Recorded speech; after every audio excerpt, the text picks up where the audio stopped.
Good afternoon, everyone. Please be seated.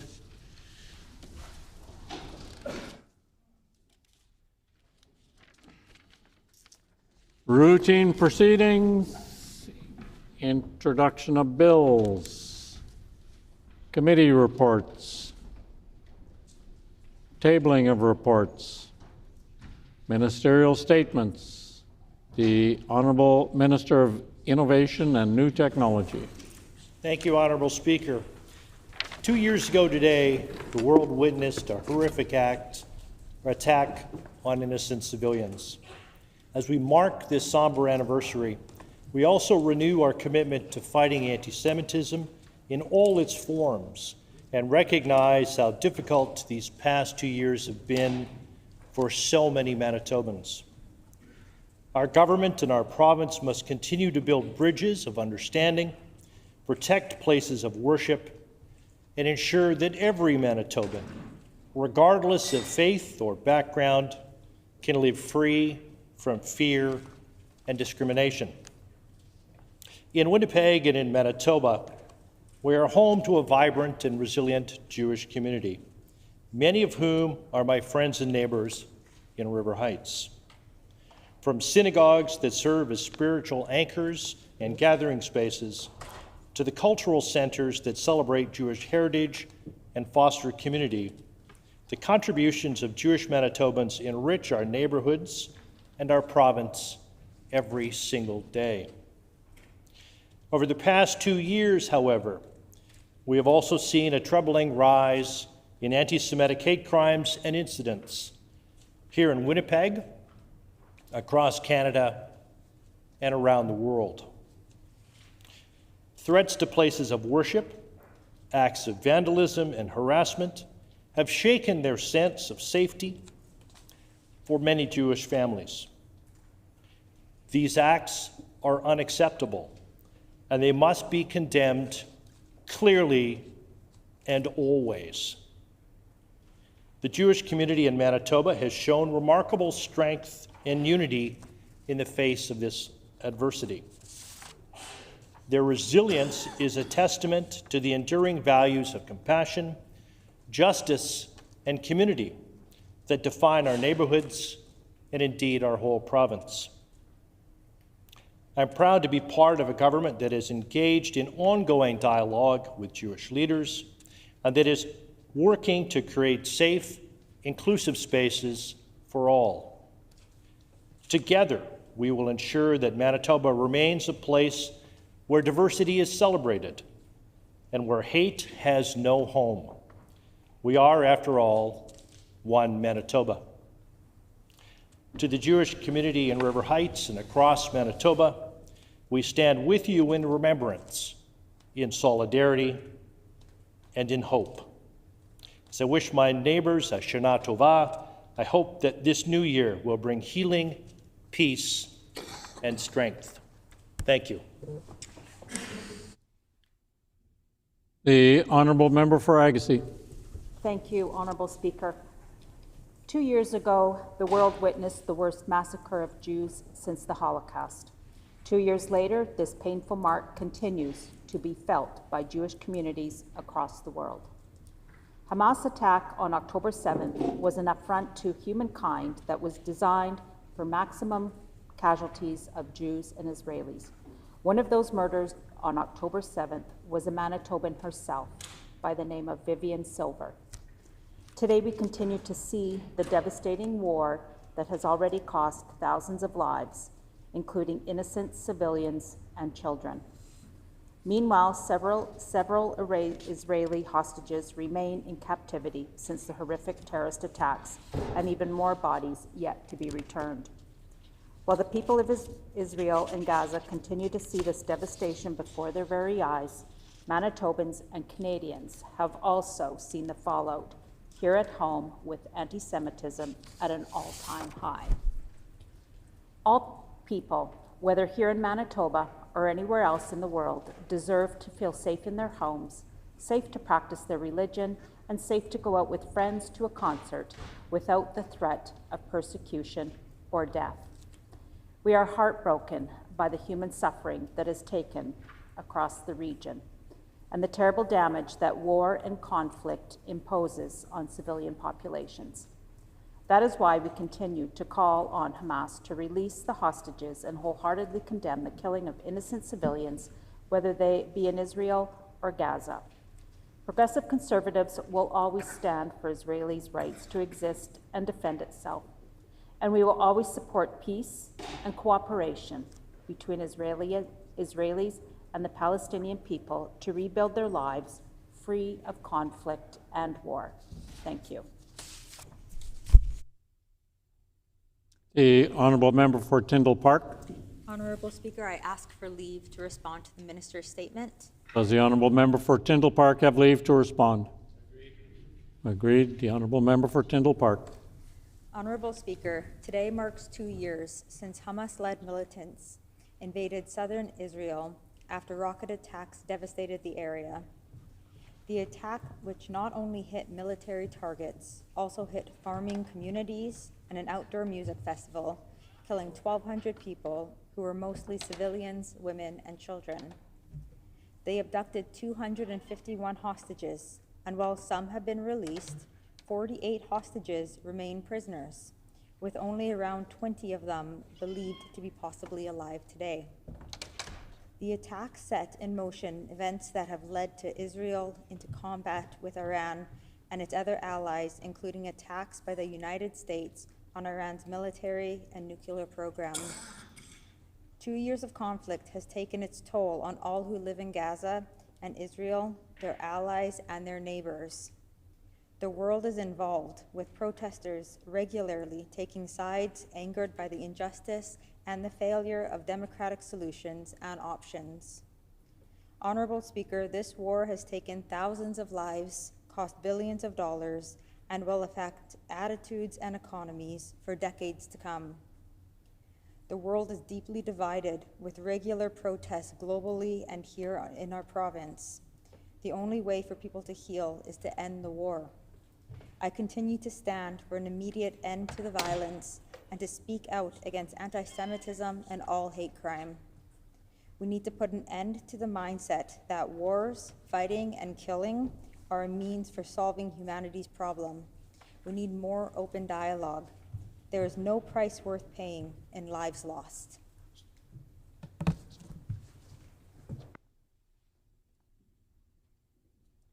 The Honourable Minister of Municipal and Northern Relations. Monsieur le Président, j'ai l'honneur de prendre la parole aujourd'hui dans cette Chambre en français pour souhaiter la bienvenue à des représentants de la Fédération des communautés francophones et canadiennes et acadiennes du Canada. Le FCFA a choisi Winnipeg pour tenir sa réunion annuelle d'analystes de communication et de politique, et je sais que je parle au nom de tous mes collègues quand je dis que nous sommes fiers de les accueillir ici. Avec nos partenaires de la Société de la francophonie manitobaine, la FCFA travaille sans relâche pour promouvoir le fait français et assurer que tous les gens d'expression française puissent s'épanouir dans leur langue officielle de choix.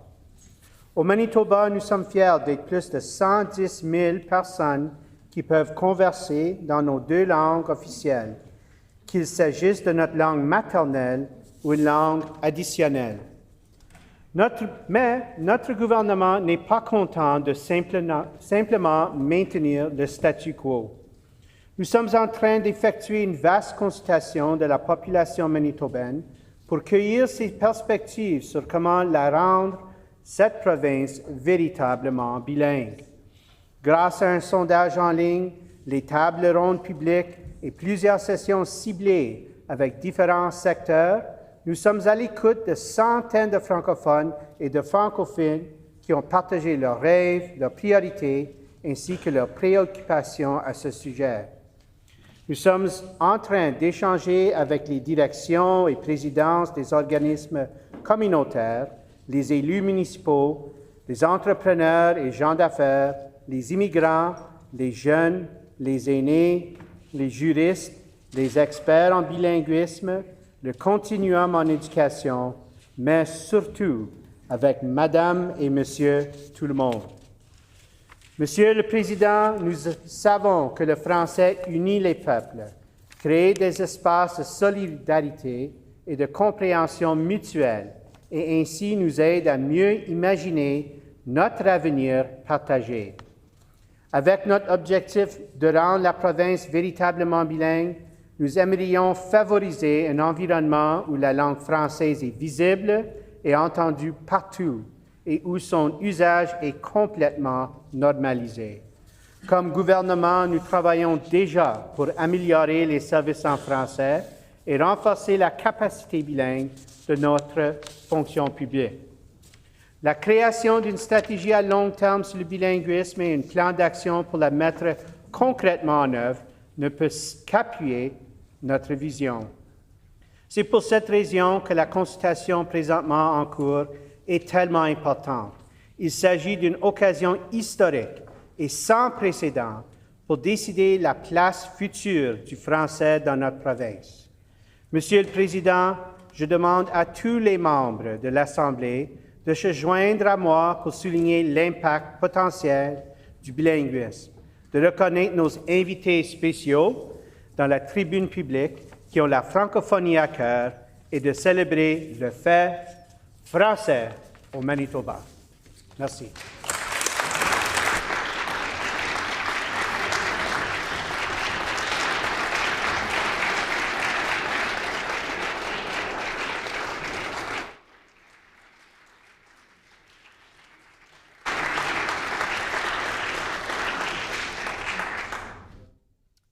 The honourable member for Dawson Trail. Francophone people are an integral part of the culture and history of both Manitoba and Canada. That is why I am proud today to recognize the Federation of Francophone and Acadian Communities of Canada. The Federation began in 1975, originally being known as la Fédération des Francophones hors de Québec. They were determined and focused to advocate for a federally funded global development plan for Francophone minority communities. Today, they carry on the good work with the same passion and commitment. The Federation seeks to empower French speakers to defend their freedoms and make their voices heard. They have been instrumental in the promotion and advocacy of interests and rights of Francophones and Acadians. The strength of their advocacy made the Federation an active stakeholder in the work that eventually led to the Canadian Charter of Rights and Freedoms, as well as the 1988 Official Languages Act, which helped enhance the vitality of the French language-speaking communities in Canada, assisted in their development, and fostered the recognition and use of French in the Canadian society. La Fédération est une organisation fondée sur les principes. Ils sont guidés par les valeurs universelles de respect, d'égalité et d'équité. Et croyant à l'engagement civique et au pouvoir de l'individu, ainsi qu'à une francophonie ouvre et bien représentée.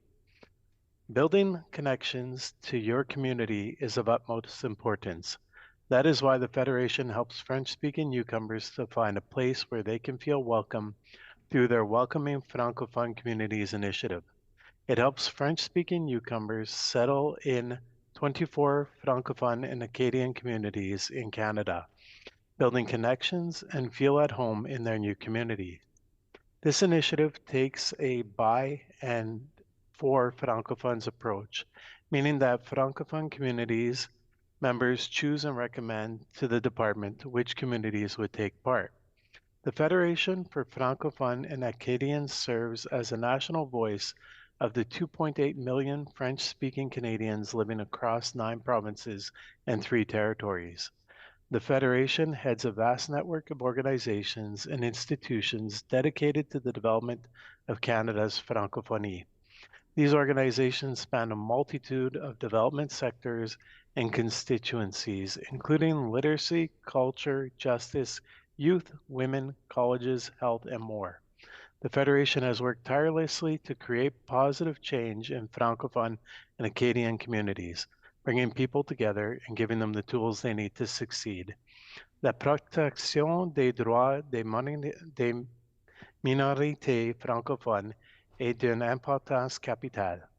Les gens méritent d'être entendus et ils méritent d'être entendus dans leur langue appropriée.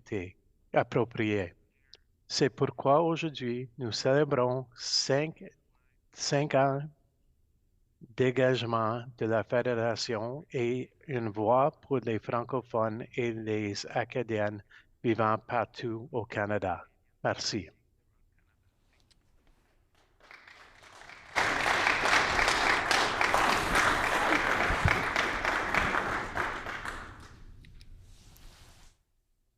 Member statements. The Honourable Member for Radisson. Honorable Speaker, if you were to Google Manitoba Youth, the first result is a place called the Manitoba Youth Centre, a correctional facility. Important, life-changing work happens there, but it also symbolizes something deeper, how young people have too often been seen as problems to fix rather than the solutions that we need.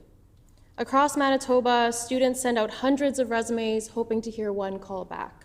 Even graduates full of hope struggle to find their first foothold. This year, Canada's youth unemployment rate reached 14.6%, the highest since 2010. The opposition talks heartlessly about it like a statistic, but it's really a siren, one that young people have been sounding for years. Honorable Speaker, when we fail to connect youth to good jobs, we waste potential and weaken the economy that depends on them. Youth don't lack ambition, they lack opportunity, and it's our duty to change that. That's why I'm proud to recognize Frances Amara, a Radisson constituent who lives that duty every single day through her work at Youth Employment Services, otherwise known as Yes Manitoba. Since 1973, Yes Manitoba has provided young Manitobans between the ages of 16 and 29 free and inclusive employment support. By using a person-first approach, Yes Manitoba offers youth in our province the training, mentorship, and confidence needed to succeed in the job market today. Each year, this team touches the lives of over 700 young people. Frances Amara, Education Program Coordinator, has spent the last 3 years at Yes, leading workshops that teach everything from resumes to interviews. But more than that, she reminds youth that their dreams are valid, that their skills are valuable, and that their potential is limitless. So, Honourable Speaker, please join me in uplifting Frances Amara and the Yes Manitoba team for their vital work helping youth build their future and ours.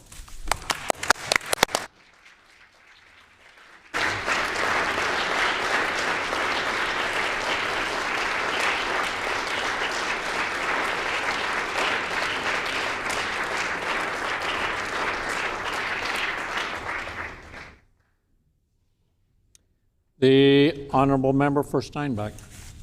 On October 7th, 2023, Israel was attacked by the terrorist group Hamas. 1,200 Israelis and foreign nationals were killed in the deadliest day of violence against Israel since the nation's founding in 1948.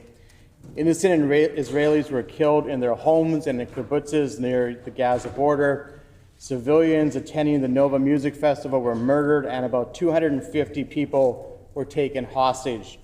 Today, it's believed that approximately 22 hostages remain alive, with the bodies of 26 others still being kept from their families. We pray for their immediate release. After the deadly attacks, many in the world rallied in support of Israel, but there has also been a documented rise in anti-Semitism, both in Canada and around the world, with synagogues being specifically targeted. It is incumbent upon elected leaders to speak out against the hatred of religion and the Jewish people, regardless of their own beliefs. Last week, my family and I were invited by Rabbi Cleo Rose to attend Yom Kippur services at his congregation. As members of the Christian community, we were honored to attend the synagogue and stand in solidarity with the Jewish people in praying for peace for Israel and the Middle East. Support for Israel does not mean support for all of the actions of the Israeli government, but it does mean supporting Israel's right to exist, defend itself, and live in peace. It also means defending the right of the Jewish people to live free from anti-Semitism. On this somber day of remembrance, let us, as a legislature, renew our call for the return of all the hostages while we remember those who lost their lives in the attacks of October 7th. We call for peace and security for the State of Israel and its people and denounce all acts of anti-Semitism and religious hatred. And Honorable Speaker, I would ask for a moment of silence to remember those who were killed by the terrorist attacks on October 7th and those who are still being held hostage today. Is there leave for a moment of silence as requested by the honourable member for Steinbach? Agreed.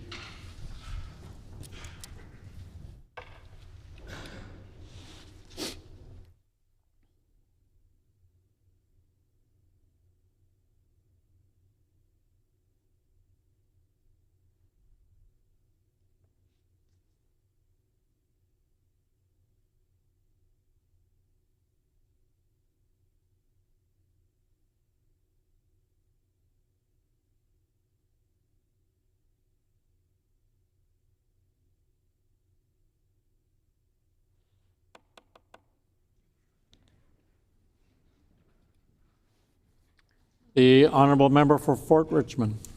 Honorable Speaker, as we gather in this season of Thanksgiving, I rise with gratitude to celebrate the 60th anniversary of Trinity United Church, a cherished place of worship and service and a true anchor for families in Fort Richmond. Since 1965, Trinity United Church has been a spiritual home where faith and fellowship come together. For 6 decades, its doors have been open to all, welcoming people in prayer, guiding families in times of joy and sorrow, and reminding us of the strength that comes from walking together in faith. I've had the privilege of visiting the church several times, and each visit left me inspired. From young families at Healthy Start, seniors thriving through permanent active living 15+, to newcomers supported by Mosaic, I saw firsthand how this space nurtures unity and belonging among all members of our community. But what makes Trinity United Church truly remarkable are the people, the congregation and the volunteers whose kindness extends well beyond church walls, whether it is through worship, acts of service, or even greeting fans and Blue Bombers games. They show that faith is not only proclaimed, but lived every day. The community garden, where community members can grow their own produce, is another example of how this church nurtures community and care. Psalm 145, verse 4 reminds us, "One generation commends your works to another. They tell of your mighty acts."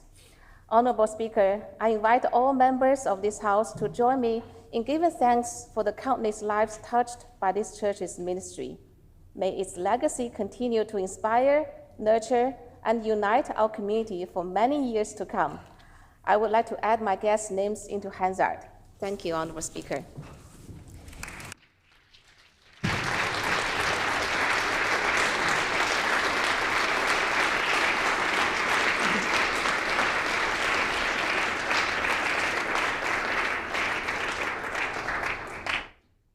The honourable member for Lakeside. Thank you, Honourable Speaker. And today I want to share a story that speaks to the strength and spirit of rural Manitoba. It's a story about community, cooperation, and the value of lending a hand when it is needed most. In Warren, the Access Credit Union Arena is more than just a rink. It's a gathering place for families, kids, and neighbours. It is where people come together to play, to watch, to volunteer, and connect. What makes it even more special is the way it was supported by the community itself. Each year, a group of local farmers come together to raise money for the arena through the South Interlake Recreation Centre's annual fundraising crop. The Catalco and Ballin families, respectively, have donated the land, while local businesses and suppliers contribute seed, fertilizer, and fuel. This year, 6 combines, 7 trucks, and a grain cart covered 210 acres in just 2.5 hours, producing a canola crop expected to raise about $70,000 for the arena. Every dollar goes directly back into maintaining the facility, keeping user rates affordable, supporting important upgrades. Over the years, the proceeds have funded major improvements, including a rebuild of the ice plant, new heat controls, safer steps at the main entrance, as well as to help pay the mortgage. After next year's harvest, the original arena mortgage will be finally paid off, marking 25 years of community commitment, steady progress, and teamwork. This project shows what can happen when people work together with a shared goal. It's a simple idea that has made a lasting difference. The people of Warren, Rosser, Grosse Isle, Marquette, Meadows, Argyle, and Woodlands have shown that when communities come together, good things follow on and off the ice. Honorable Speaker, I ask that the many names of the farm families that participated in this project over the years, with the list that I provide, be entered into Hansard. Thank you so much.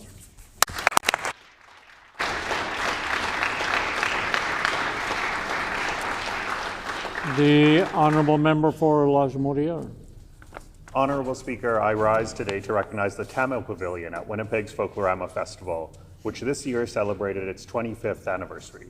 For a quarter of a century, the pavilion has been a vibrant celebration of Tamil culture, tradition, and heritage, and a cornerstone of Folklorama's success. The Tamil Pavilion also holds a unique place in Folklorama history. It was the very first pavilion to be organized not by geography, but by language.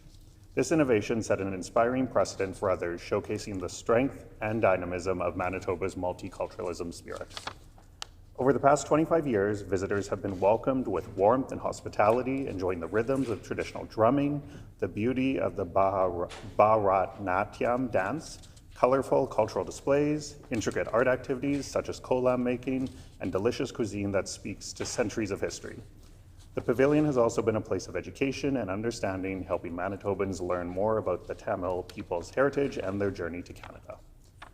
I want to commend the organizers, volunteers, and performers whose dedication has kept the pavilion thriving for 25 years.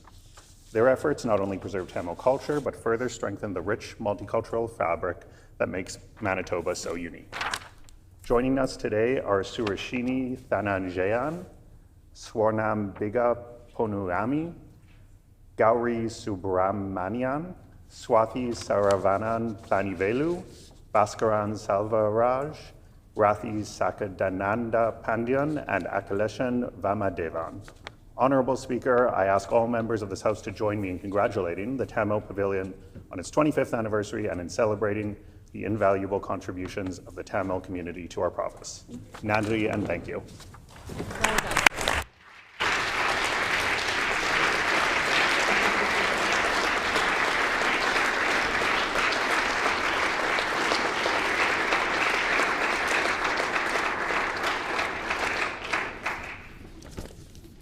Prior to oral questions, there are some guests in the gallery I'd like to introduce. In the public gallery, we have representatives from the Trinity United Church, Reverend Damber Kadaka, Irma Nadu, Ed Timofichuk, Ron Mitchell, Sandy Fitzmaurice, Carolyn Pearson, Ken Johnson, Karen Wall, Nancy DeLong, and Charles Powell, and they are guests of the Honourable Member for Fort Richmond. We welcome you here today.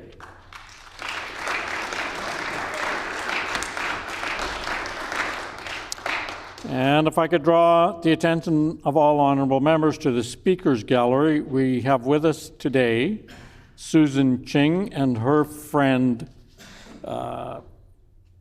Susan Powell.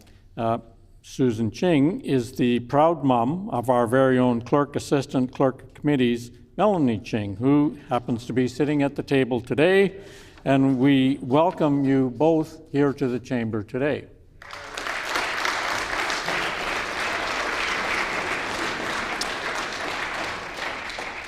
Oral questions. The Honourable Leader of the Official Opposition. Honourable Speaker, yesterday this failed Minister of Families went out to the media and insisted that she couldn't schedule today's Ethics Commissioner report because the House was debating the machete bill. Newsflash, the machete bill got royal assent 6 months prior to the ethics report even being tabled. Another example of this failing Minister of Families failing at her job. She can't even keep her made-up excuses straight. Will the Premier stop making excuses for his failed Minister of Families and finally hold her accountable for all of the egregious mistakes she has made?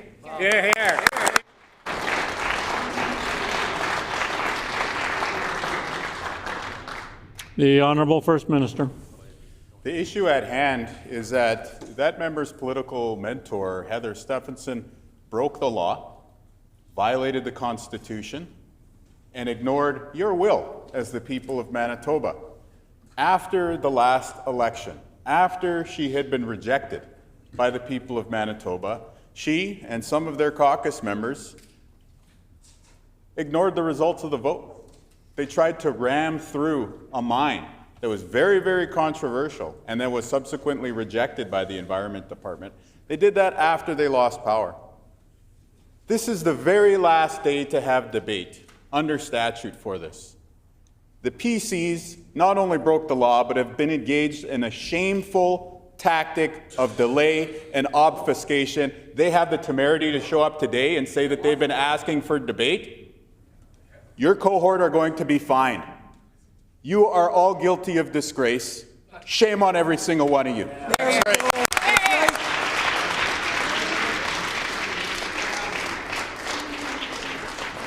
The Honourable Leader of the Official Opposition on a secondary question. The issue at hand here is that the NDP are playing games. No answers, no accountability by this Premier. None. I stood here in this very House on May 22nd, May 26th, May 27th, October 2nd, and October 6th, and told the Premier to bring this forward. We are ready to debate and pass and accept the findings of the report. And what has this NDP Premier done? Played games. Nothing. Delayed. Nothing. It's not my fault that his family of ministers is incompetent and can't call this to the floor for debate. So the question is simple for the Premier. Why is he keeping this failing, incompetent Minister of Families in her position? Yeah.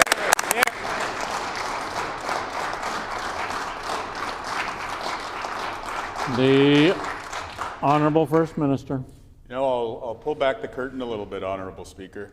Before our team came in here today, I said, you know what, this is the deadline day to vote on the fines for Heather Stephenson and Cliff Cullen and the member for Red River North, and the assertion that the member for Mainter Lake Gimli has no credibility in the eyes of the Ethics Commissioner. And I said, you know what the PCs are going to do? What did I say? They're going to go in the gutter, they're going to try and change the channel, they're going to try and drag us down into the mud. Of course they choose to try and attack the Minister of Families. They are threatened by a confident Indigenous woman. That's right. You know? If you want to get in the mud, you know who the #1 goofball is. I'll jump down there and join you. But when it comes to the people of Manitoba, let us never forget the travesty that each of them participated in. After they said stand firm against the landfill search and lost the election as a result, they then broke the law, ignoring your vote and tried to ram through time has expired.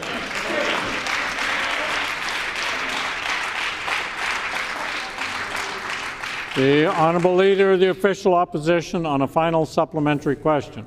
It's a real shame that this Premier thinks accountability is attacking. We are asking questions on the Ministers of Families' accountability, on the failures by this Minister and this Premier and this entire NDP government. Doesn't stop there. The failing NDP Minister of Natural Resources was caught lining his own pockets with government contracts while he was a Minister of the Crown and found guilty. This Minister of Families blocked an entire Indigenous media team for holding her to account, blocked foster families for advocating for kids, rationalized political violence, and now she's gone out to the media and told them a fairy tale of why this is being delayed in this House. It's being delayed because of this NDP government and failures by this Minister of Families. So I ask the Premier, is his hypocrisy and arrogance so great that he doesn't know when his own Minister of Families is failing?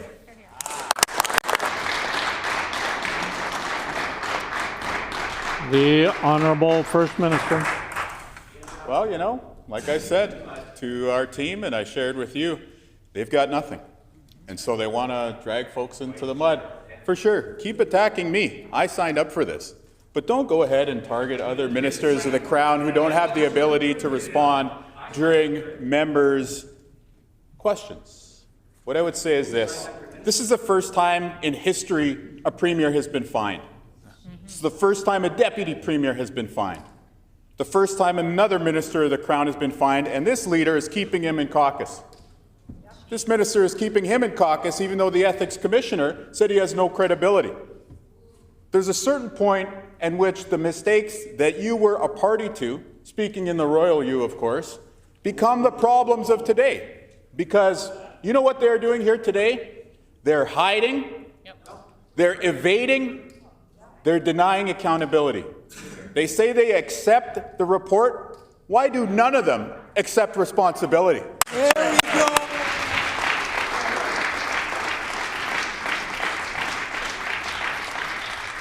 The Honourable Leader of the Official Opposition on a new question. It's not just his failed Minister of Families or the Minister of Natural Resources that the Premier gives a second, third, fourth, or fifth chance to. It's now the failed Minister of Justice. On the evening of September 13th, 25-year-old Carrie Ashley and 31-year-old Igor Popov were murdered, killed, after being struck by a pickup truck. I table that article here today for the Premier. The accused driver, who had already been charged with drinking and driving conviction, has been granted bail. 2 Manitobans are dead. The driver is out on bail, and the Minister of Justice won't do anything to hold the criminal to account. Will the Premier finally admit, after months of inaction, that Manitobans are not safer under his NDP, and he has yet another failed minister in his cabinet? Hear, hear.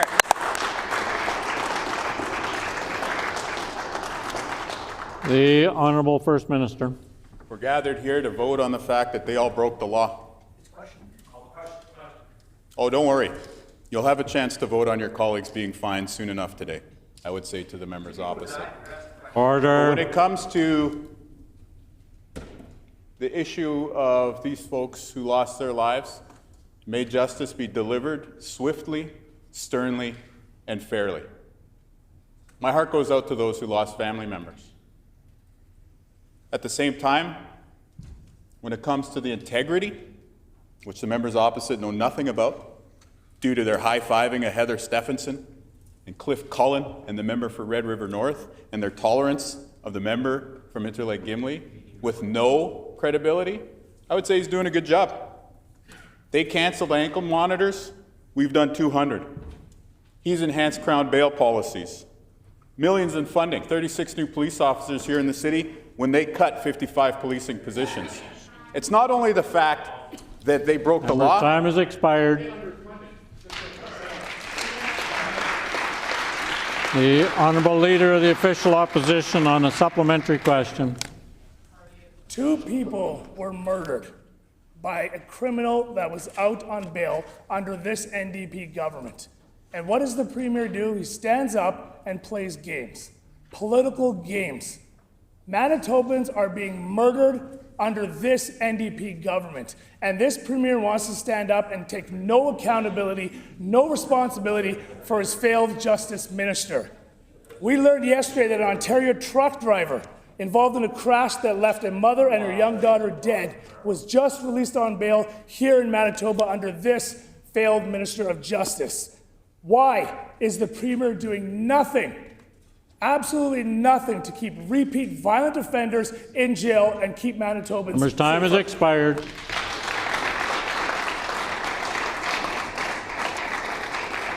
The Honourable First Minister. We've brought back the ankle monitors that the PCs cut. We've added 36 policing positions where they cut 55. And we've put in place stronger bail policies for Crown attorneys. The members opposite are showing up today to vote on the fact that they broke the law. The Silica debacle. When it comes to the Crown, in this case, reading his comments in the media, he said, and I quote, "This release would endanger public confidence in the justice system," end quote. I happen to agree with that. In this particular instance, I think we have to, with all respect that we have for the justice system, encourage our judges and justices of the peace to reflect on the role that their decisions will have when they are learned of by the public. They have an important role to play in ensuring the impartiality and the fairness of our justice system, but I would remind those sitting on the bench that you have to make your decisions based on the world as it is, not as you would like it to be. Clearly, in some of these cases, the public is right. Time has expired. The Honourable Leader of the Official Opposition on a final supplementary question. Say that to the family of Carrie Ashley, Igor Popov, Sarah, or 8-year-old Alexa, that were murdered by repeat violent offenders being let out on bail. This premier refuses to take accountability for his failing Minister of Justice, just passing the buck. Early morning on October 3rd in St. Vital, an innocent enough door knock turned into a home invasion with a knife. Random violence is spiking in the province of Manitoba under the NDP because criminals know there are no consequences. But you'll hear the Premier talk about a spineless 5-point plan, which consists of 1, allow the inmates to run the asylum. 2, blame Ottawa. 3, do nothing. 4, let Manitobans suffer. And 5, fabricate a press release to pretend you are doing something. Where is the Premier's bail reform that he promised Manitobans 735 days ago? Here, here.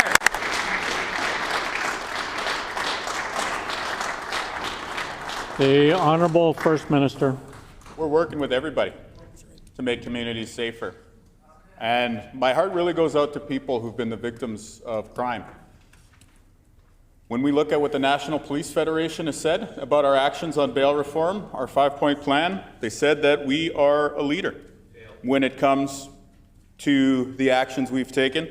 And they're calling on other provinces and territories to, quote, follow Manitoba's lead on public safety, end quote. But let's talk about them on crime. They committed it. They're a party to it. And they are defending their colleagues who were responsible for this. And they want to say, oh, this was something in the past and Heather's not here anymore. Plus ça change, plus ça reste la même. Heather Stephenson recently donated $1,500 to the member chirping right now in the leadership campaign in which he got less votes than the other contestant. There is no separation between the corruption of the PC party immediately following the most recent election and the corruption in the party that exists Order, today. Please. Order, please. The member's time has expired. And if I could get the clock stopped for a moment, I would just like to address some things that happened during this question and answer exchange. The first one I need to address is the Leader of the Official Opposition used the term lining his own pockets. That has previously been ruled unparliamentary, so I would ask the Leader of the Official Opposition to withdraw that comment. Honourable Leader of the Official Opposition. Thank you, Honourable Speaker. I withdraw the comment. The other thing that I need to address is when the Premier was answering questions, even though he says through the royal you, answers and questions must always be directed through the chair. The Honourable Member for Borderland. This Premier and that entire NDP bench owe Manitobans an explanation. The crash that ended the beautiful lives of a young mother and daughter in my constituency was violent and preventable. The driver now getting bail is an egregious and indelible mark on this government. They promised bail reform and they broke the system. If fleeing the country isn't enough to be considered a flight risk, where does this NDP minister draw the line?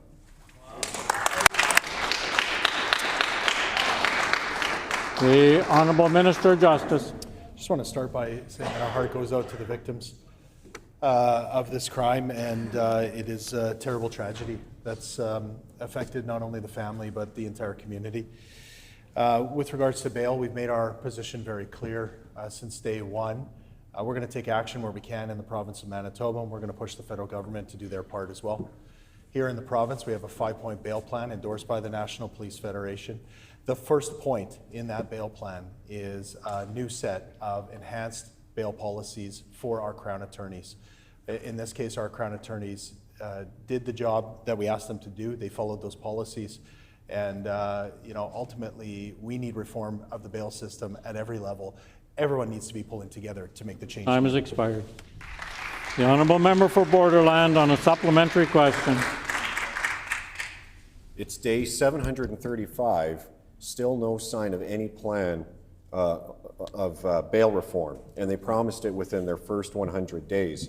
I quote the prosecutor, "There are suspicious circumstances, to say the least, surrounding this tragedy," end quote. Allegedly, the driver was, quote, driving in an objectively dangerous manner.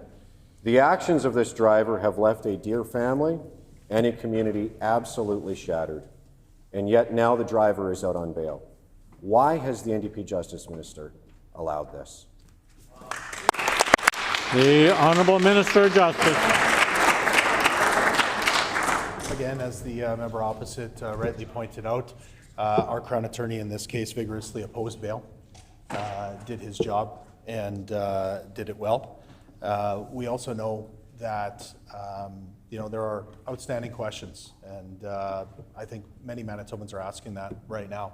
What we can do is we can take action here in the province of Manitoba.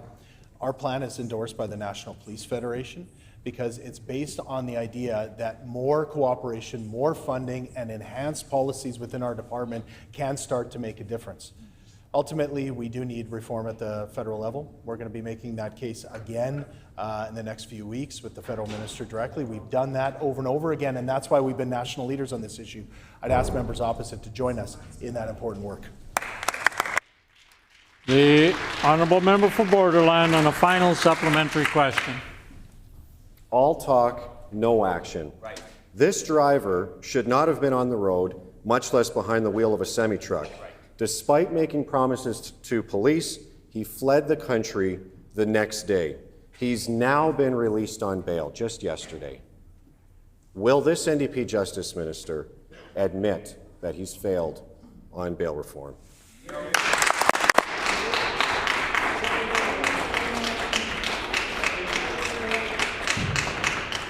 The Honourable Minister of Justice. I'll tell you about failure, Honourable Speaker. 7.5 years where the record of the members opposite was deplorable when it came to bail. Not only did they have years of inaction, of underfunding police, taking no action where necessary, they actually cut the programs that were making a difference, like the electronic monitoring program. That was Heather Stephenson, as Justice Minister, who cut that program. That's the record that members opposite need to answer for. We're taking action. We're going to make sure that communities are coming along, that we're making sure that law enforcement is along with us. We're going to continue to push the federal government. Members opposite have no record on this, and they need to be held accountable for their inaction over 7 time is expired. That's right. The Honourable Member for Brandon West on. Incidents like this completely undermine the public's faith in our justice system. This driver was released on a $7,500 surety after fleeing the country.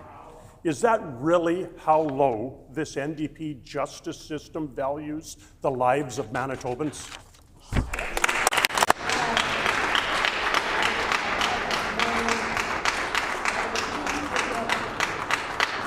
The Honourable Minister of Justice. I find it hard to believe that someone with a background in law enforcement would have such a lack of knowledge about how our justice system works. And so that just leads me to believe that the member opposite is misrepresenting the facts here today. What he will know is that our bail policies specifically address this as one of the most important issues that Manitobans are looking for in their justice system, is the confidence that the administration of justice is being carried out to benefit all Manitobans. We have set that policy. Our Crown Prosecutor followed that policy. Ultimately, members opposite have to answer why they didn't address those policies once in the 7.5 years when they were in office. The Honourable Member for Brandon West on a supplementary question.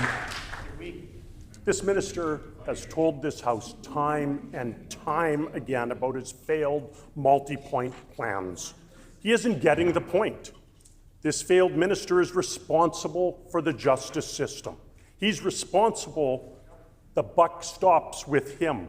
Manitobans expect him to act, and he has failed miserably.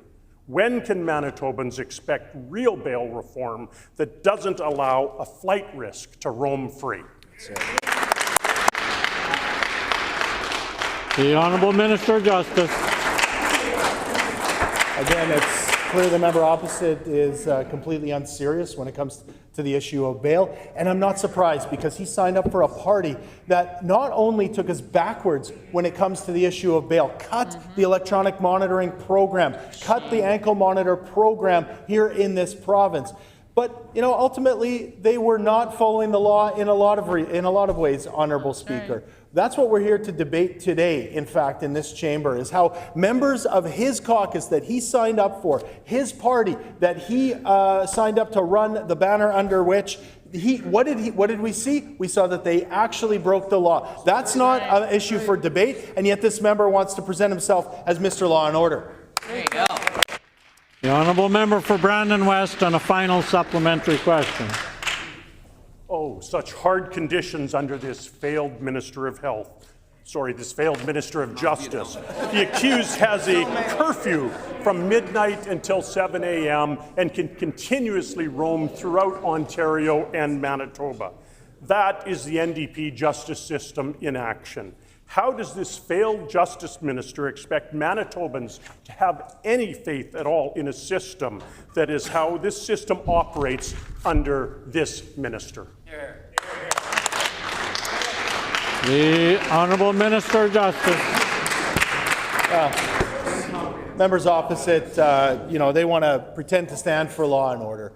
But what did law and order look under the previous government? It looked like closed jails. It looked like cuts to police and law enforcement across the province. They starved our courts, Honourable Speaker, and they wouldn't raise wages or add new positions. We did that, and we also know that the members opposite, they stand with a caucus that broke the law. Members opposite that are still in that caucus broke the law.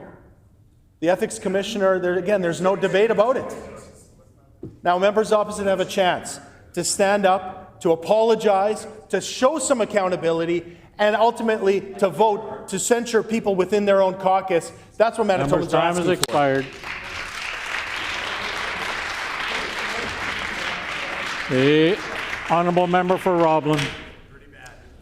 Patients who went to the St. Boniface Hospital ER last night faced an estimated wait time of 15 hours. And I'll table that for the House.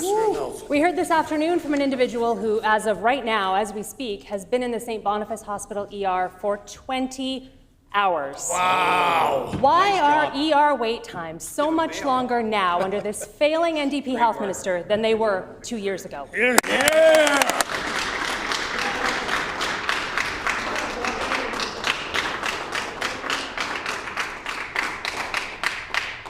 The Honourable Minister of Health, Seniors and Long-Term Care. Honourable Speaker, the question that Manitobans are asking is why did the member for Roblin advise Heather Stephenson to close 3 of our largest and most significant emergency rooms? The member for Roblin has time and time again stood in this House and drawn attention to the fact that she had a direct hand in the services being cut that she's demanding we work harder to fix. Honourable Speaker, the member for Roblin was advising Heather Stephenson before the election, where Heather Stephenson broke the law immediately thereafter. One has to wonder, what else has the member opposite been advising Heather Stephenson to do? One has to wonder. They don't want to debate the fact that the PCs have members who have broke the law, including in their own caucus right now. Can the member opposite stand up today and answer that?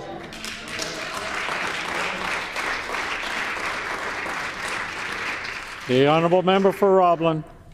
Honourable Speaker, under this NDP government, you can get bail faster than you can be seen by a doctor. Wow! ER wait times are longer today than they were 2 years ago. That's a fact.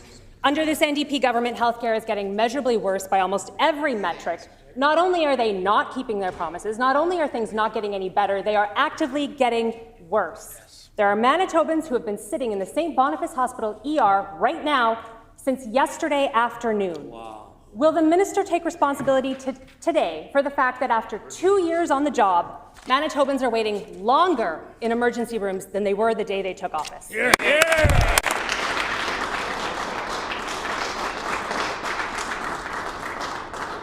The Honourable Minister of Health, Seniors and Long-Term Care. Honourable Speaker, the member for Roblin advised Heather Stephenson to close 3 of our largest emergency rooms. She advised Heather Stephenson to fire over 500 nurses. She advised Heather Stephenson to fire over 90 rural paramedics. She advised Heather Stephenson to cut the health care that Manitobans depend on. We're not quite sure if the member for Roblin advised her to break the law, but I'll leave that to her to let Manitobans know. On this side of the House, we've added over 1,100 net new nurses, over 285 doctors, over 3,500 healthcare workers, and we are restoring capacity. Of course, there are still challenges in our healthcare system. Unfortunately, that is the consequence of 7.5 years of cuts and corruption that continues under a caucus and PC members who have no moral compass. That is something we know remains broken. That's right. The honourable member for Roblin on a final supplementary question. Honourable Speaker, that was so telling because nowhere in that answer did the minister talk about anything that they're doing to address emergency room wait times. Whatever this minister is doing, it's clearly not working. 15 hours. In 15 hours, you could drive to the airport, get on a plane, fly to Vancouver, have dinner, see a concert, take a cab back to the airport, fly back to Winnipeg, and you still would not have been seen by a doctor last night. Wow. Things are getting worse, not better. If the Minister of Health can't get a handle on wait times, can't figure out how to bring them down, can they at least assure Manitobans that they're going to stop making things worse? Hear, hear.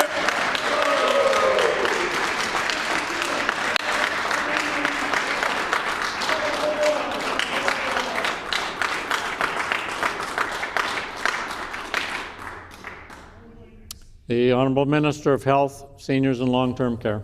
Honourable Speaker, I want to thank the member for letting us all know what she does with her time. With my time, I'm working on fixing the damage she did to healthcare over 7.5 years. We've added net new healthcare workers, including at St. Boniface. We're working with leadership across the province and experts at that site alone to make sure that we are repairing the damage done by the PCs. We're hiring net new doctors to that site, net new nurses, family providers to help address the challenges they've been experiencing with flow that are the direct result of losing capacity. Decisions that were made under the previous government that were advised by the member for Roblin. There's a lot of work we have to do to fix the damage done by the PCs, but we're doing that work every day for Manitobans and strengthening healthcare as a result. We're going to keep working with St. Boniface to make sure they're moving in the right direction. Will the member be accountable to her corruption? Member's time has expired. The Honourable Member for La Vérendrye. Thank you. Honourable Speaker, I'd like to hear what the Minister responsible for job creations has to say about the most recent Manitoba jobs numbers. Numbers that show that unemployment in this province is on the rise. Now, summer is a time when students and seasonal workers join the workforce. It's a time when the most Manitobans enter the workforce. Yet, Stats Can shows that Manitoba lost over 5,000 jobs in August. 2/3 of them full-time jobs. Can the minister in charge of creating jobs explain to this chamber why he and his government are operating at a net loss? Hear, hear.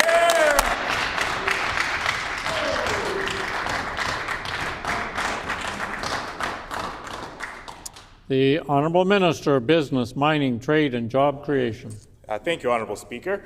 Happy to say that over our course of our being in government, we've added 17,000 new jobs into our economy, showing strength and continued growth of job creation. But let's also focus on the problem that was caused by the failed PC government. One of those problems was a slow economic trajectory with no plan. They failed on that, but it's also corruption. We know Manitobans know the PC party was corrupt, and that corruption continues today with their blocking and their delaying of the conflict of interest debate. Now, they could have a chance to show accountability, but they're failing on that. They could have a chance to make amends and show a better path forward for Manitobans, but they're failing on that as well. Will the member opposite today take accountability for the corrupt party and their actions and actually vote for the conflict of interest? Will they do that today?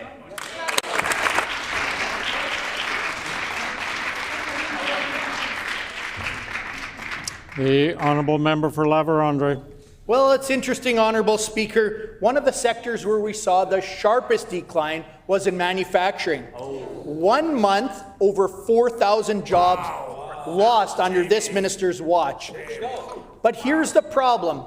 Honourable Speaker, here's where the math just doesn't add up. Manitoba represents less than 4% of the Canadian manufacturing workforce, yet the province was responsible for 22% of the Canadian manufacturing job losses. Why is 1 in 5 manufacturing jobs lost in this province where we don't even make up 5% of the workforce?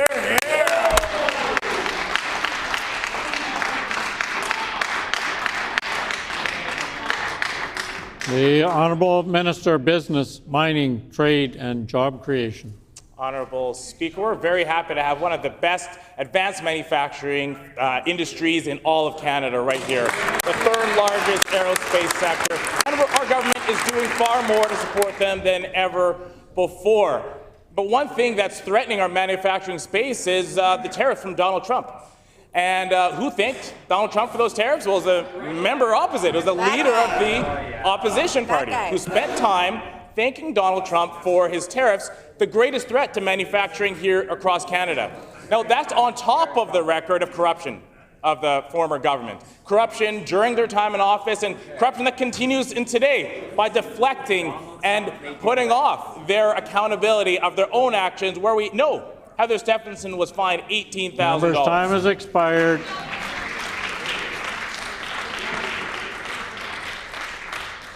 The Honourable Member for La Vérendrye. Well, Honourable Speaker, another sector where we saw major drop was under this minister's watch.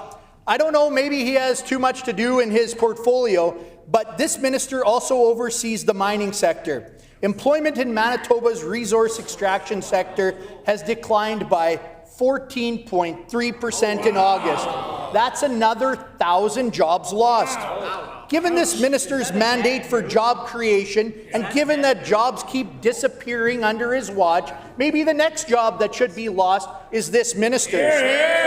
My question, Honourable Speaker, is will he please take some of his colleagues with him?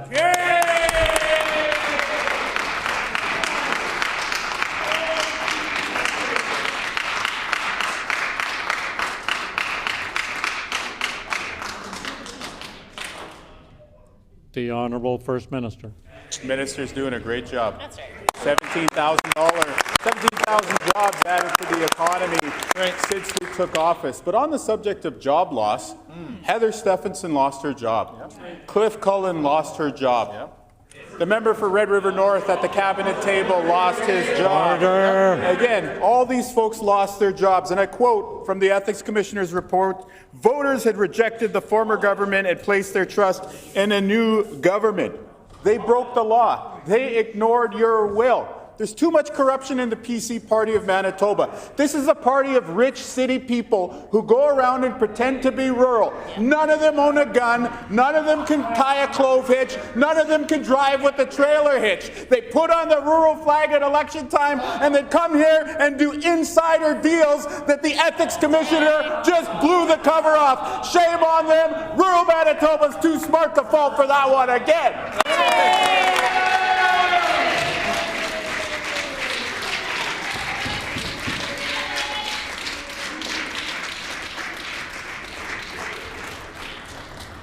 The Honourable Member for Tyndall Park. Thank you, Honourable Speaker. CBC has reported measles outbreaks across the province, notably in spaces such as emergency rooms and schools.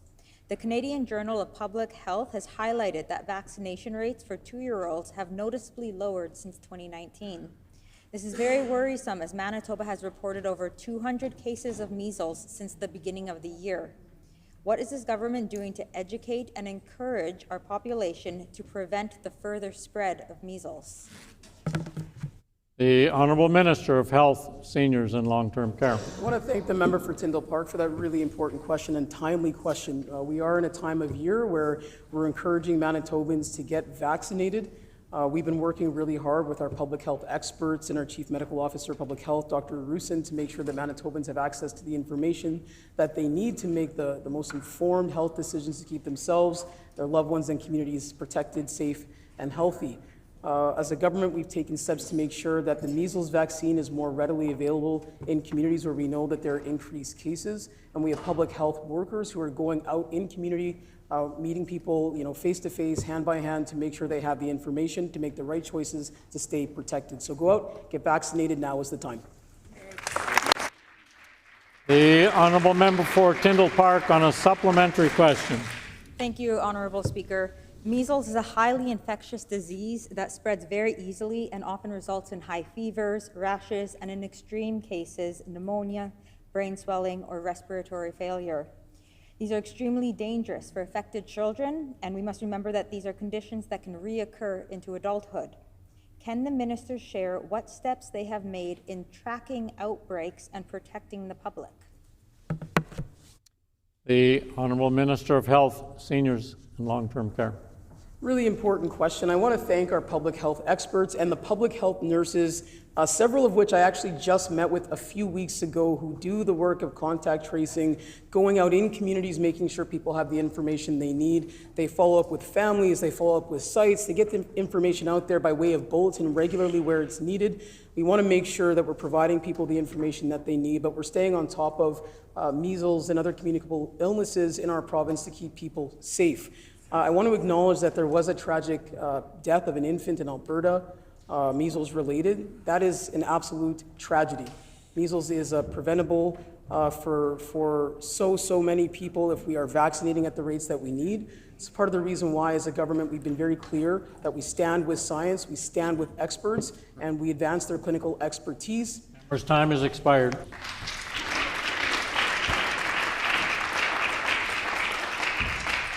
The honourable member for Tyndall Park on a final supplementary question. Thank you, Honourable Speaker. Over the last several weeks, there have been numerous articles about the measles outbreaks here in Manitoba, across Canada, and around the world. The Government of Canada reports Manitoba to be the 4th highest measles outbreak source, and the World Health Organization shows Canada being the 9th highest in global cases. Can the minister share with the House what information and details will be made public and when we will have access to this information? The Honourable Minister of Health, Seniors and Long-Term Care. Honourable Speaker, we have been working very hard to make sure the information is readily available for the public. We're working with public health nurses and experts to make sure that we're taking a more modernized approach as a government so that the information is accessible. You can go on our Parenting Manitoba website to get the information in many different languages. It can be translated in real time for those who need it. As a government, we know that information really is what we need to get in people's hands so they can make the best decisions to keep themselves and their loved ones safe. I'm asking people to go out and get vaccinated. Talk to your nurse practitioners, your pharmacists, your primary care providers, doctors. Get the information you need to make the best decisions for you and your families. On this side of the House, we stand with science. We did not see that, unfortunately, from members opposite during COVID. First time has expired. The honourable member for Waverley. Honourable Speaker, Manitobans know that after the PC government lost the 2023 election, they broke the law and violated our Constitution. And now 2 years later, the PC leader has doubled down on the PC party's corruption. He took thousands of dollars from those involved in the CO Silica scandal and for his recent leadership campaign, helping him to become the #2. Oh wait, no, sorry, he won PC leader despite coming in second at the ballot box. You can't claim to be turning over a new leaf while relying on the same old power networks to drive the work. Can the minister reveal more, the Minister of Environment and Climate Change, about the PC leader's ongoing involvement in the CO Silica scandal and the ethics report? The Honourable Minister for Environment and Climate Change. During his leadership campaign, the current PC leader took thousands in donations from those implicated in the ethics report. We know that David Philman, a prominent CO Silica board member, was getting regular updates on the efforts of former PC Deputy Premier Cliff Cullen's efforts to break the law and violate our Constitution. It's the same David Philman who recently donated $3,000 to the current PC leadership campaign. We've also learned that despite the PC leader's insistence that he can't remember the last time he spoke with Heather Stephenson recently donated $1,500 to his campaign. Clearly, they're still close. Will the new PC leader return the thousands he got from those at the center of the ethics report rather than carrying on the tradition of corruption?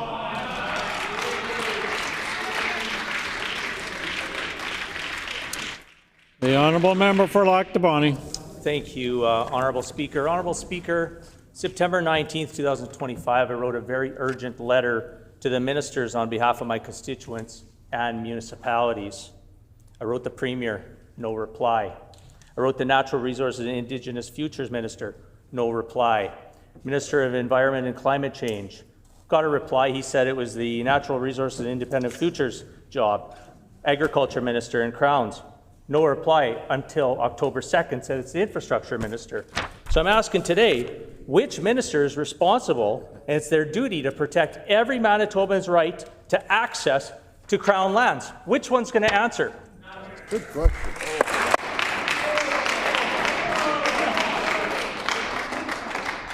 The order.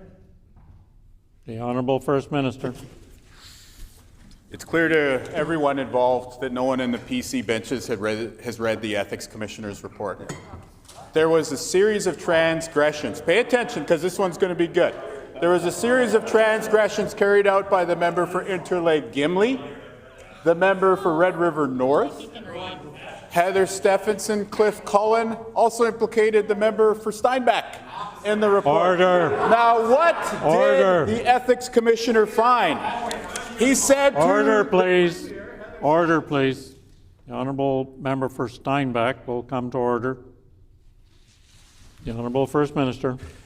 The Ethics Commissioner said that as Premier Heather Stephenson, quote, had a higher leadership responsibility that she failed to meet, end quote. I've read the report carefully. I understand that ultimately all the decisions of government are my responsibility. I hold this team to a high standard, not least of all when it comes to ethics and when it comes to respecting our democracy. No member on the opposite side can say the same, so long as they tolerate sitting with the member for Red River North, so long as they accept donations from Heather Stephenson, so long as they keep playing games.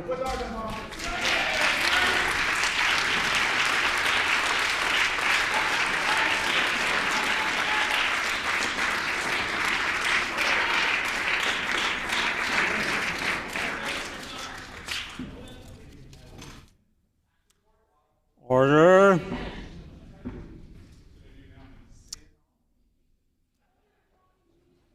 Order. Time for oral questions has expired. Petitions. Grievances. Orders of the day, House business, government business.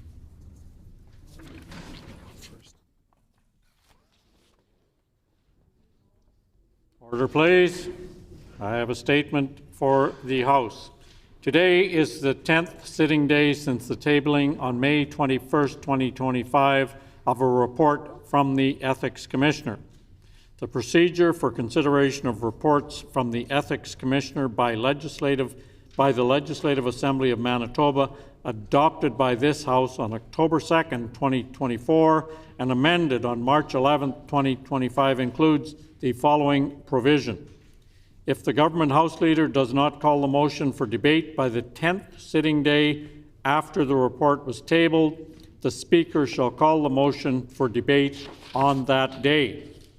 Accordingly, following this statement, the House will begin consideration of the 4 ethics motions relating to the May 21st, 2025 report from the Ethics Commissioner, which I will be calling for debate as listed on the order paper. The May 21st, 2025 report from the Ethics Commissioner addresses 4 complaints against 4 different respondents with separate findings and recommendations made regarding each of the respondents. The 4 separate motions on the order paper relating to that report will allow the House to consider each of these recommendations individually in accordance with the Act.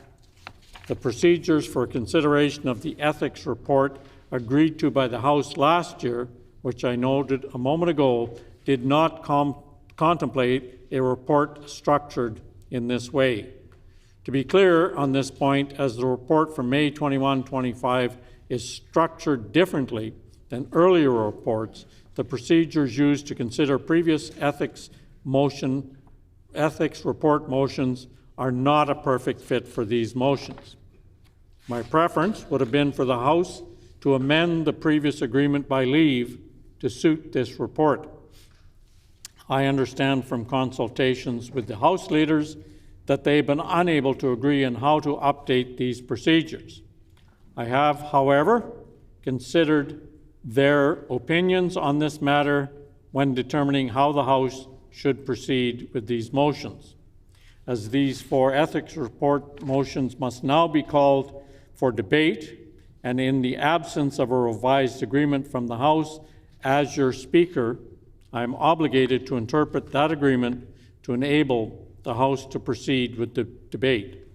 For the reference of all members, our Rule 9(1) states that the Speaker shall preserve order and decorum and enforce the rules and decide questions of order without appeal. Further, on page 318 of the 3rd edition of House of Commons Procedure and Practice, Bosque and Gagnon note that as the arbitrator of House proceedings, the Speaker's duty is to preserve order and decorum in the House and decide any matters of procedure that may arise.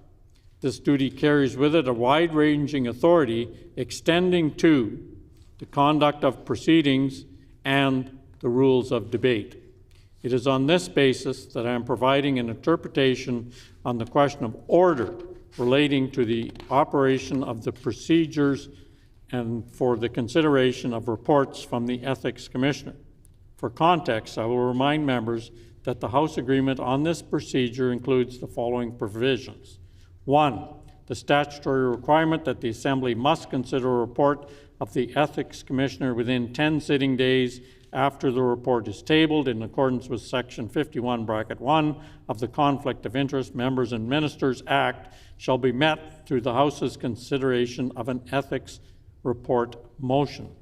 And 10D, debate on an ethics report motion shall be limited to 1 sitting day. The House shall not adjourn until all members have had an opportunity to speak to the motion.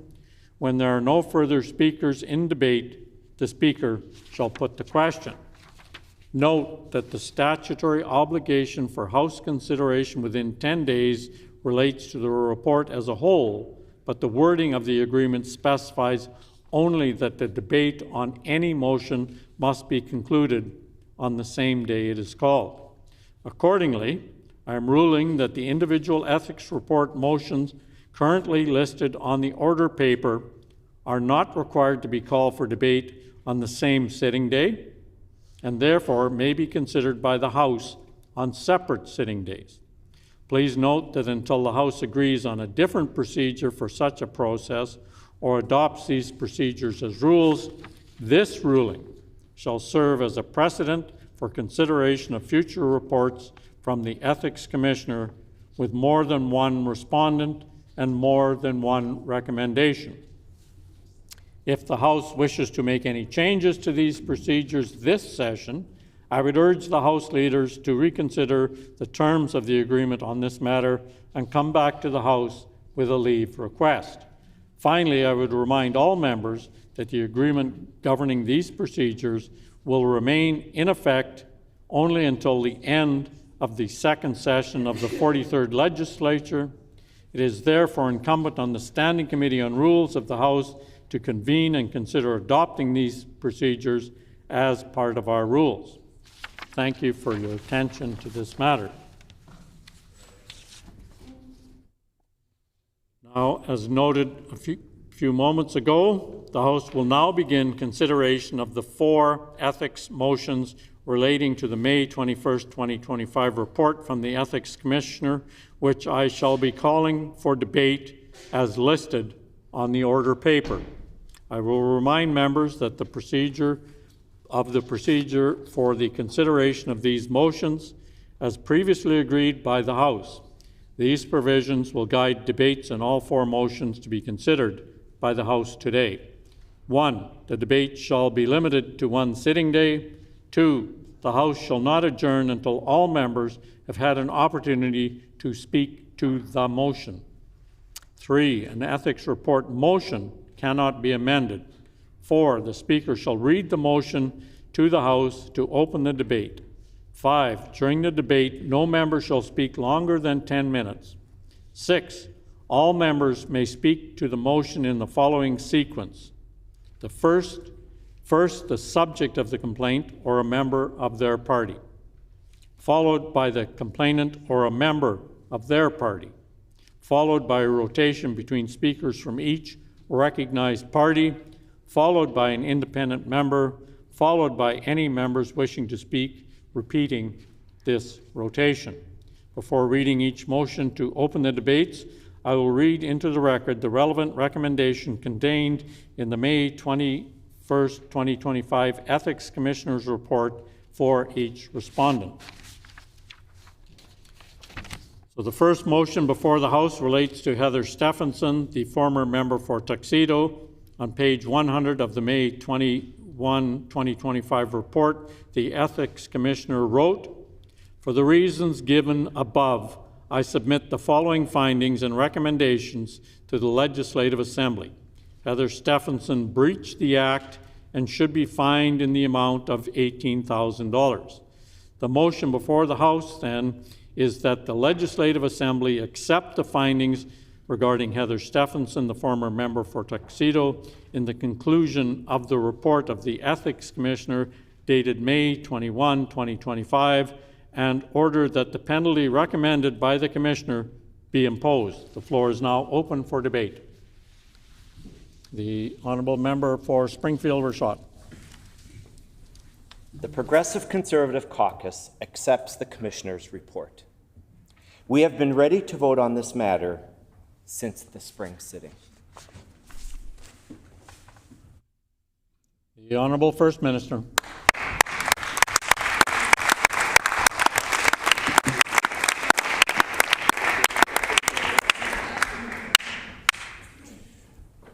Honourable Speaker, today I want to speak to you and to all Manitobans as the Premier of Manitoba.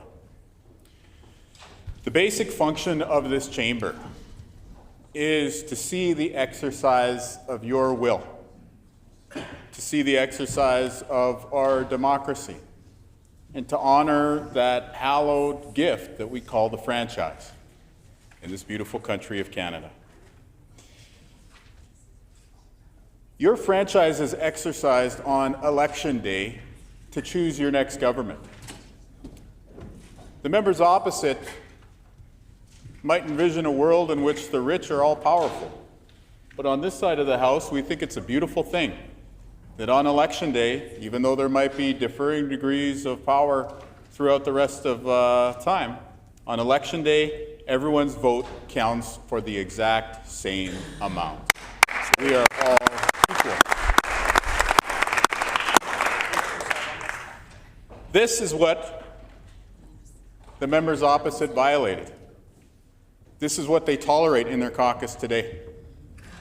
An ignorance of that fundamental freedom. To be a member of the current Progressive Conservative Caucus is to be a party of the violation of the democratic will of the people. For the first time in the history of our province, we have conclusive proof and a detailed reporting of Heather Stephenson and the Manitoba PCs violating your democratic will. They were a defeated government, and today they are a sad opposition. For days, they have tried any manner of stunts and delays and nonsensical arguments in the public sphere to try and hold off this moment, when the leader that they all pledged fealty to will be fined for violating your vote. The fact that you showed up on Election Day, you lined up to vote, you chose who you wanted to be your government. And in their actions this week and today, they continue to show contempt for our democracy, and they continue to show contempt for you. the people of Manitoba. What does it mean to accept an ethics commissioner's report when no one on their side will accept responsibility? That's right. The current member of their caucus, their former leader who they are soliciting donations from, they all refuse to accept responsibility. They shucks it all the way to I was just doing my job. Wrong. You lost your job on October 3rd, 2023, when Manitobans voted in a new direction. You had no right to ram through the Sciosilica project. That's right. The current House leader has no credibility for the opposition. Those are the words of the Ethics Commissioner himself. This report is very, very clear, Honourable Speaker. Heather Stephenson, along with two members of her cabinet, one who continues to sit in this chamber, broke the law. In the process, they breached the trust of the electorate and they violated a principle of our Constitution. They lost the election. They still tried to push this controversial project through. They were being pressured by some of their rich friends all the while. And what do now? They continue to treat this like it's any other political issue. This is not just any other political issue that you get to dodge and run away from. This is a complete failing of an institution in the form of the Manitoba PC Party that was supposed to have integrity. It was supposed to stand for something. All the Manitoba PC Party stands for today is turning around away from accountability and trying to protect their friends.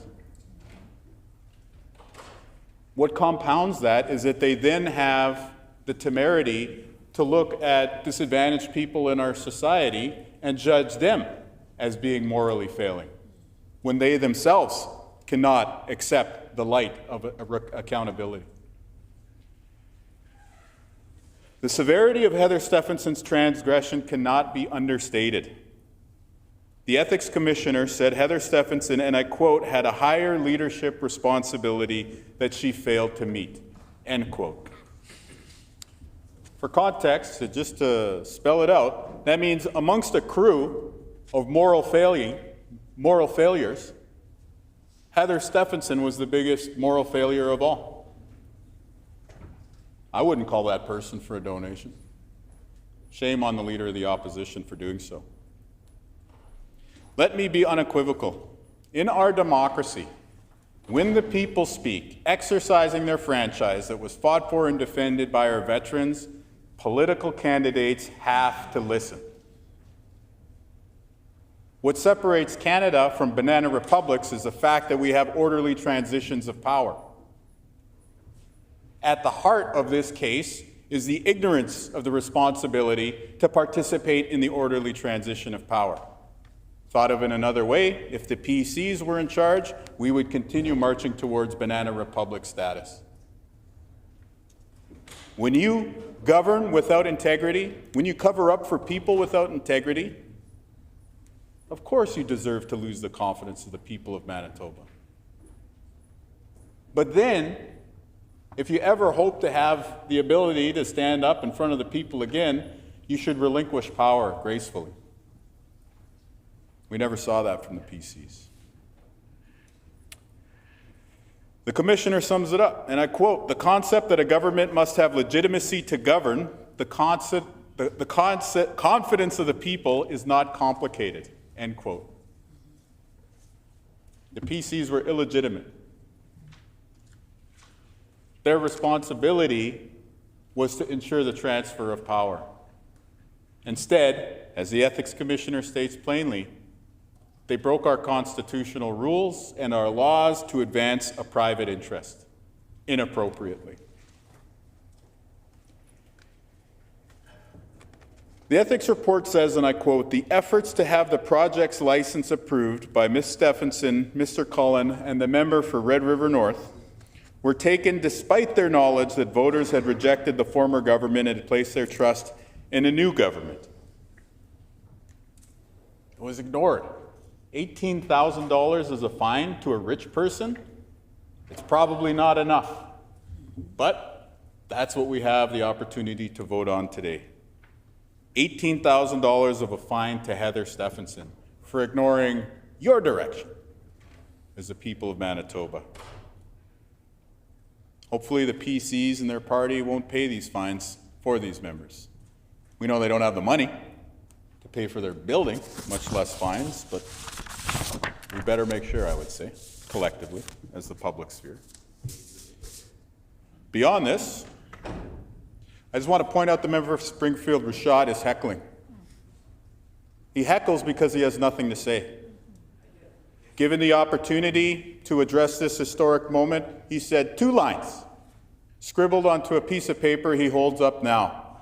Too bad he didn't have the words, the letters N-O, to hold up to Heather Stephenson during the transition.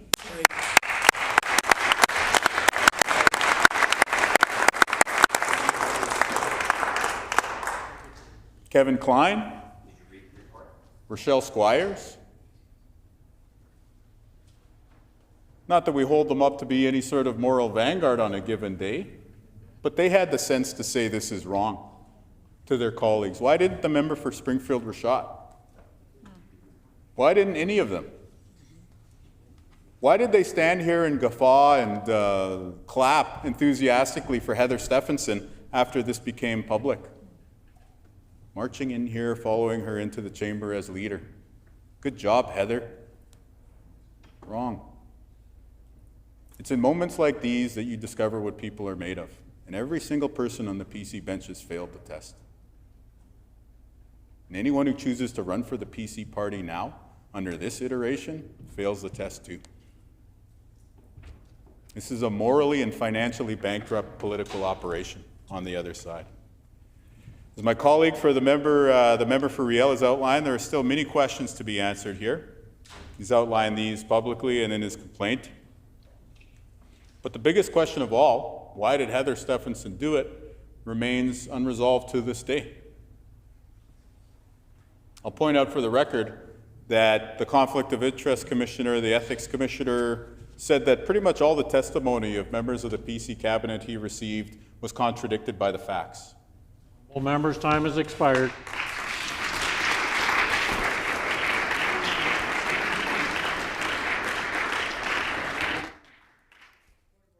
The Honourable First Minister on a point of order. Yeah, I just want to say one more quick thing. Let them be fined. I'll just point out that the Honourable First Minister did not have a point of order. The Honourable Minister for Environment and Climate Change.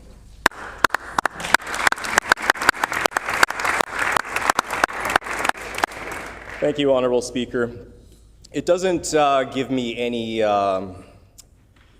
good feelings to be speaking on such a serious manner today. What we're talking about is not just ideology. This isn't just a regular event.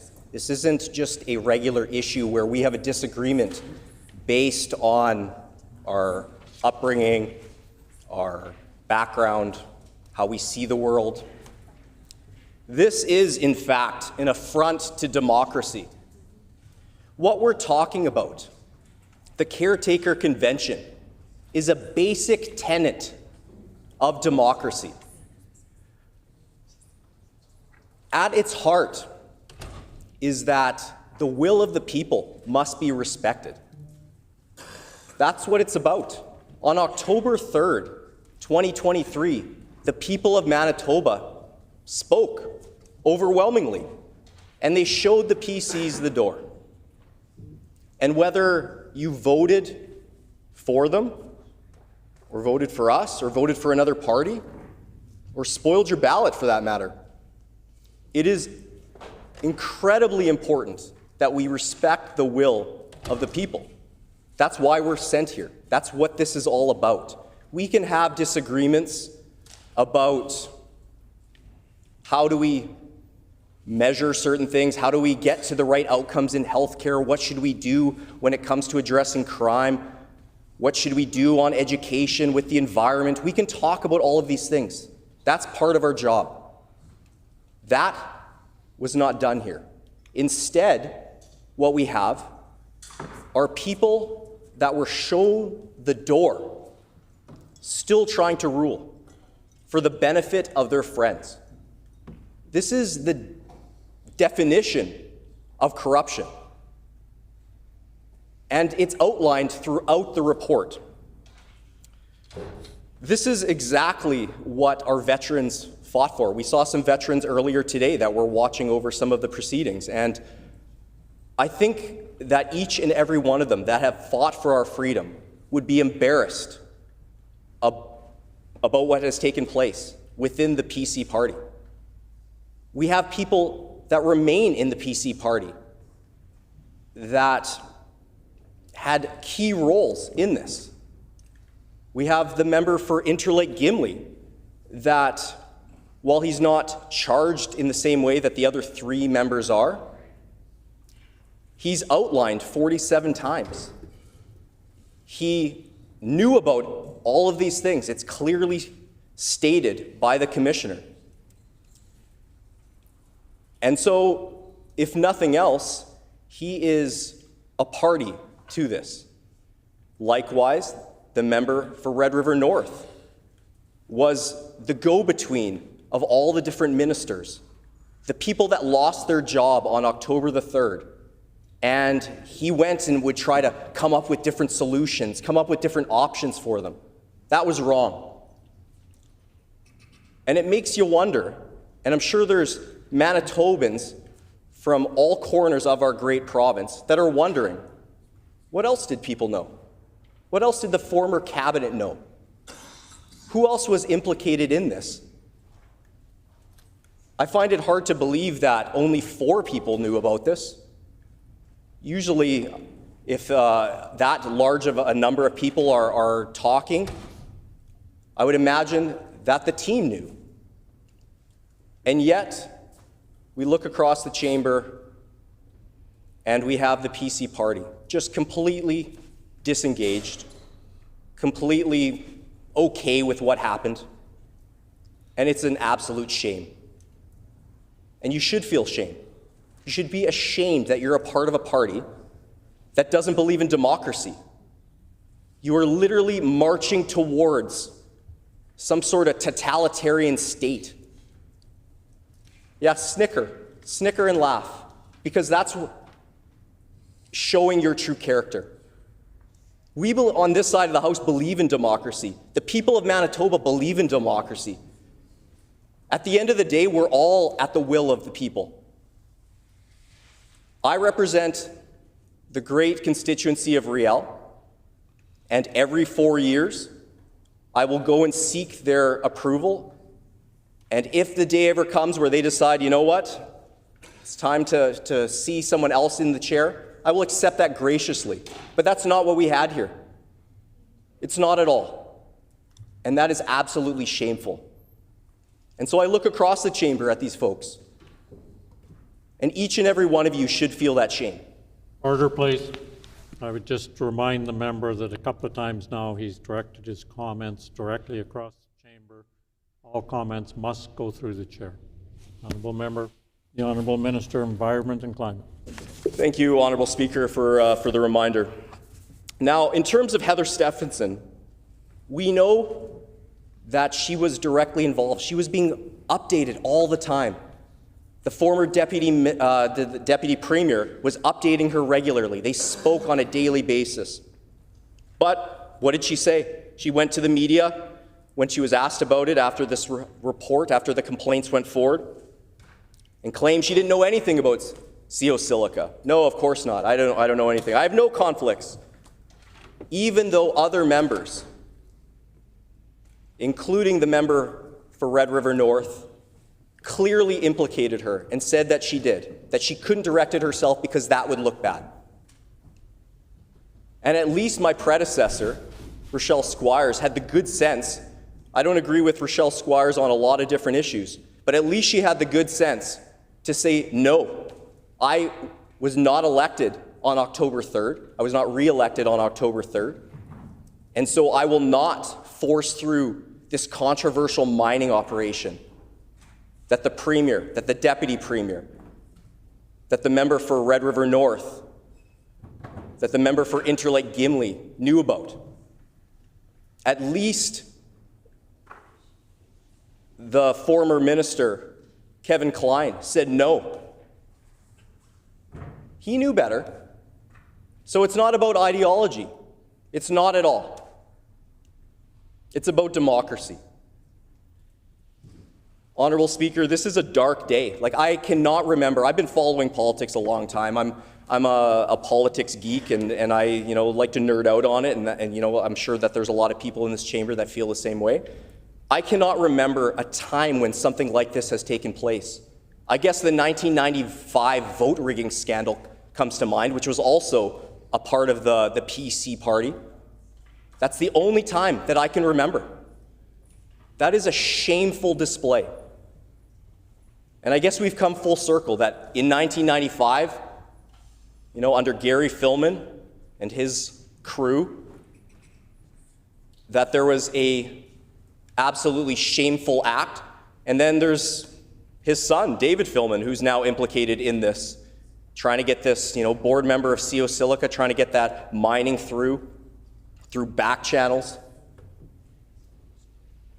We have different means to get projects through, and we can debate them, we can look at them, we can analyze them, and that's the proper way. There's proper channels to do that.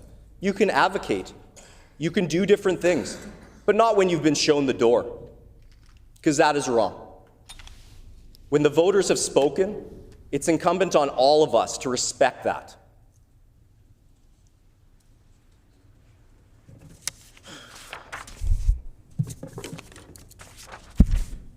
Now, let's quote the Ethics Commissioner just to get that on the official record. This is a quote from the Ethics Commissioner's report. Ms. Stephenson dismisses the Caretaker Convention as merely a useful statement of general principles. I emphatically disagree and find it disappointing that she would give it such little weight. As I've already discussed, and as the Supreme Court of Canada has made clear, the Caretaker Convention is a binding constitutional principle that is fundamental to the respect for the will of the voters that is the basis of our democracy. I honestly don't know how any member on that side of the chamber can make such a mockery of our democracy. I would hope that each and every one of them would reflect on what they knew and what they did during this dark chapter of Manitoba and our democracy. Thank you, Honourable Speaker.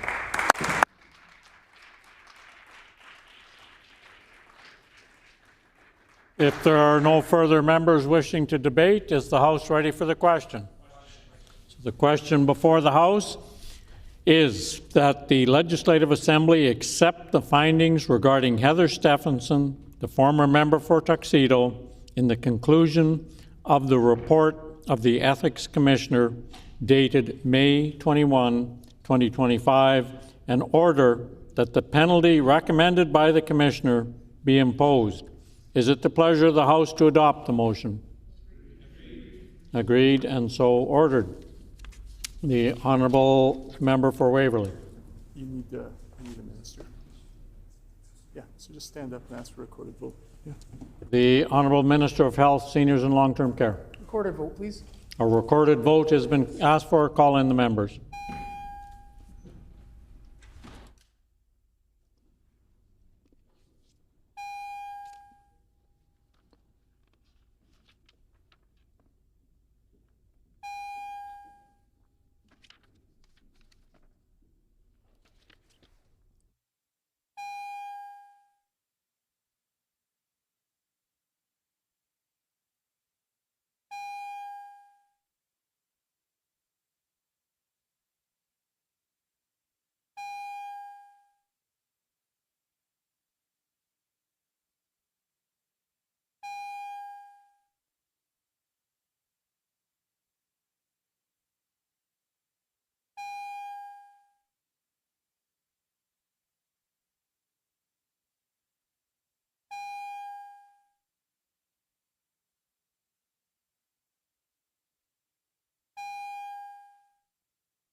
Order, please. The 1-hour time limit for the ringing of the bells has expired. Therefore, I'm asking that they be turned off and the House proceed to the vote.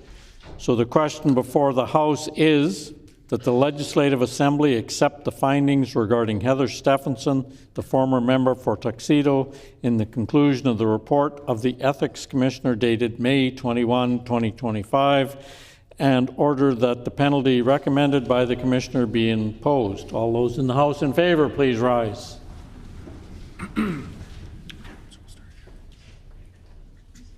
Honourable Mr. Canoe, Honourable Mr. Canoe, Honourable Minister Fontaine, Honourable Minister Fontaine, Honourable Minister Schmidt, Honourable Minister Schmidt, Honourable Minister Veep, Honourable Minister Wiebe, Honourable Minister Asakwara, Honourable Minister Asaguera, Honourable Minister Sala, Honourable Minister Sala, Honourable Mr. Castician, Honourable Minister Costician, Honourable Mrs. Smith, Honourable Minister Smith, Mr. Khan, Mr. Khan, Mr. Johnson, Mr. Johnson, MLA Baraza, MLA Bariza, Mrs. Cook, Mrs. Cook, Mr. Nars, Mr. Narth, Ms. Byram, Ms. Byram, Honourable Mr. Bushy, Honourable Mr. Bushy, Honourable Mr. Seymour, Honourable Mr. Samard, Honourable Minister Marcelino, Honourable Minister Marcelino, Honourable Minister Kennedy, Honourable Minister Kennedy, Honourable Mr. Moses, Honourable Mr. Moses, Honourable Minister Cable, Honourable Minister Cable, Honourable Minister Naylor, Honourable Minister Naylor, Honourable Minister Sandhu, Honourable Minister Sandhu, Honourable Minister Moise, Honourable Minister Moyes, Honourable Minister Morose, Honourable Minister Morose, Mr. Schuler, Mr. Schuler, Mr. Gorzer, Mr. Gertzen, Mr. Balkane, Mr. Balkan, Mr. Ginter, Mr. Ginter, Mr. Pivnik, Mr. Panyuk, Mr. King, Mr. King, Mr. Ibasco, Mr. Owasco, MLA Malloway, MLA Malloway, Emily Corbett, MLA Corbett, Honourable Mr. No, Mr. Mr. Blaschko, Mr. Blaschko, Emily Chan, MLA Chen, Emily Pankratz, MLA Pankratz, Emily Devgan, MLA Devgan, Emily Compton, MLA Compton, Mr. Oxenham, Mr. Oxenham, Emily Loisel, MLA Loisel, Emily Dela Cruz, MLA Dela Cruz, Mrs. Schott, Mrs. Schott, Mr. Brar, Mr. Brar, Emily Redhead, MLA Redhead, Mr. Vasiliev, Mr. Vasiliev, Mr. Wojcik, Mr. Wojcik, Mr. Nesbitt, Mr. Nesbitt, Mrs. Robbins, Mrs. Robbins, Mr. Prashad, Mr. Prashot, Emily Lamoureux, MLA Lamoureux, Emily Cross. MLA Cross. We will now conduct the alphabetical roll call of members participating virtually, and as a reminder to all virtual members, please respond clearly with either I vote yes or I vote no, only when your name is. All those in the House opposed to the motion, please rise. We will now proceed to conduct the alphabetical roll call of members participating virtually. As a reminder to all virtual members, please respond clearly with either I vote yes or I vote no, only when your name is called. But also remind members to unmute their mics only when they are recognized and then immediately mute it again once they've declared their vote. The page will now conduct the vote. Emily Lagasse, I vote yes. MLA Lagasse votes yes. Mr. Wharton, I vote yes. Mr. Wharton votes yes. Well done.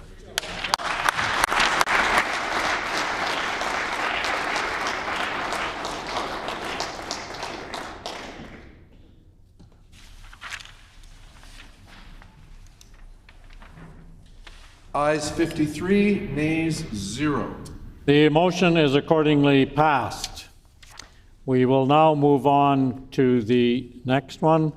The motion before the House now relates to Cliff Cullen, the former member for Spruce Woods. On page 100 of the May 21, 2025 report, the Ethics Commissioner wrote, "For the reasons given above, I submit the following findings and recommendations to the Legislative Assembly. Cliff Cullen breached the Act and should be fined in the amount of $12,000. The motion before the House is that the Legislative Assembly accept the findings regarding Cliff Cullen, the former member for Spruce Woods, in the conclusion of the report of the Ethics Commissioner dated May 21, 2025, and order that the penalty recommended by the Commissioner be imposed." The floor is now open for debate. The Honourable Member for Selkirk. Thank you, Honourable Speaker. And I'd like to thank the Ethics Commissioner for the hard work they have done in regards to this matter. We accept the findings of the Ethics Commissioner and look forward to voting on this as soon as possible. The Honourable Minister of Health, Seniors and Long-Term Care.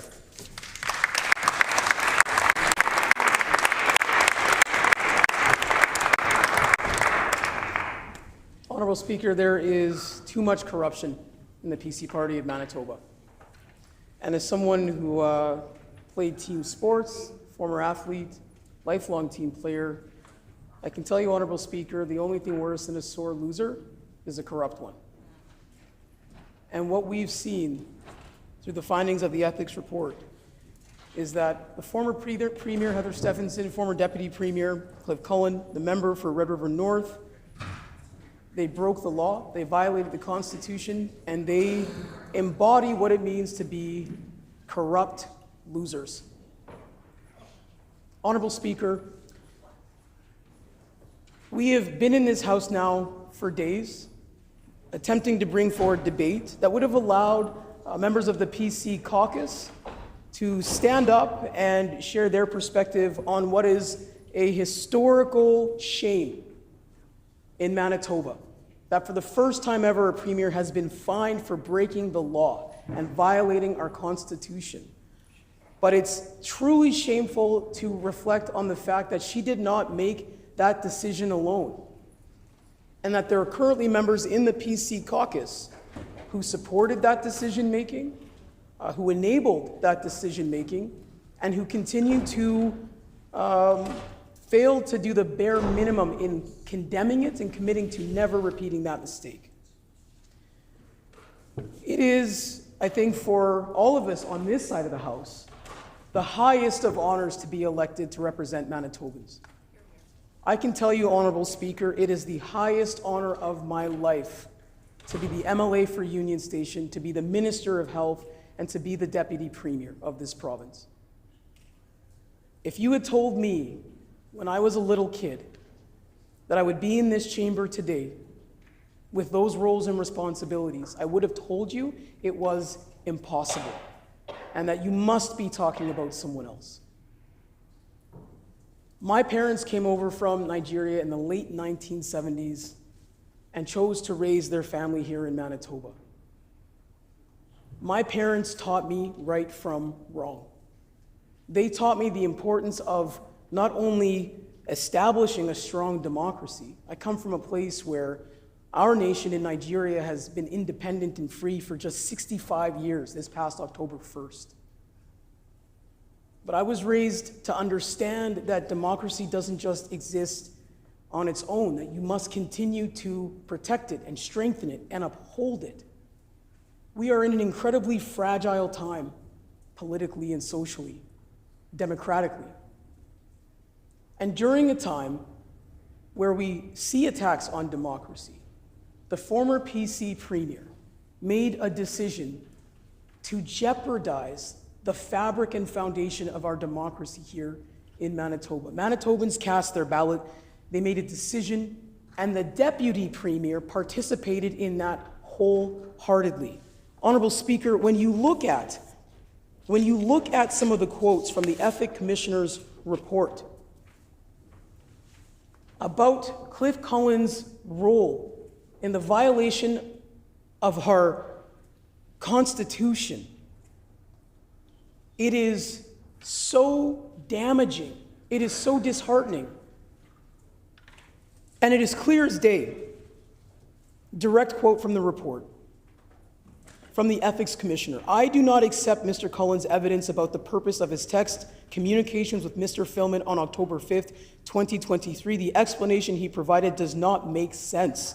Another quote, it is reasonable to conclude that Mr. Cullen was not merely working on understanding the status of the project, he was working on getting the project license approved.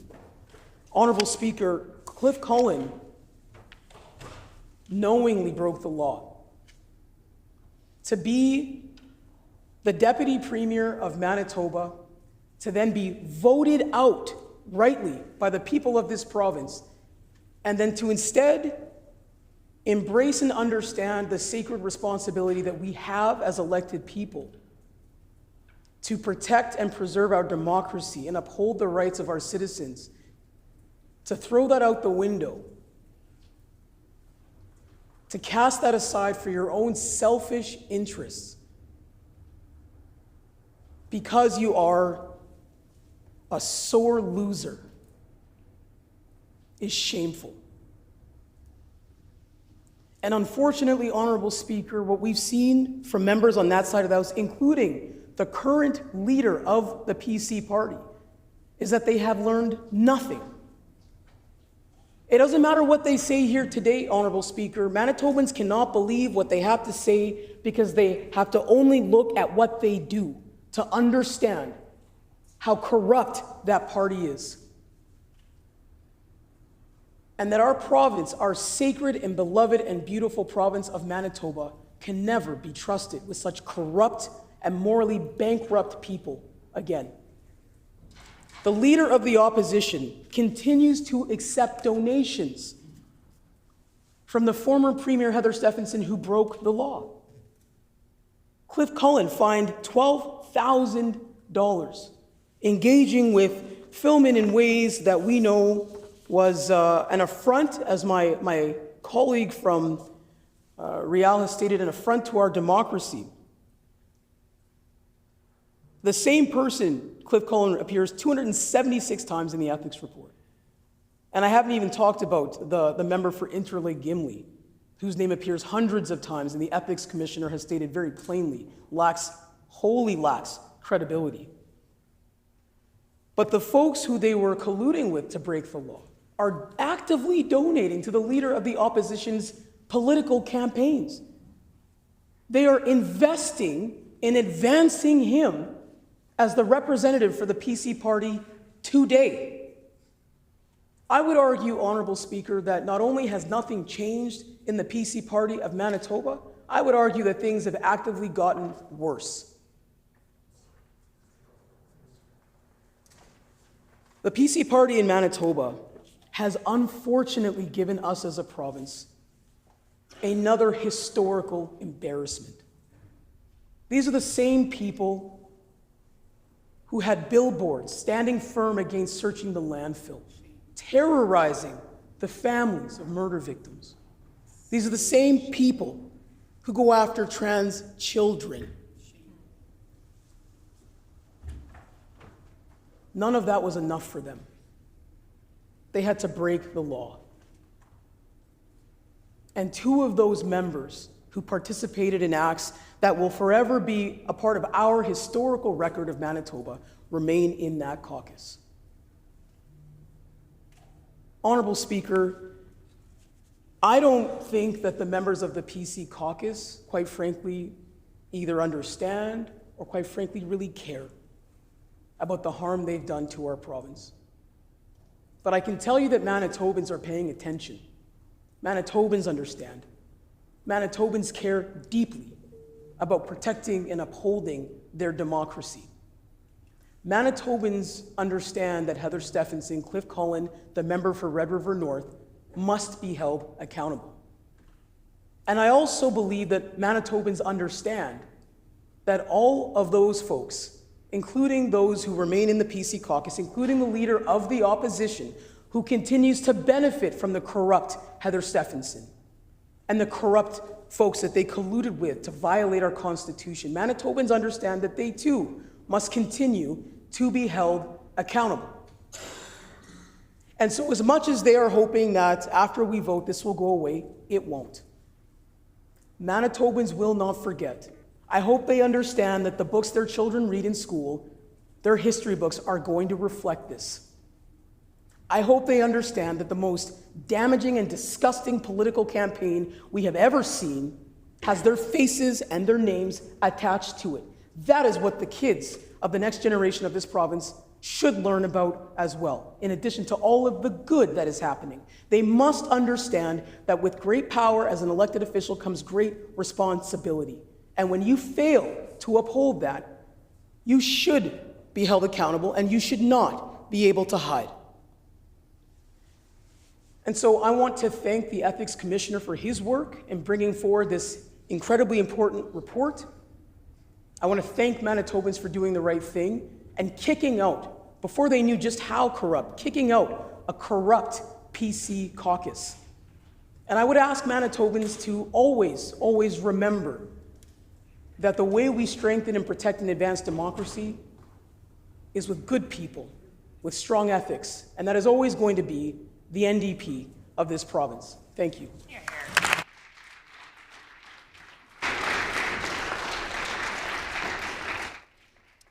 The honourable member for Waverley. Thank you, Honourable Speaker. So I want to speak today from a place of respect for this institution, for what this chamber represents. And each of us, regardless of our political affiliation, carries the responsibility of defending not only the interests of those who sent us here, but the democratic principles that make this House possible. The trust of Manitobans is a sacred honor, and we have to carry that with some humility, and it is earned or lost by choices that we make. We're living in a time when faith in public life can be fragile. You know, people see headlines about corruption, cynicism, self-interest. They wonder whether the system still belongs to them at all. And that doubt can begin with small betrayals of trust that go unanswered, but today we're speaking about a much larger betrayal, unfortunately, here in Manitoba. And it's why this discussion is so very important. You know, democracy does not collapse all at once, it erodes, right? It weakens each time the people who are in power decide the rules no longer apply to them. It falters or it breaks when, you know, as we saw yesterday, when laughter replaces accountability, when cynicism replaces courage, and when leaders mistake their own privilege for permission. The Ethics Commissioner's report released is a warning, and it shows how quickly power can drift away from the people when those entrusted with it begin to believe that it belongs to them personally.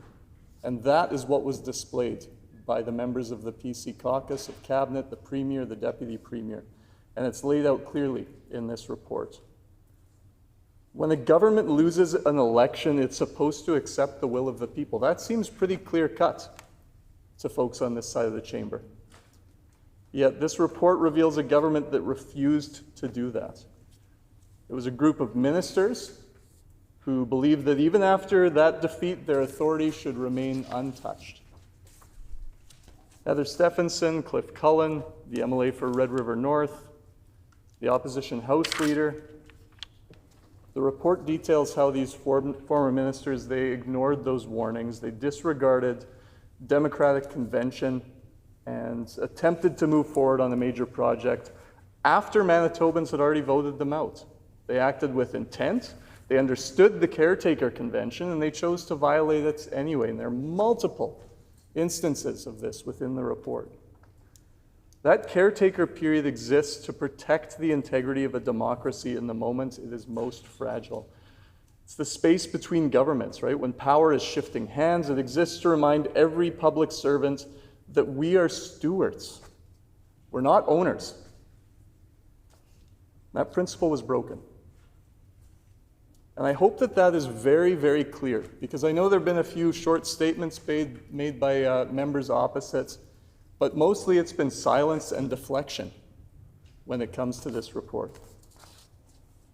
You know, when we raised this yesterday as part of some of the ministerial statements to speak about this a little bit more, evidence-based concerns as laid out in this report, when we brought forward some of these concerns and findings, the opposition laughed.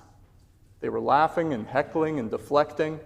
The leader of the opposition at one point actually smirked, congratulated his team, and then said, "Oh, that didn't go how you thought it would." But guess what? It went exactly how I thought.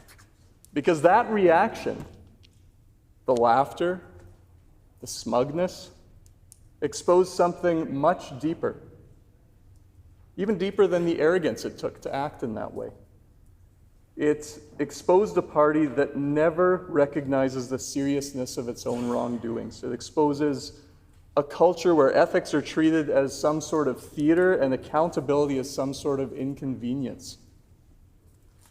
At a moment where around the world democracies are fraying, when faith in institutions is already worn thin, the opposition here still can't summon the humility to confront one of the most serious breaches of public trust in our province's history.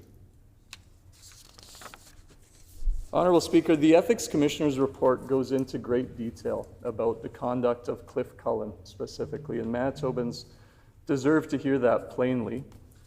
You know, Mr. Cullen was the Deputy Premier of Manitoba, as our wonderful Deputy Premier pointed out just moments ago. He's one of the most senior decision makers in the province, and he had been briefed on the Caretaker Convention, understood its limits, was warned explicitly not to make major decisions after the election. Yet, according to Commissioner Schnur, Cliff Cullen took it upon himself to push forward a controversial industrial project, the CO Silica license, after the election had already been lost. He directed senior public servants to contact the incoming government and asked whether they would be comfortable with the outgoing cabinet proceeding anyway. Honourable Speaker, that request alone reveals everything we need to know about the mindset of this former government, and members of this current government, for that matter. You know, it shows a man who understood that power was no longer his to wield, but could not bring himself to let it go. And the report found that Mr. Cullen acted with full knowledge of the rules he was breaking. He received warnings that proceeding could violate both the Caretaker Convention and the Conflict of Interest Act, and yet he pressed ahead anyway. He wasn't safeguarding the public interest, he was testing the boundaries of democracy. Commissioner Schnur noted that Cullen had no personal financial interest in CO Silica. And that's true, but in some ways it actually makes this even worse, not better, because it wasn't even just greed. That I could maybe start to understand from some of the folks over there. It was entitlement. Entitlement. It was the quiet conviction that even after the people had spoken, those in power still knew better than everyone else in the province. And for this breach, the Ethics Commissioner recommended a $12,000 fine. Cliff Cullen's actions and those of his colleagues are a reminder that corruption does not always necessarily wear the face of that clear-cut bribery or theft. Sometimes it just looks like the corruption of arrogance, the belief that personal judgment outranks our democracy itself.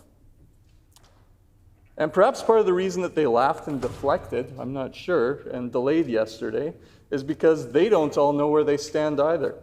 They haven't made a decision. They've heard the rumors, right, that even within their caucus, there's no agreement on whether they should have defended or distanced themselves from this. So the leader of the opposition finds himself stuck here between loyalty and leadership. He's taken donations. He's clearly still closely connected to the folks involved in this. So does he disavow the former premier from the party, admit that what she did was wrong and risk dividing the caucus even further? I don't know. Either way, Honourable Speaker, the one truth is clear. It's that they do not seem to have the moral fortitude to stand up for what is right for Manitobans. And when faced with a choice between integrity and convenience, they again choose silence. and that silence is complicity.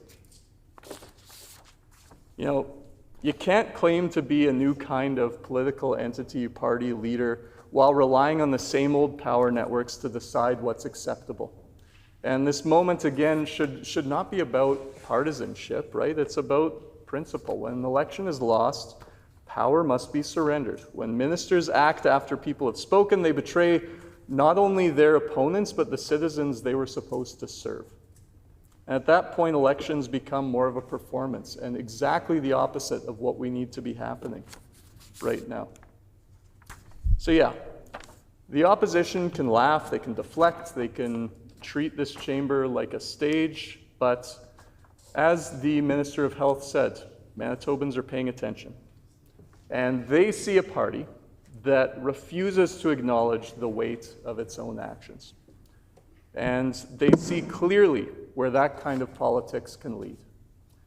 To entitlement, to hypocrisy, and to a deep contempt for the democracy that every single one of us here is sworn to defend. Thank you, Honourable Speaker.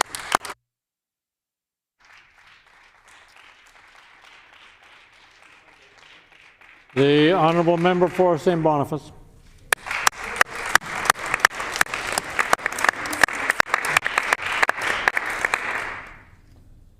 Honourable Speaker, famous author David Stevenson once wrote, "A lie is a lie, even if everyone believes it, and the truth is the truth, even if no one believes it." And the truth is there's too much corruption in the PC Party of Manitoba. In fact, the PC Party of Manitoba is as corrupt today as it was 2 years ago during the 2023 election and the month of corruption that followed. That's the truth. And when corruption is at the basis of who you are as a party, then how can anyone trust you? How can any elector, family member, Manitoban, how can anyone trust you? Manitobans trusted the PC Party to hand over the reins of power to our government after they lost the election on October 3rd, 2023. And they breached that trust. As a parent, as an educator, trust is a really difficult concept to teach. It's either you have it or you don't. How is it that Manitobans will now ever be able to trust, once again, the PC Party of Manitoba? And it doesn't matter whether you're newly elected or if you were part of the previous PC government, you're all guilty. You're all guilty of breaching that trust. Another fundamental teaching that we teach in our schools is called the circle of courage, where we teach belonging, generosity, amongst other things. And not only was the trust breached, the PC Party of Manitoba put ahead of everyone else their own self-interests. How could they ever be trusted again? And as a student of history, I know that for many years to come, Manitobans will look back at this and always ask themselves, how do I trust the PC Party of Manitoba? It's going to be hard. Alors, l'honorable président, c'est clair. Il existe trop de corruption dans le Parti progressiste conservateur du Manitoba. Corruption is corruption.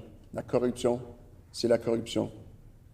L'ancienne première ministre PC Heather Stephenson, le vice-premier ministre Cliff Cullen et le député de Red River North ont enfreint la loi et violé notre Constitution, aidés par le leader parlementaire des conservateurs. Ils l'ont fait alors que le chef PC les encourageait depuis le cabinet des ministres. Pour la première fois dans l'histoire du Manitoba, une ancienne premier ministre et ses ministres reçoivent des amendes en vertu de la loi. Heather Stephenson reçoit une amende de 18 000 $. Cliff Cullen reçoit une amende de 12 000 $. Le député de Red River North reçoit une amende de 10 000 $. L'ancien gouvernement PC a violé le principe selon lequel lorsque les Manitobains votent, leur vote compte. Les Manitobains méritent des réponses. Le parti PC doit dire la vérité et expliquer pourquoi il a violé la volonté des électeurs du Manitoba. Vont-ils enfin dire la vérité aujourd'hui ou continuer leur corruption effrénée? Depuis une semaine, le chef PC bloque le débat et joue des jeux politiques pour éviter de débattre le rapport d'éthique. Le chef PC ne travaille pas pour obtenir des réponses ni pour rendre des comptes aux Manitobains. Il travaille pour protéger ses amis et leurs intérêts privés. Nous savons que Cliff Cullen tenait le membre du conseil d'administration de Sciosilica, David Philman, informé de ses efforts pour enfreindre la loi et violer la Constitution. C'est le même David Philman qui a récemment fait un don de 3 000 $ à la direction du député de Fort White. Nous savons que cet été, le député de Turtle Mountain a créé une entreprise, en fait, avec le lobbyiste de Sciosilica. Les Manitobains ont encore plus de questions que de réponses sur les raisons pour lesquelles les PC ont enfreint la loi et violé la Constitution. L'ancien vice-premier ministre Cliff Cullen apparaît 276 fois dans le rapport d'éthique. Il a enfreint la loi, violé notre Constitution et a été condamné à une amende de 12 000 $. M. Cullen a travaillé pour faire approuver le permis du projet après que les PC ont perdu les élections en 2023, malgré le fait qu'il savait que c'était illégal et anticonstitutionnel. Mais les Manitobains ont encore des questions. Ils veulent savoir pourquoi Cliff Cullen était prêt à enfreindre la loi. C'est pourquoi nous demandons à l'ancien vice-premier ministre Cliff Cullen de témoigner devant l'Assemblée afin d'éclaircir la situation et de réparer les dommages qu'il a causés à notre démocratie. L'honorable Président, les Manitobains et les Manitobains méritent un gouvernement honnête, transparent et responsable. Ils méritent de savoir pourquoi leurs anciens dirigeants ont enfreint la loi et violé la Constitution. Ils méritent de savoir pourquoi le chef actuel du PC refuse de demander des comptes à ses collègues. Ils méritent de savoir pourquoi des personnes reconnues coupables d'avoir violé la Constitution siègent encore à l'Assemblée législative. Les Manitobains méritent mieux que la corruption, les manigances et le mépris de la loi. Ils méritent des dirigeants qui respectent la démocratie et la volonté du peuple. L'honorable Président, le rapport d'éthique est clair. Heather Stephenson, une amende de 18 000 $. Cliff Cullen, une amende de 12 000 $. Le député de Red River North, une amende de 10 000 $. Ils ont tous violé la Constitution et trahi la confiance des Manitobains. Le chef PC actuel, qui faisait partie de ce gouvernement, n'a rien fait pour l'empêcher. Et aujourd'hui encore, il protège ceux qui ont commis ces actes. C'est une insulte à la démocratie manitobaine. Le message des Manitobains est clair. Assez, c'est bien assez. Il est temps pour le Parti progressiste conservateur du Manitoba d'admettre la vérité, de présenter des excuses et d'assumer ses responsabilités. La corruption n'a pas de place dans notre province. Et je veux revenir, l'honorable président, à la confiance que les Manitobains et Manitobains ont en nous, en tant que députés. Nous avons tous prêté serment pour faire de notre mieux, pour dire la vérité, pour éviter la corruption. Mais à l'intérieur de cette Chambre, nous avons des députés qui ont enfreint à la loi, qui ont manqué de considération pour les Manitobains et les Manitobaines, qui ont mis leurs intérêts privés à l'avant et non celles des Manitobains et des Manitobains. Et pour ça, les Manitobains et les Manitobains vont se rappeler bien longtemps que dorénavant, il est impossible de faire confiance aux conservateurs du Manitoba. Merci, l'honorable président.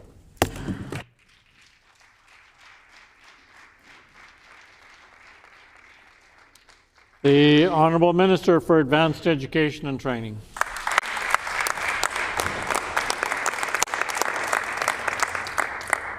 Thank you, Honourable Speaker. I usually start my comments by saying it's an honor and a privilege to rise in this chamber.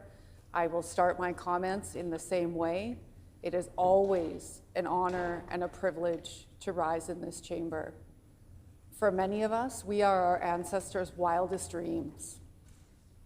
We could never have imagined taking seats in this space where laws are decided, where our province comes to shape, and we honor that sacred responsibility with grace, humility, and certainly with a deep respect for the law and for conventions that have come for years and years and years before we could ever have contemplated sitting in this space. And in the world that we're in right now, there is a lot of excitement on social media. Every day there's 5 seconds, 10 seconds, 15 seconds of what would be considered markedly unbelievable just 1 year ago. So it's easy to become desensitized to things that are actually incredibly important and moments that are pivotal in our historical consciousness. This is one of those moments. Honourable Speaker, in politics we use a lot of words that don't mean things to people. We don't use plain language. We don't make this space accessible to allow people to understand exactly what happens here. And so in the plainest way possible, I hope that we're able to convey to the people of Manitoba that this is wrong. That the folks on the other side of the chamber changed the rules halfway through the game and decided that they were writing their own rules, and that what we had all decided in how this space runs and the things that we do and ought to do here were suddenly not important because they couldn't swallow the loss. An Honourable Speaker, I feel sick at the thought that this behavior would go unpunished, that people may believe that this is just the normal course of business, and that in these roles that, of course, we're all corrupt. This is not who we are. We are so much better than this. And Honourable Speaker, I'll tell you that every day that I'm entrusted with the will of the people, which is what, in my seat here, I was given the will of the people from the constituents of Southdale. Every day that I'm here, I take that seriously, and I work on their behalf, and I consider them, not my own pocketbook, not what deals that I can get done for me and my friends and my family. I'm not making backroom deals with people who don't deserve that honor, and also who frankly are not in positions to be making those deals. Honorable Speaker, there's a lot of things in this world that happen because they've always happened that way, and certain people have always had a hand up or a leg up. And on this side of the House, we believe strongly in equity and inclusion and fairness, the rule of law. And frankly, it's incredibly disappointing to look across the way and to see that there are members on the other side of the House that aren't as outraged as I am. A number of us have young children. What is the example that we're setting here? What are we saying about the world that we live in now and the world that we want to live in if we don't stand up and say this is wrong? We have rules here. We see what's happening in other parts of the world right now where there's governments unilaterally make decisions that upend legal systems, that run over democracy. We have kids being corralled up in trucks from their daycares. And if people think that that's a far reach from where this kind of behavior leads, frankly, it's not. It really isn't.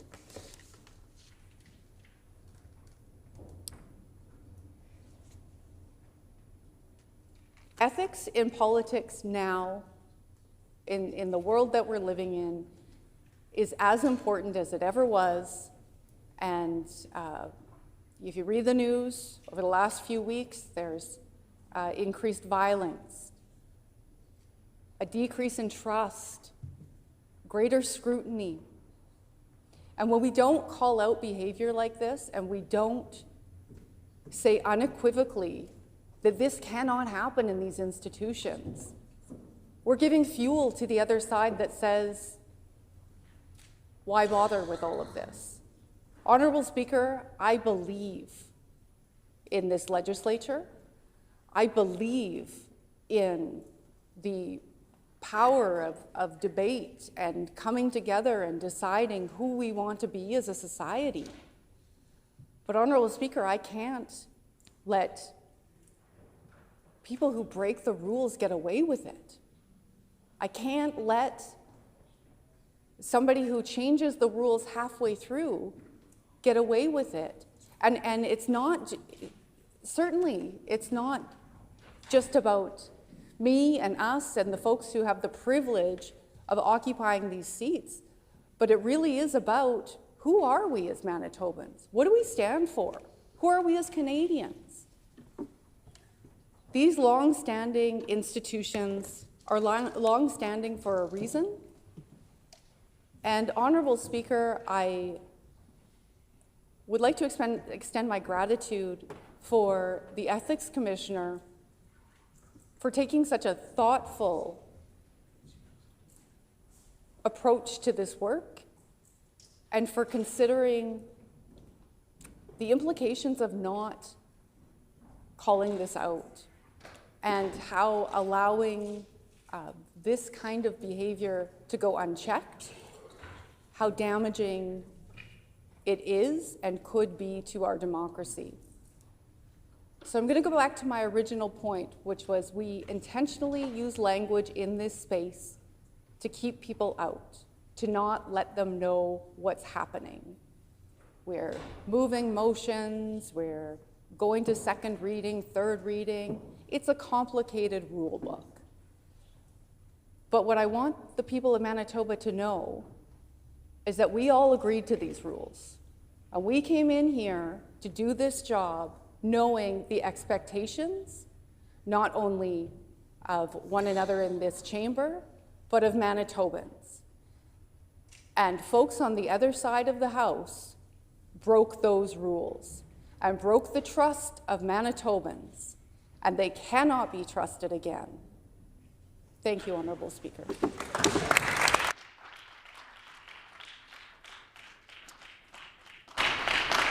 If there are no other members wishing to debate, is the House ready for the question?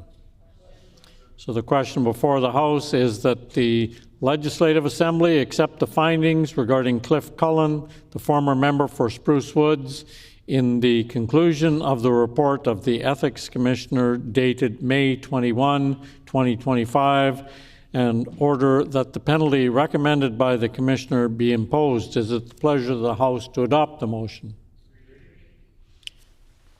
The motion is accordingly adopted and passed.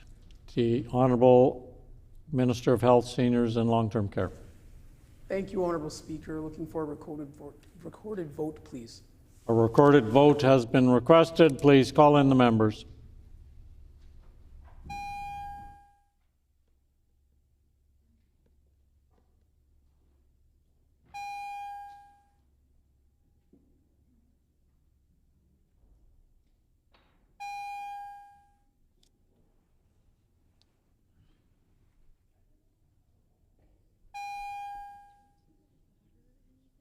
I would have a cup of coffee from the clerk's office. Sure. And don't worry about making sure the cup is full. Just use whatever one is.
Order, please.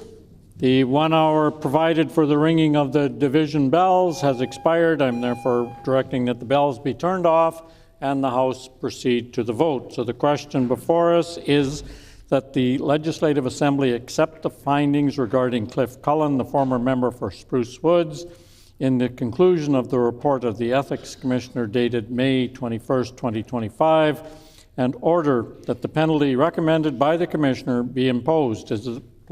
All those in the House in favor of the motion, please rise. Honourable Mr. Canoe. Honourable Mr. Canoe. Honourable Minister Fontaine. Honourable Minister Fontaine. Honourable Minister Schmidt. Honourable Minister Schmidt. Honourable Mr. Wiebe. Honourable Mr. Wiebe. Honourable Minister Asquera. Honourable Minister Asaguera. Honourable Mr. Sala. Honourable Mr. Sala. Honourable Mr. Costician. Honourable Mr. Costician. Honourable Ms. Smith. Honourable Ms. Smith. Mr. Khan. Mr. Khan. Mr. Johnson. Mr. Johnson. MLA Bariza. MLA Bariza. Mrs. Cook. Mrs. Cook. Mr. Narth. Mr. Narth. Ms. Byram. Ms. Byram. Honourable Mr. Bushy. Honourable Mr. Bushy. Honourable Mr. Simard. Honourable Mr. Simard. Honourable Minister Marcelino. Honourable Minister Marcelino. Honourable Minister Kennedy. Honourable Minister Kennedy. Honourable Mr. Moses. Honourable Mr. Moses. Honourable Minister Cable. Honourable Minister Cable. Honourable Minister Naylor. Honourable Minister Naylor. Honourable Minister Sandhu. Honourable Minister Sandhu. Honourable Minister Moyes. Honourable Minister Moyes. Honourable Minister Morose. Honourable Minister Morose. Mr. Schuler. Mr. Schuler. Mr. Gertzen. Mr. Gertzen. Mr. Balkin. Mr. Balkin. Mr. Ginter. Mr. Ginter. Mr. Panuke. Mr. Panuke. Mr. King. Mr. King. Mr. Owasco. Mr. Owasco. MLA Malloway. MLA Malloway. MLA Corbett. MLA Corbett. Mr. Blashko. Mr. Blashko. MLA Chan. MLA Chen. MLA Pankratz. MLA Pankratz. MLA Devgan. MLA Devgan. MLA Compton. MLA Compton. Mr. Oxenham. Mr. Oxenham. MLA Loisel. MLA Loisel. MLA De La Cruz. MLA De La Cruz. Mrs. Schott. Mrs. Schott. Mr. Brar. Mr. Brar. MLA Redhead. MLA Redhead. Mr. Vasiliev. Mr. Vasiliev. Mr. Wochuk. Mr. Wochuk. Mr. Nesbitt. Mr. Nesbitt. Mrs. Robbins. Mrs. Robbins. Mr. Prashad. Mr. Prashad. MLA Cross. Nope, sorry. Sorry, say again. MLA Cross. MLA Cross. Mike. All those in the House opposed to the motion, please rise. We will now conduct the alphabetical roll call of members participating virtually. And as a reminder to all virtual members, please respond clearly with either I vote yes or I vote no, only when your name is called. I would also remind members to unmute their mics only when they are recognized and then immediately mute it again once they have declared their vote. The page will now conduct the vote. MLA Lagacé. I vote yes. MLA Lagacé votes yes. MLA Lamoureux. I vote yes. MLA Lamoureux votes yes. Well done.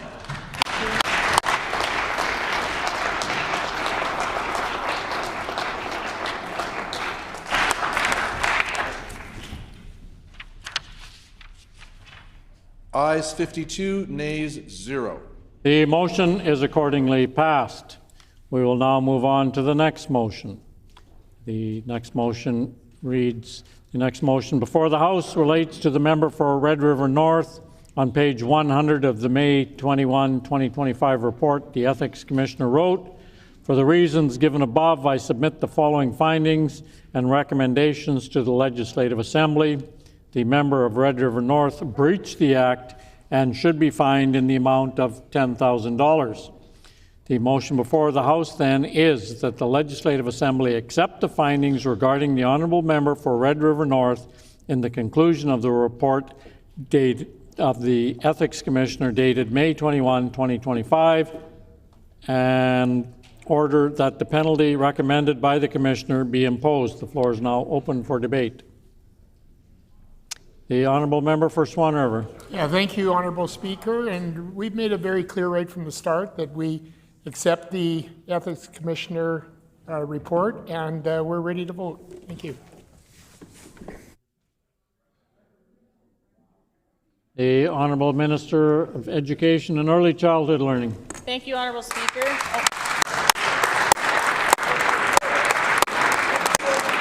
Thank you, Honourable Speaker. Here we are 2 years in, and I would like to share with the House how I'm still in such great awe of what an honour it is to serve in this role. I'm every day in awe of the trust that Manitobans have given to us. Those Manitobans, including the 49.9% of Manitobans that voted for the NDP recently in Spruce Woods, they've also put their trust in us. It's really a great honour and a great privilege to sit in these seats and shape the history of Manitoba. And make no doubt, Honourable Speaker, we are making history here tonight. It's a sad and it's a dark history, but we are making history tonight. We have seen a premier be fined $18,000 for breaking the law. Not $18, not $1,800, $18,000, Honourable Speaker. This is unprecedented. Yeah, that's right. Not just in Manitoba, but I would argue across legislatures across Canada and possibly around the world. This is unprecedented, and Manitobans need to know the seriousness of what has happened here. $18,000 for breaking the law. And by the way, Honourable Speaker, this is a very simple law. This law requires all of us to act only in the interests of Manitobans and never to act in our own interests in performing our roles. So that is not a hard law or a rule to follow, Honourable Speaker. It's actually really easy, and at least it's easy for New Democrats. So this is a dark day, Honourable Speaker, and it's been a heavy afternoon, and deservedly so. That being said, I would like to take a brief moment to shine some positivity in this House and just talk briefly about how proud I am to be part of this team. How proud I am to be part of a government. Never have I ever, Honourable Speaker, had one of my team members come to me and question my judgment. Never have I ever had one of my colleagues or one of my cabinet colleagues come to me and pressure me into making a decision that was against the law or against my own ethical compass. Never have I ever had our leader come to me and put undue pressure on me to break the law. So I am very, very proud today. As dark as this day is, I am very proud. I am very proud of a team that we never ask each other, how is this going to benefit me? How might this benefit my friend's company? How might this benefit my donors? We don't have that conversation on this side of the House, Honourable Speaker. That's right. We do not have those conversations on this side of the House. So as dark of a day as it is, it's also a very proud day to be a New Democrat. Yep. It is a sacred trust, Honourable Speaker, which is why the findings in this report are so troubling. This report confirms what Manitobans knew to be true in October of 2023 when they voted the PCs out of office. Manitobans knew that the PC party of today has taken Manitobans for granted. They have undermined their trust, and they are no longer fit to govern. And, Honourable Speaker, they would like to move on. The members of the PC party have absolutely nothing to say about the outrageous, historic, unprecedented findings in this report. They say they accept and they're ready to move on. But, Honourable Speaker, this is not true. Let's look at the words and actions of the members of Red River North found in this report and in the media. The member from Red River North says, and I quote, "It was never my intention to breach any convention or parliamentary tradition." This is not accurate, Honourable Speaker, and the report finds that so. The report finds that all 4 respondents were present when a presentation was made to Cabinet in August 2023 about the Caretaker Convention. All 4 respondents confirmed in their interviews that they understood the requirements of the Caretaker Convention. So Jeff Wharton is not accurate. I apologize. Order, please. Once again, we're not allowed to use a member's name, use their constituency. The Honourable Minister of Education and Early Childhood Learning. It's the member for Red River North that we're talking about today, and I will say his title over and over again, the member of Red River North. His intention was really to ram through the approval of a project that he was no longer morally or legally fit to approve. So let's go back to the timeline. Let's go back to the member for Red River North's words. So in October of 2023, after losing the election, after being briefed on the Caretaker Convention, Mr. Wharton called first Mr. Order, Klein. please. Once again, you're not allowed to use somebody's name. The Honourable Minister of Education and Early Childhood Learning. Thank you very much for your guidance. The member for Red River North. The truth will be spoken, Honourable Speaker. The member for Red River North called first Mr. Klein and then Ms. Squires. He told them that they had the power to approve the project license and asked them to do that. Both refused. Later, about a month or two later, Kevin Klein comes forward to admit that the PCs tried to ram through the silica mining project and accused Honourable Speaker, and accused the member of Red River North of trying to pressure him into approving the project. In response, the member for Red River North said, "This claim is false, truly false. I ensure due process is followed." The very next day, Rochelle Squires came forward to say she also received a call from Wharton, and she called that call. Order, please. I realize the member is reading from the report, but we have to be careful and make sure we don't use somebody's name. The Honourable Minister of Education and Early Childhood Learning.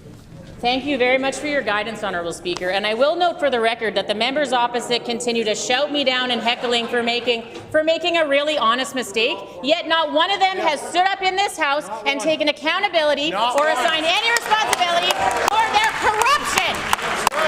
So I may misspeak, Honourable Speaker, but on this side of the House, we are not corrupt. We have not found to be corrupt. And I urge the members opposite, rather than minding my P's and Q's and every word that I speak, that they look internally and ask each other some very, very tough questions.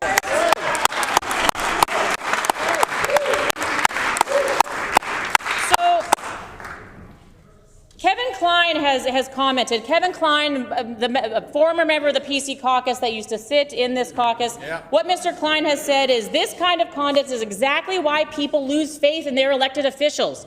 The member for Red River North should take responsibility and resign. And I have to say, this is maybe the first time ever I have ever agreed with Kevin Klein. Shame on them, Honourable Speaker. That's right. They have been acting in their and their rich friends' interest. They're acting outside of our Constitution. And what they've been doing is really eroding our democracy. And there is a real impact to this sort of corruption. It's not just theoretical. This has eroded the public trust. It has real consequences. It weakens our democracy. It discourages civic participation. I want to speak about on the doorstep in 2023 and over this summer. And every time I talk with Manitobans, you know what I hear them say? And I know that every member opposite hears this too. I can't vote for any of you. I don't trust politicians anymore. You're all liars. You're all corrupt. Well, Honourable Speaker, the Ethics Commissioner report found that this is true. This is what Manitobans are talking about on the other side of the bench. And that's why they voted them out of office in October of 2023. And that's because this is the type of politics, the PC type of politics is the type of politics that undermines the values that have always made Manitoba strong, that we agree about much more than we disagree about. And even when we disagree, we can trust each other to be honest and play by the rules. Honourable Speaker, if you cannot play by the rules, if you cannot even admit that you've broken the rules when it's been proven that you have broken the rules, and if you cannot accept that sometimes you might lose an election, maybe you don't have the moral authority to sit in this chamber any longer. That's right. Let us be clear, Honourable Speaker, what the Ethics Commissioner report outlines is not an isolated misjudgment nor a simple lapse in oversight. It reveals a culture within the PC party that puts personal interests and political advantage before the good of Manitobans. This situation is so unprecedented, such a corruption scandal, the likes of which we've sometimes suspected of the PCs but have never been able to prove. So what else, Honourable Speaker? This time they had their hand caught in the cookie jar because of Kevin Klein and Rochelle Squires being willing to tell the truth, of course, only after they lost their seats. We wonder what they would do if they held on to power. But only because of their truth, Honourable Speaker, is why we know what's going on here. So what else? What else are they doing behind closed doors when they think Manitobans aren't looking? We know some of the things they've done. We know about the intimacy coach. We know about spending thousands of dollars on a fraudulent invoice. The member from Lactabani ordered an investigation. Where is that investigation? We don't know. We know about Boom Done Next, Honourable Speaker. We know that the Auditor General is still investigating reports that Marnie Larkin, her company, received $2.8 million meant for childcare. Marnie Larkin said she wasn't involved in those meetings. It's been proven now that that is not true. This is a pattern. It's not just in the past. It festers in the chamber today. Members of the cabinet that tried to illegally push through the controversial CO Silica project remain in this chamber and in the PC caucus today. What did the member for Turtle Mountain know? He was a cabinet minister when the PC showed poor character and cruelty when they came up with the Stand Firm and the parental rights campaigns. We know that the PCs love to divide and attack. Just yesterday, the member from Turtle Mountain attacked my intelligence. I attack his ethics. I question his ethics. The member opposite, if he was so privileged to go and get a law degree, he could be a lawyer. One thing he'll never be is a postal worker. Never. Order, please.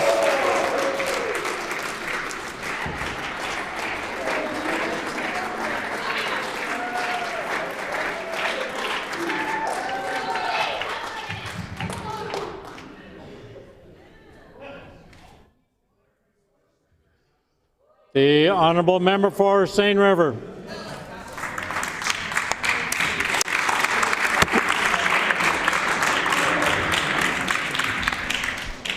Honourable Speaker, I rise today not only as a member of this Assembly, but as someone who has spoken to Manitobans at their doors, listened to their hopes, and promised them a government that will always put the public good above political self-interest.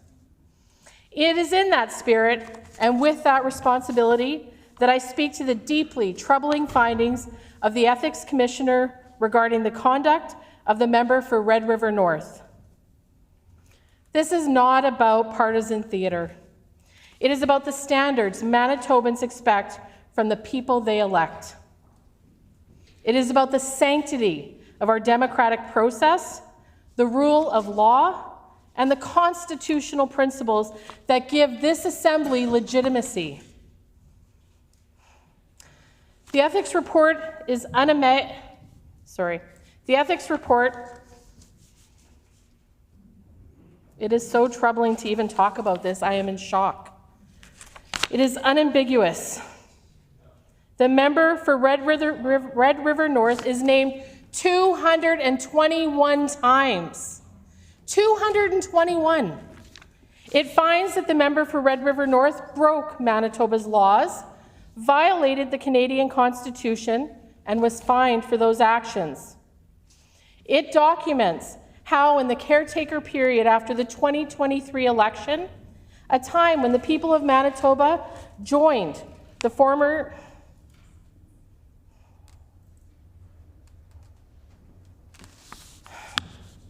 I'm trying to stay calm, Honourable Speaker. I just need a second. Because I just can't believe that we are standing in this chamber today debating ethics when we all take an oath to be ethical. It is so disappointing to know that the people that ran our government for 7.5 years failed in that category.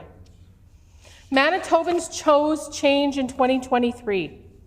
The member for Red River North joined the former Premier, the Deputy Premier, and the member from Interlake Gimli in trying to push through the Scio-Silica project.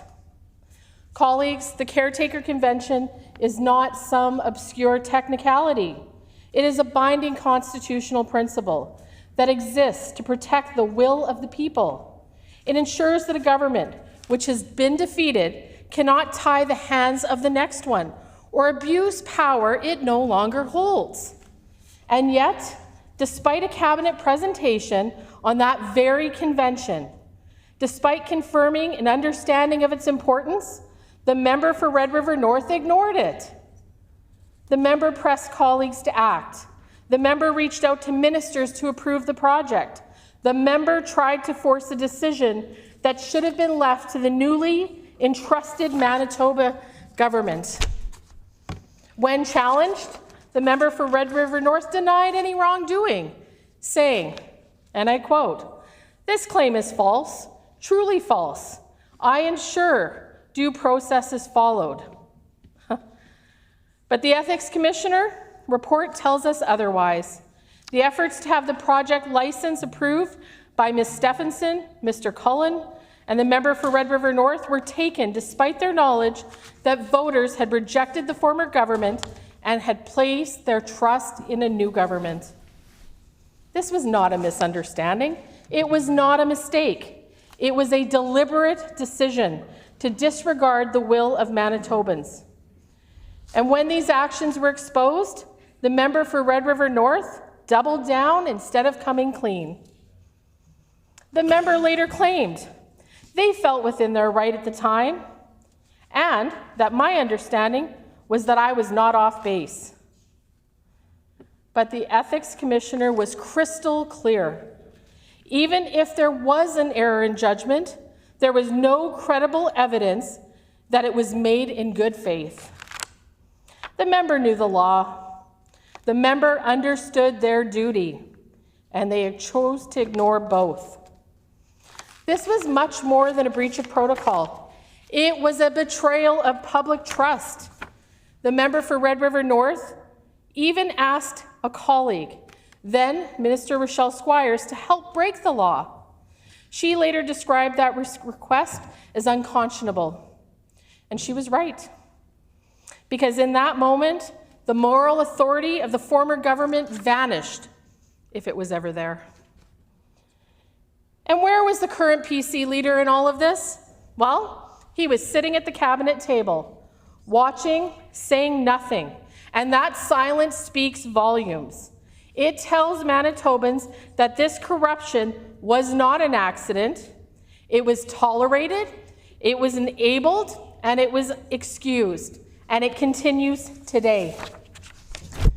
The member for Red River North's actions reveal a pattern of denial, deflection, and disrespect for democracy itself. 2 years later, that pattern persists. It's the same story, the same culture of corruption that Manitobans rejected in 2023. They have not changed, they have not learned, and they have not earned back a single ounce of trust that they betrayed. So what should happen now? Manitobans deserve answers, and they deserve real accountability, not empty sorries or oops, I didn't mean to. That doesn't fly. That doesn't fix what they did. The member for Red River North should stand in this chamber today and explain why he broke the law, why he violated the Constitution, why he chose private interests over public good, why his cabinet, why his previous premier had total disregard for Manitobans. And why did he betray his constituents in Red River North? And why does he think he still deserves to sit in that seat and represent those Manitobans? Shame on him. Colleagues, we must also take action to ensure this never happens again. That means stronger protections around caretaker periods, full transparency, mandatory disclosure of contracts, and real consequences for those who defy the will of voters. This is more than about one minister. It's about the principle that power flows from the people. And when the people withdraw that power, it ends. It's about ensuring that every Manitoban, regardless of party, can trust that elections matter, your votes matter, and that democracy will never be undermined behind closed doors. To the member of Red River North, I say this: the time for denial is over. To the PC caucus, Manitobans know you're corrupt. The time for excuses is done. Stand in this House, take real responsibility, and actually start working to repair the damage you have done to our democracy. Because in this chamber and in this province, the will of the people must always outweigh the will of the powerful. That is the foundation of our democracy. We must defend it without compromise. We cannot start behaving like the United States. We cannot be authoritarians. We need to respect the will of our voters. Thank you, Honourable Speaker.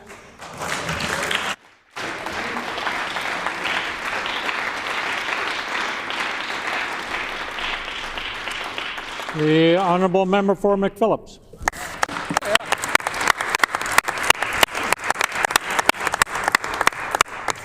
Thank you, Honourable Speaker. It is, as always, a privilege to rise.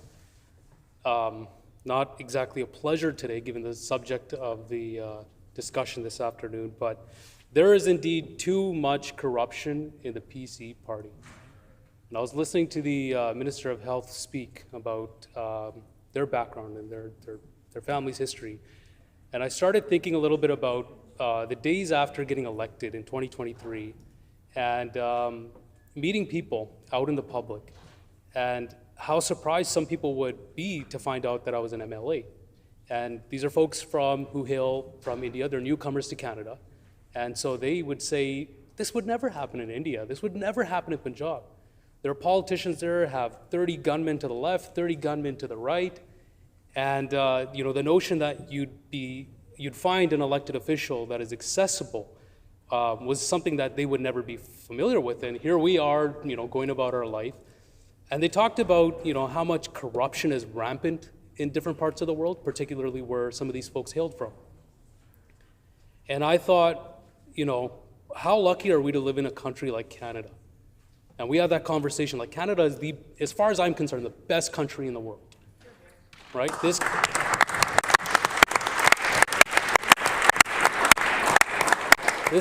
country has given so many people new lives, made changed the trajectory of so many people's lives for them, their family, their descendants, myself included. My parents immigrated here too. But I think something that we often talk about, and I often say to folks is, we can't take things for granted. We see what's happening south of the border, and sometimes we're a little bit aghast, like, is this really happening? These are our neighbors to the south. This is, I referred to the United States as being the beacon of democracy in the world. But it's shocking to see what happens there. But it's a reminder that we got to fight for that every single day. And I personally consider myself a student of politics and history, and I remember the days of the Duffy scandal, if anybody remembers that, when Stephen Harper was prime minister and Mike Duffy was a senator. And just to condense the entire story, basically there was a lot of untoward, unethical behavior at that time. And we got to see that on TV day in and day out. And it was a reminder of when you feel like democracy is a granted and people in positions of powers can take advantage of their authority, that things can go sideways really fast. And I thought that was the worst that we've seen in our country. There have been other scandals, but to see it happen in our own home province, this is the first time in history that we're seeing these fines for a premier, our former deputy premier, cabinet ministers having zero regard. And I'm thinking about the Manitobans watching. Do you have $18,000 to pay off a fine today? Do you have $12,000 to pay off a fine today? Do you have $10,000 sitting around? No, of course not. The average Manitoban doesn't have that kind of money sitting around. You know who does? Heather Stephenson, Cliff Cullen, the member for Red River North. Doesn't matter to them. What are the rules? You get caught, you pay a fine. There's a culture of corruption in the PC party. And if you listen to the words of the ethics commissioner, who is a very fair-minded individual,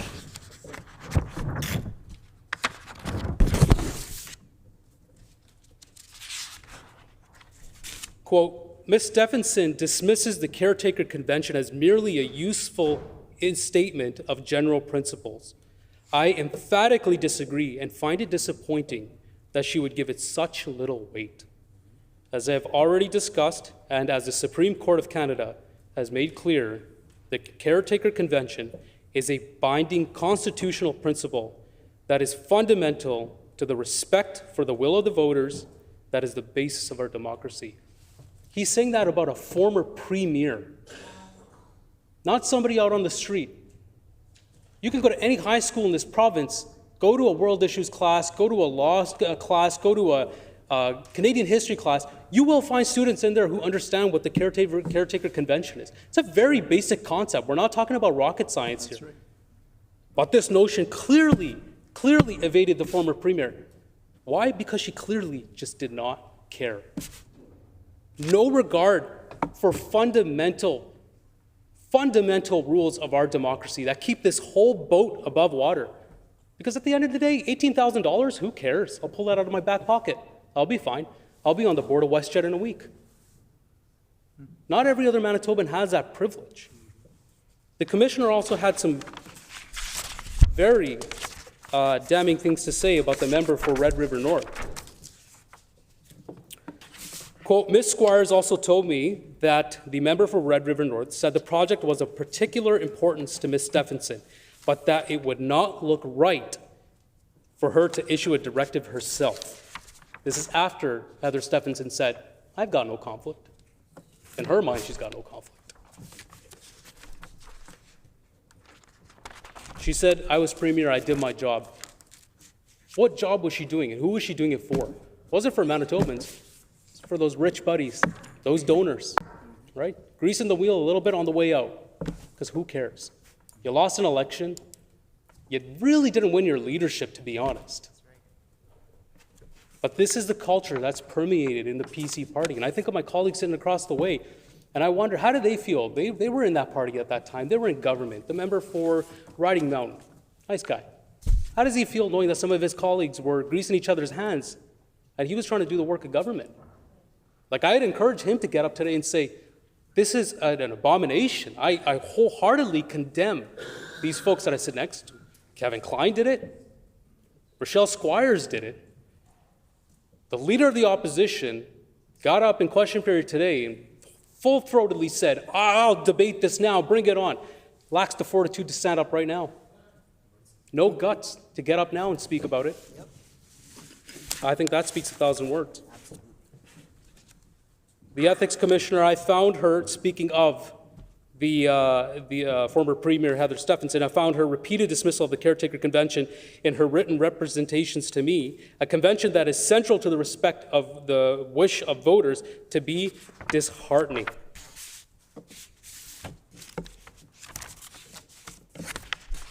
Apologies, there's a lot of pages in this report, a lot of damning content.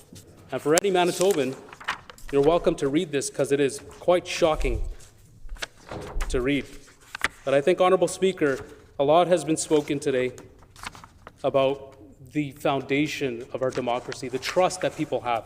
And my colleague, the Minister of Education, spoke about the general impression people have about politicians. And it sucks. It really does.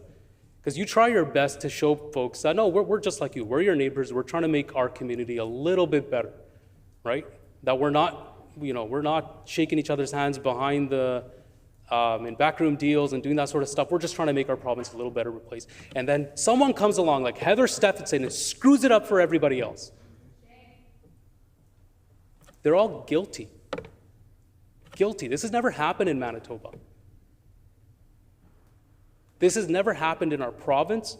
This is such an embarrassment for Manitobans. And again, I would ask the opposition leader, show us some fortitude. Get up today. Say, yeah, the person who handpicked me, Heather Stephenson, I fully condemn her. Say it today. Say it about your other colleagues. Kick the member for Red River North out of caucus. Let's see some real action. Yeah. Until then, we know they're guilty, guilty, guilty. Right on. Thank you, Honourable Speaker.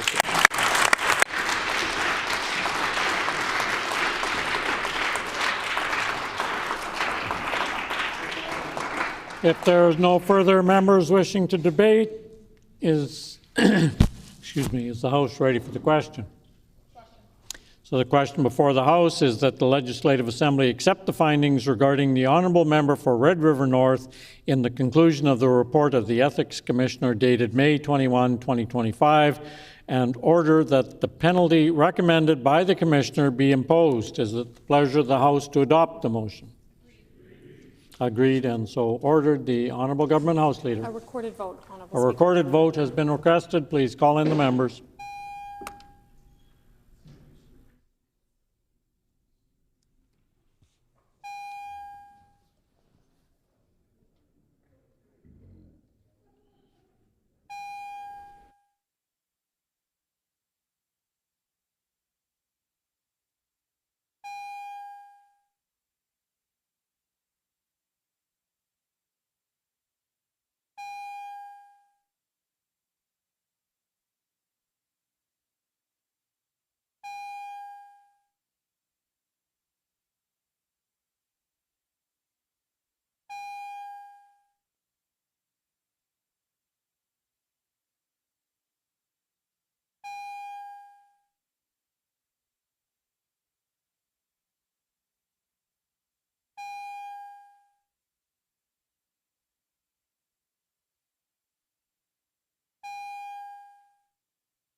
All my screens have gone away. Ooh, geez, Tim.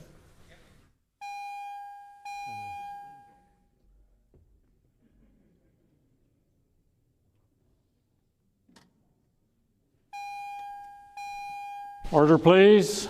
The 1-hour time limit for the ringing of the division bells has expired. Therefore, I'm asking that the bells be turned off and the House proceed to the vote. So the question before the House is that the Legislative Assembly accept the findings regarding the Honourable Member for Red River North in the conclusion of the report of the Ethics Commissioner dated May 21, 2025, and order that the penalty recommended by the Commissioner be imposed. All those in the House in favour of the motion, please rise. Okay, let's proceed. Honourable Mr. Canoe. Honourable Mr. Canoe. Honourable Minister Fontaine. Honourable Minister Fontaine.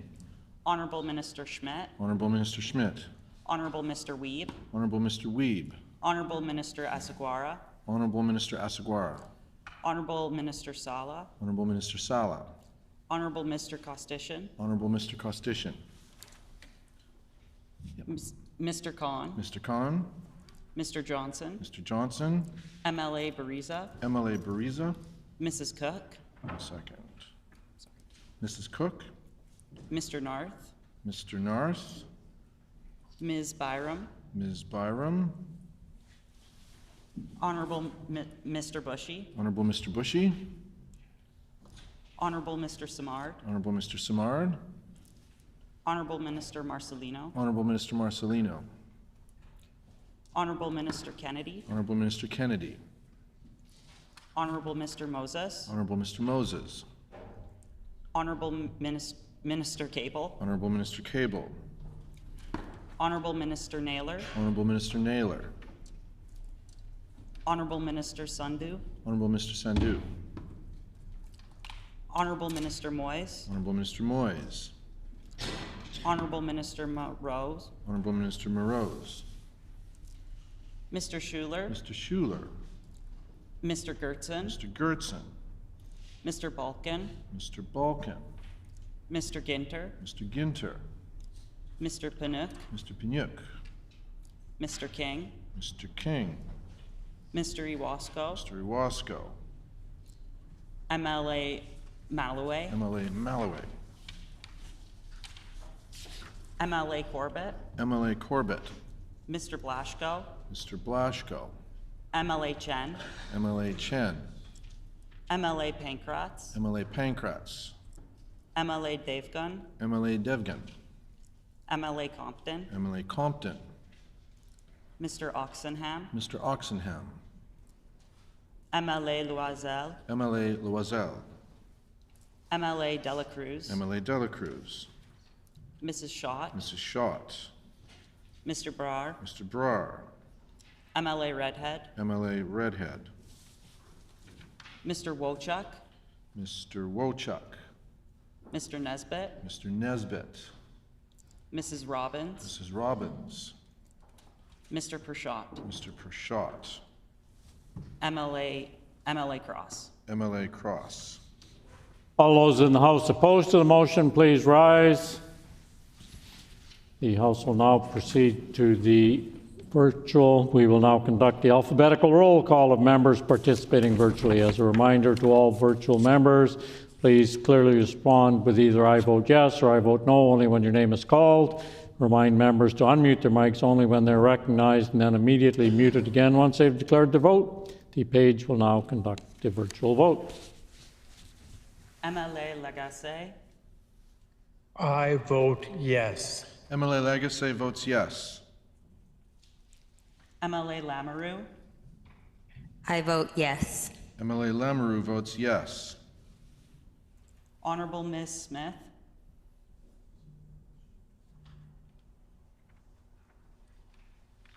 I vote yes. Honourable Ms. Smith votes yes. Mr. Wharton. I vote yes. Mr. Wharton votes yes. Well done, Carson.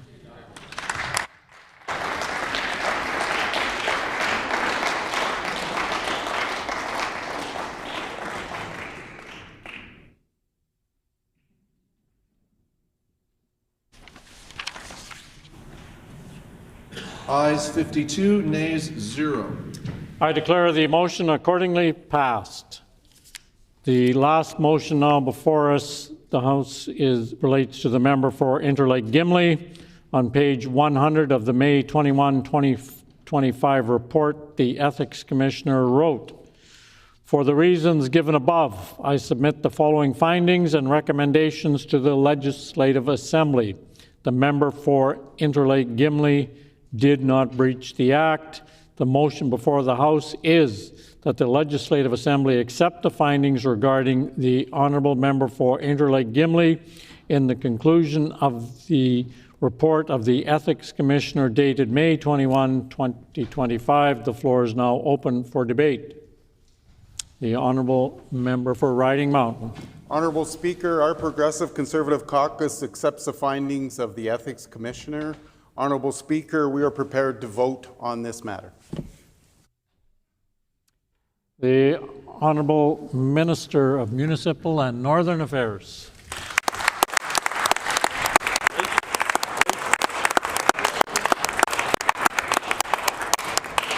Honourable Speaker, I rise today to speak on a matter of importance to all Manitobans, a question of morality, ethical behaviour, and a call to action. As you all know, I was a teacher for close to 30 years. When you become a teacher, you are bound to a professional code of conduct, not unlike us here in the chamber. This code directs you to put your actions and directs your behaviours. Honesty, integrity, and first duty to your students is paramount. The scene has been set here in Manitoba. But as we set to vote on this motion, I invite you to listen to what a letter from a young Manitoban might sound like as they think about the actions of what took place. To the opposition, think about your party's ho-hum response, a collective shrug of the shoulders and whatever retort to the whole situation.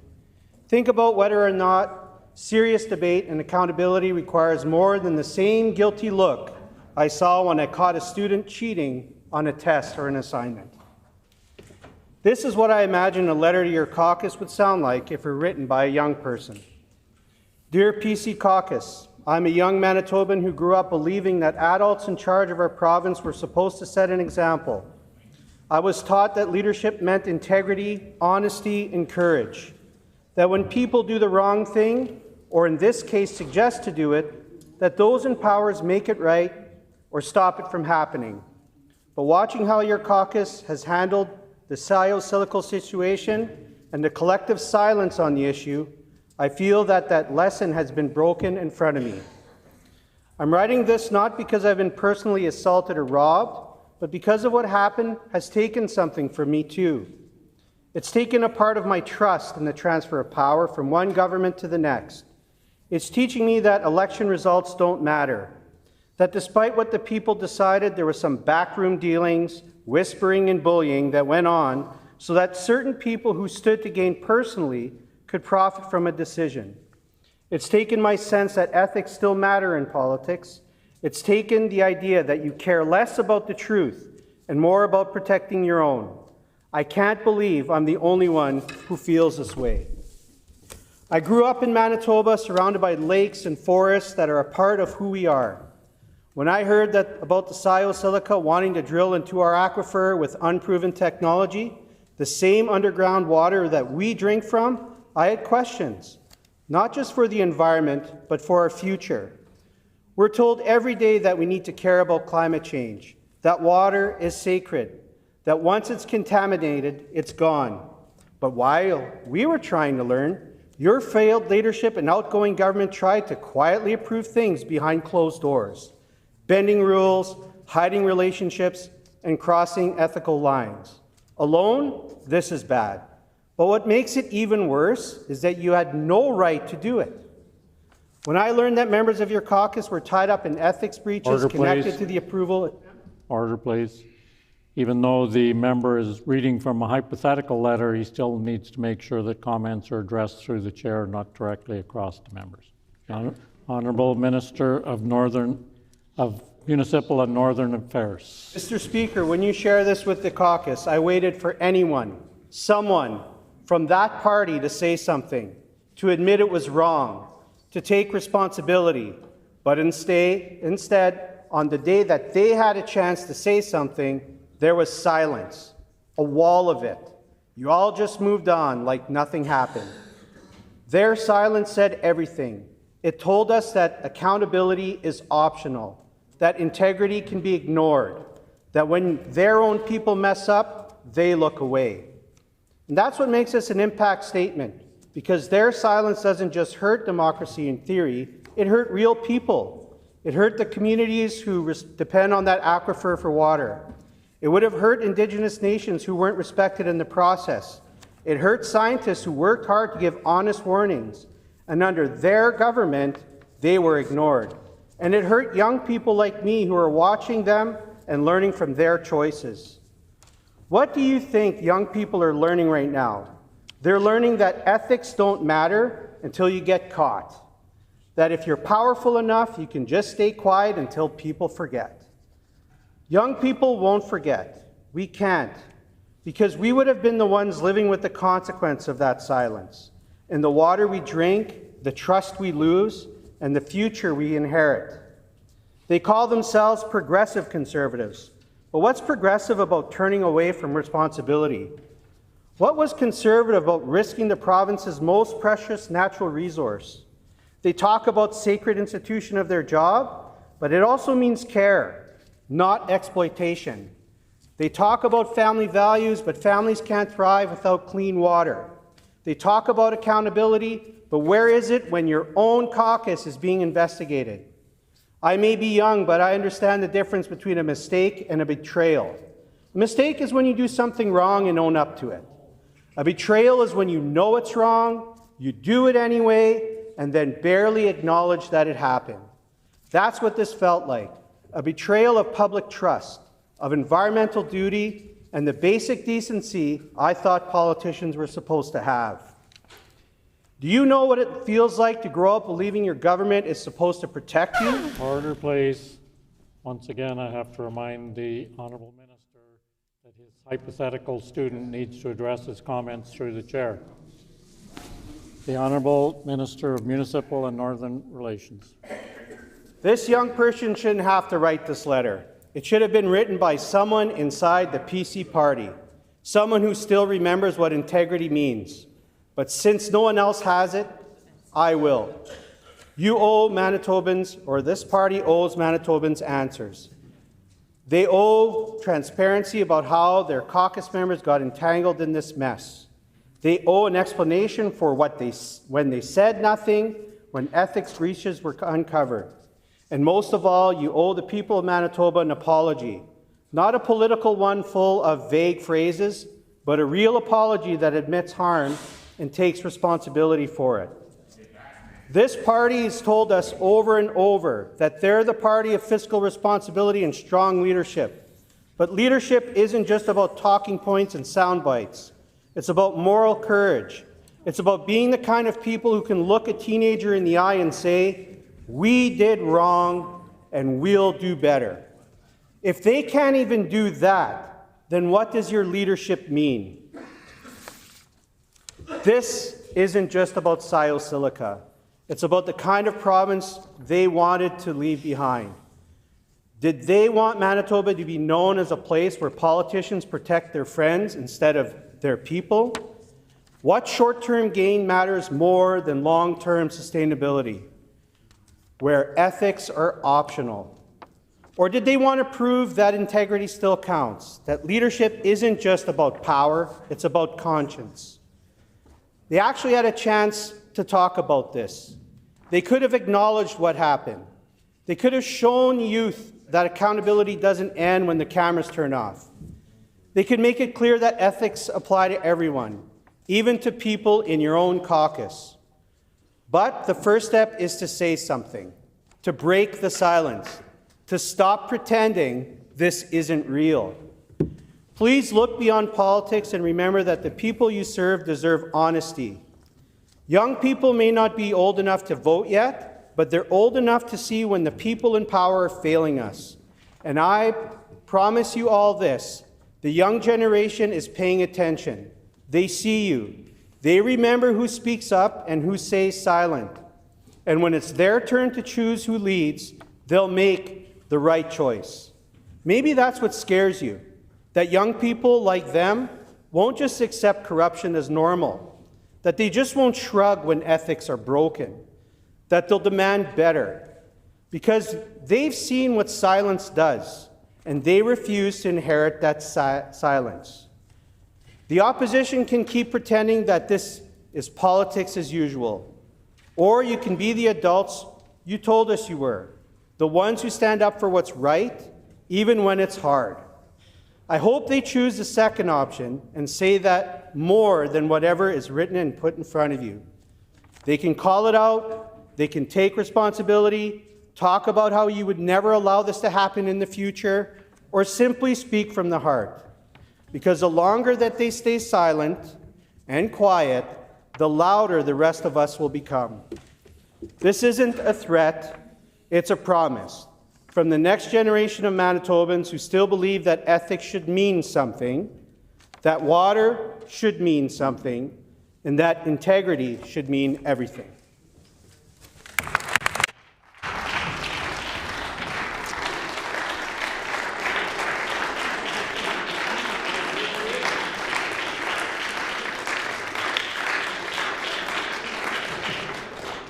Just before I recognize the next speaker, I would remind all speakers to make sure they address their comments through the chair and that the proper pronouns do matter. It's Honorable Speaker, not Mr. Speaker.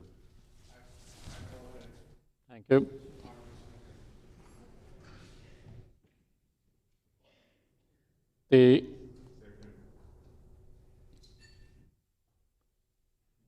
No more speakers? The Honorable Leader of the Official Opposition.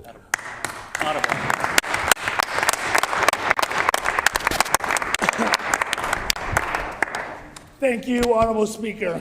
Let's start off with why we're here. We're here to accept the Commissioner's report. We've said that from day one that we will accept this report. Why are we here today then? Because the NDP have been playing games for months and months and delaying this debate. We were ready to vote on it in May. We're ready on the first day back. We're ready on Thursday, like they said they wanted to vote on it, and they've delayed until the very last possible moment. The PCs have all stood up and have accepted the report. We said that from day one, and here we are here under this NDP and this Premier now voting on it. But the real answer, why is it today, is because it's complete failures by this family's minister, their government house leader. And here they want to... Manitobans have seen this family minister fail time after time. If it wasn't from blocking foster families, if it wasn't from blocking national news networks, if it wasn't from...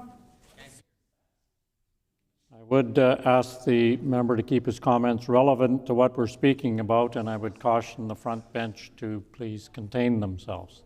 The Honourable Leader of the Official Opposition.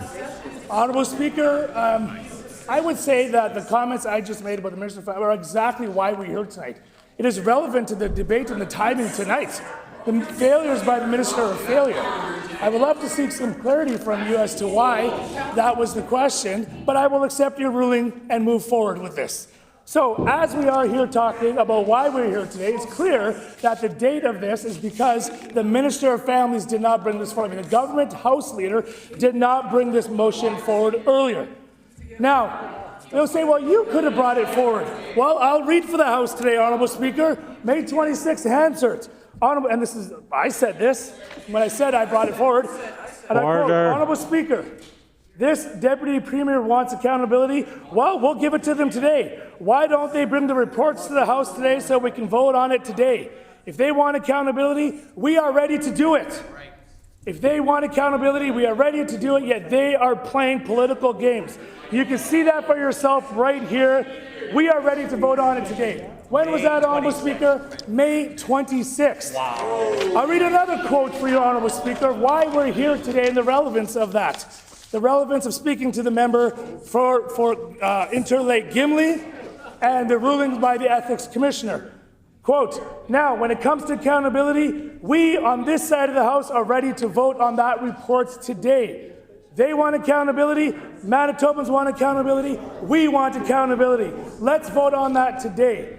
Why aren't they doing that? Because they're playing political games with Manitobans. Honourable Speaker, it's clear. Said it over and over again. We're ready to vote on it. They're the ones playing games. They're the ones that can't walk and chew gum at the same time. They're the ones that are failing Manitobans when it comes to health care, when it comes to crime, when it comes to our economy being ranked dead last in Canada. Order, please.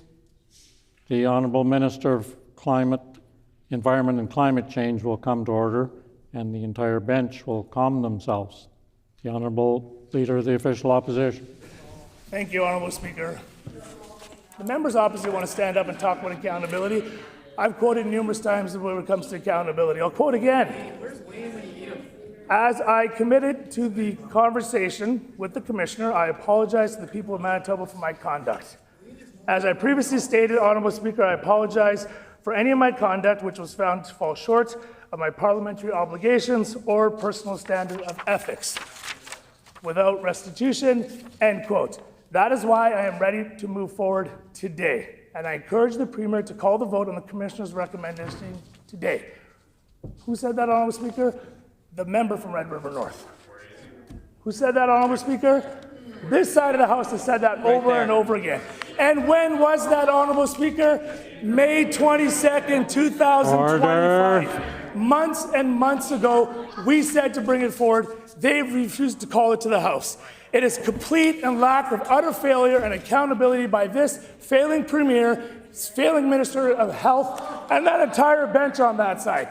You heard them stand up one after one and talk nothing but nonsense and gibberish when it came to really holding this debate. We wanted to bring it forward. They refused to do it. Not only did they not bring it forward when we asked them to time and time again, the members opposite shouldn't throw stones in glass houses.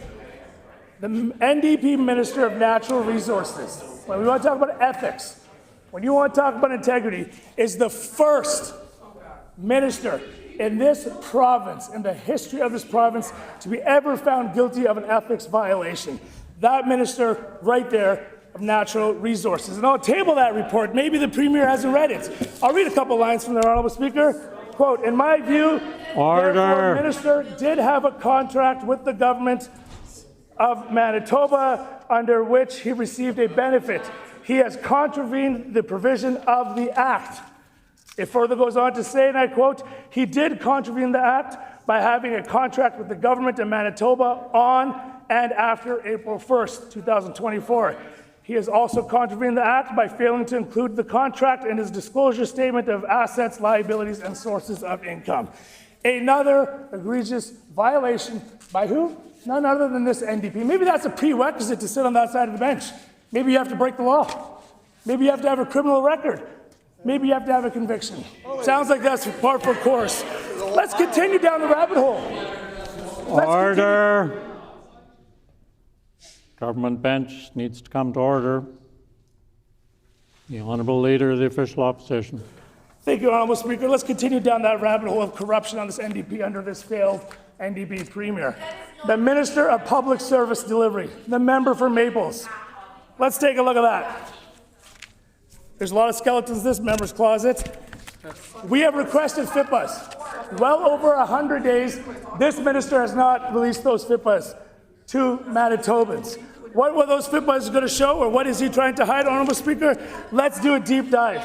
On that minister's disclosure statement, and I'll table that for the House today, he says he owns 2 taxis.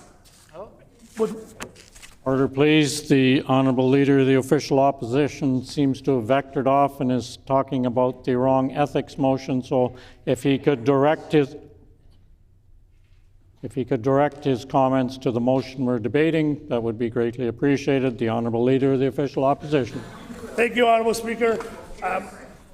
This comment is directly a violation of ethics, which I'll tie into this report right after I get through this member's example.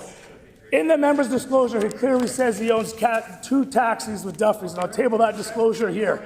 Section C2. As a minister, what contract was issued by this government to Duffy's Taxi and a disclosure of contracts, public service delivery on January 30th, 2025 to Duffy's Taxi was $1.781 million was awarded to Duffy's Taxi, a department directly controlled under this minister. You want to talk about ethics violations? There is an ethics violation right there. I'll table that again for the House here today. Honourable Speaker, members opposite should not throw stones in glass houses. The hypocrisy, the self-serving hypocrisy on that side, the cowardly behavior, the moral corruption by their own leader. I think you get my point. I can go on and on and on. The proof is in the pudding when it comes to these members opposite. On this side of the House, we accept the report. On this side of the House, we've called for it numerous times to come forward. Honourable Speaker, the NDP are the ones that are delaying it. Order. Proof is in the pudding. Honourable Speaker, they are the ones that have delayed this. They are the ones where healthcare is worse, crime is out of control, our economy is failing.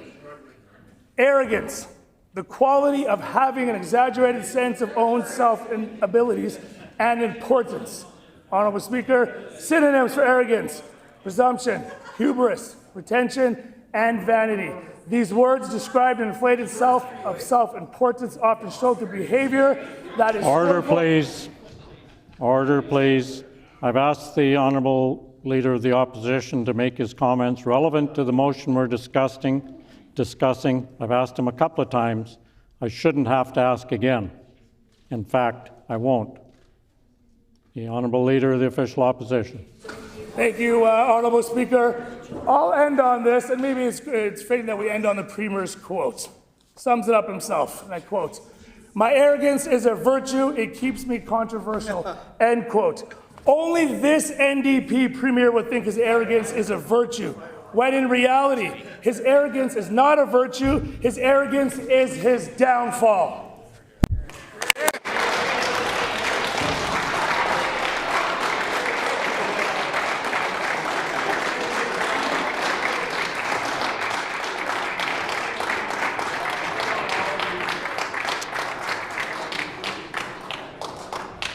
The Honourable First Minister.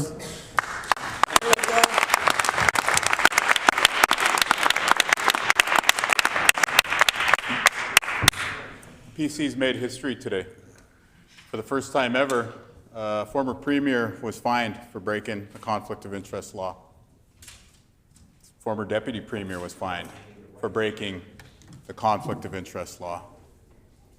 Former Minister of the Crown and current member of the person who had trouble stringing a few words together just a minute ago, chooses to keep in caucus, was also fined.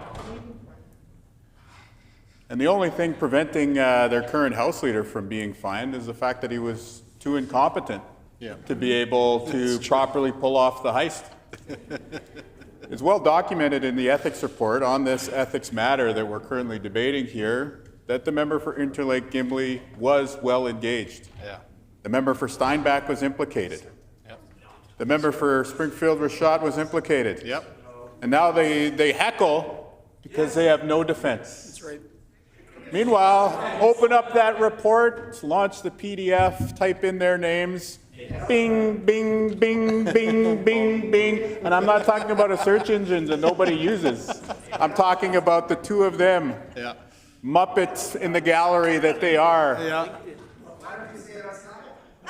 I did a scrub on this outside, Honourable Speaker. Order. I will happily engage because this is all facts. This is documented. This is not aspersions. This is not opposition research. This is in partisanship. Jeff's in charge. The member opposite there was a party to this former Premier's scheme to try and cover up her tracks. The former Premier texts the two current members of the PC party who heckle me now and says, I don't know if we can trust the member for Interlake Gimli. Can you imagine that? Yeah. The former Premier who just made history being charged said she didn't know if she could trust the member from Interlake Gimli. Oh, man. So again, the Ethics Commissioner has done a great service to our democracy by documenting the tremendous moral and ethical failures of the PC Party of Manitoba, all of whom are still sitting collecting the big checks that Manitobans pay. For doing what? For doing what? Oh, we accept the Ethics Commissioner's report. Please make it stop. Get out of here. Yeah. That's terrible. Have some fortitude. Have some heart. Yeah. Have some heart. Stick by your crookedness, why don't they? You know, there was an opportunity for them to say, we stand by the landfill search ads that we ran. Anybody talking about that now? Nope. On the opposite benches? They said stand firm. They said stand firm. Do any of them have a thing to say about the landfill search now? It was an absolute travesty. It's very relevant when you talk about the moral failings of the PC party, including the member for Interlake Gimli, who has never commented on the landfill search. That's right. When you talk about the moral failings that was the attacks on transgender children in our province. Yeah, exactly. It's very relevant because there is a consistent pattern of trying to divide Manitobans so that they can advance the sort of ethically bankrupt tactics documented in this report that were implicating the member for Interlake Gimli. That's right. And so again, if the member for Fort White wants to come in here and yell around after all the media have gone home, so be it. Better you yell at me than at some trans child who is going to school in a very threatening situation. That's right. We see that in Interlake Gimli, the constituency. We see that in the Steinbach constituency. We see that right here in the Union Station constituency. And so this is why we need to show an example to kids out there from all backgrounds and all parts of the province that the PC party, corrupt as it is, tolerating members like Interlake Gimli who are a party to this thing, deserve to be chastised. The fines that we voted on earlier this evening against Heather Stephenson, justified. Probably should have been a lot higher, but justified. The fines against the member for Red River North, justified. The fines against their former deputy premier, also justified. The member opposite from Interlake Gimli was a party to all of these terrible attempts to subvert the democratic will of you, the people of Manitoba. How is it then that he is the field general for their House strategy? They go into the caucus room and they caucus together. We got a strategy. It's called Operation Survive the Day. We'll vote on the 4 ethics reports after the media goes home. And as long as everyone just sticks to that script, if we accept the report, guess what? We won't have to accept responsibility. And we'll be able to let Interlake Gimli continue collecting his 6-figure check with this additional stipend for being the House Leader of the opposition. Yes, we'll just get through the day, and then we can get back to making it up in question period tomorrow, and everybody will forget. No, this is different. This is not your typical run-of-the-mill, I got $500,000 from the government in order to run for them type of controversy. This is not your typical run-of-the-mill, I came in second place, but the big city insiders still made me the leader anyways. This is a subversion of the democratic will of the people. Everything here, all the gold, all the people from different cultures except North America here, painted on the chamber. It's real nice, but what does it represent? You having a vote. You having a voice. It's real easy for rich people who never had to sacrifice anything to put the will of the people at ease. But you know what? My dad was not allowed to vote in this country when he was a young man. Order. Think about that. My dad was not allowed to vote in this country when he was a young man. That's why I don't play games with this. We had to sacrifice to be able to show up in the voting booth. And that is what the member for Interlake Gimli takes for granted. We had to lobby. We had Order, to work. please.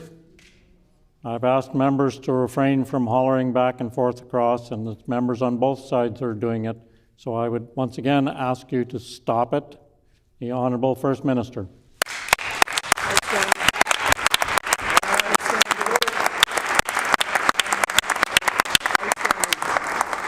You know, he's a great thinker. Maybe some that we'll see up in one of these paintings someday.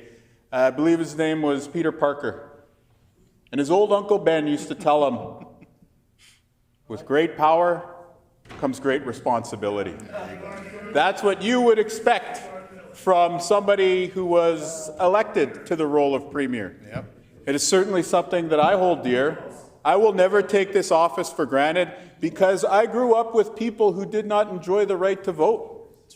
We're not talking about something a long time ago. I'm talking about when I was a little boy in this country. I love that flag, to your right, Honourable Speaker.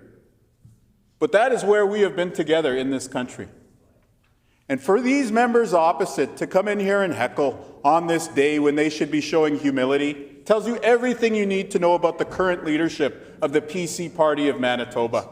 The fact that they tolerate the member for Red River North still standing in their midst in caucus tells you everything you need to know about the current leadership of the PC Party of Manitoba. And the fact that the member for Interlake Gimli has been found to have no credibility, verbatim quote right there from the Ethics Commissioner, was found by Heather Stephenson herself, the one we find earlier this evening, to not be trustworthy.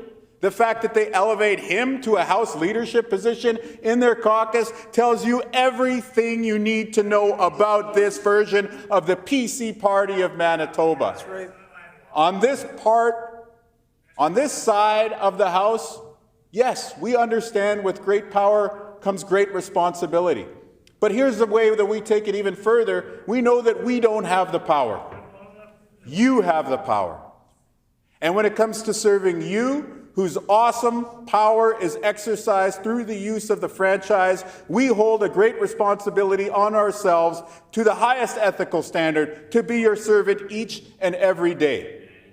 The contrast with the members opposite, with great power, we saw no responsibility. Even after that had been taken away from them, even after they lost the election, they sought to still exercise power that was no longer legitimate. This is not a joke. This is something people have died for. This is something that each and every one of us is duty-bound to uphold. And so the member for Interlake Gimli can count his lucky stars that he was not fined today, though he deserves to be, but the PCs will wear this forevermore.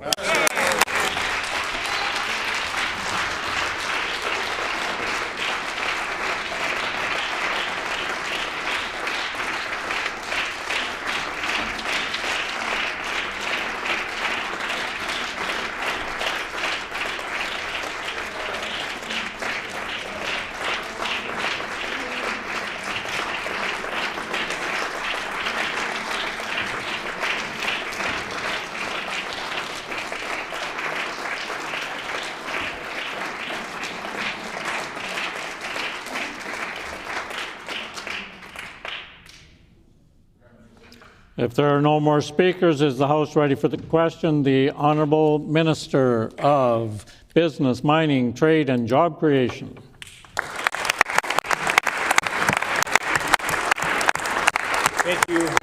Thank you, Honourable Speaker. I am having the opportunity to speak on this motion today, and I want to be very clear that this is very clearly about credibility. Now, why the Commissioner chose in the report to give a fine of $18,000 to Heather Stephenson, $12,000 to Cliff Cullen, and $10,000 to the member for Red River North, while in this case he chose to remark very clearly that the member for Interlake Gimli has no credibility. And so I would submit that very clearly, Honourable Speaker, that this vote that we're about to cast in a few minutes is an up and down vote on the credibility for the member for Interlake Gimli. And so, to be very clear, what we're about to vote on is to uphold the assertion of the commissioner, who said clearly the member for Interlake Gimli lacks credibility. And so when we cast our ballot and vote on this, and when members opposite vote on this issue, they're voting yes or no to the question of the credibility of the member for Interlake Gimli. And so it's going to be very curious to see how he votes on this, to affirm whether or not he has the credibility, or whether the leader of the opposition affirms whether he agrees that member for Interlake Gimli has no credibility. And I think that's going to be very telling about the leader from the opposition's position as to whether he himself has credibility to keep members like the member for Red River North and the member for Interlake Gimli in his caucus. So I want to just reiterate that his name was mentioned in this report 47 times. It's an incredible amount. Totally innocent. And I want to make sure that Manitobans fully understand what's going on, because I don't want them to get the impression that we're cherry-picking something. This is a very clear report, black and white, made from an independent source. But I think context is very important. So for 7 years, the failed PC government ran a cold and cruel and callous government where they cut healthcare, closed ERs, cut wages, and made life more challenging, less affordable, and less safe for Manitobans. Then in the 6 months leading up to the 2023 election, what did the failed government do? With the current leader of the opposition in their cabinet, what did they do? They ran up the debt. They made some of the most reckless financial decisions our province has ever seen, and left this government with nearly a $2 billion deficit because of the decisions they made, reckless financial decisions they made. And that was the context going into the 2020 election. Order, please. Once again, I would ask the members to keep their comments relevant to the ethics motion we are discussing. The Honourable Minister of Business, Mining, Trade and Job Creation. Honourable Speaker.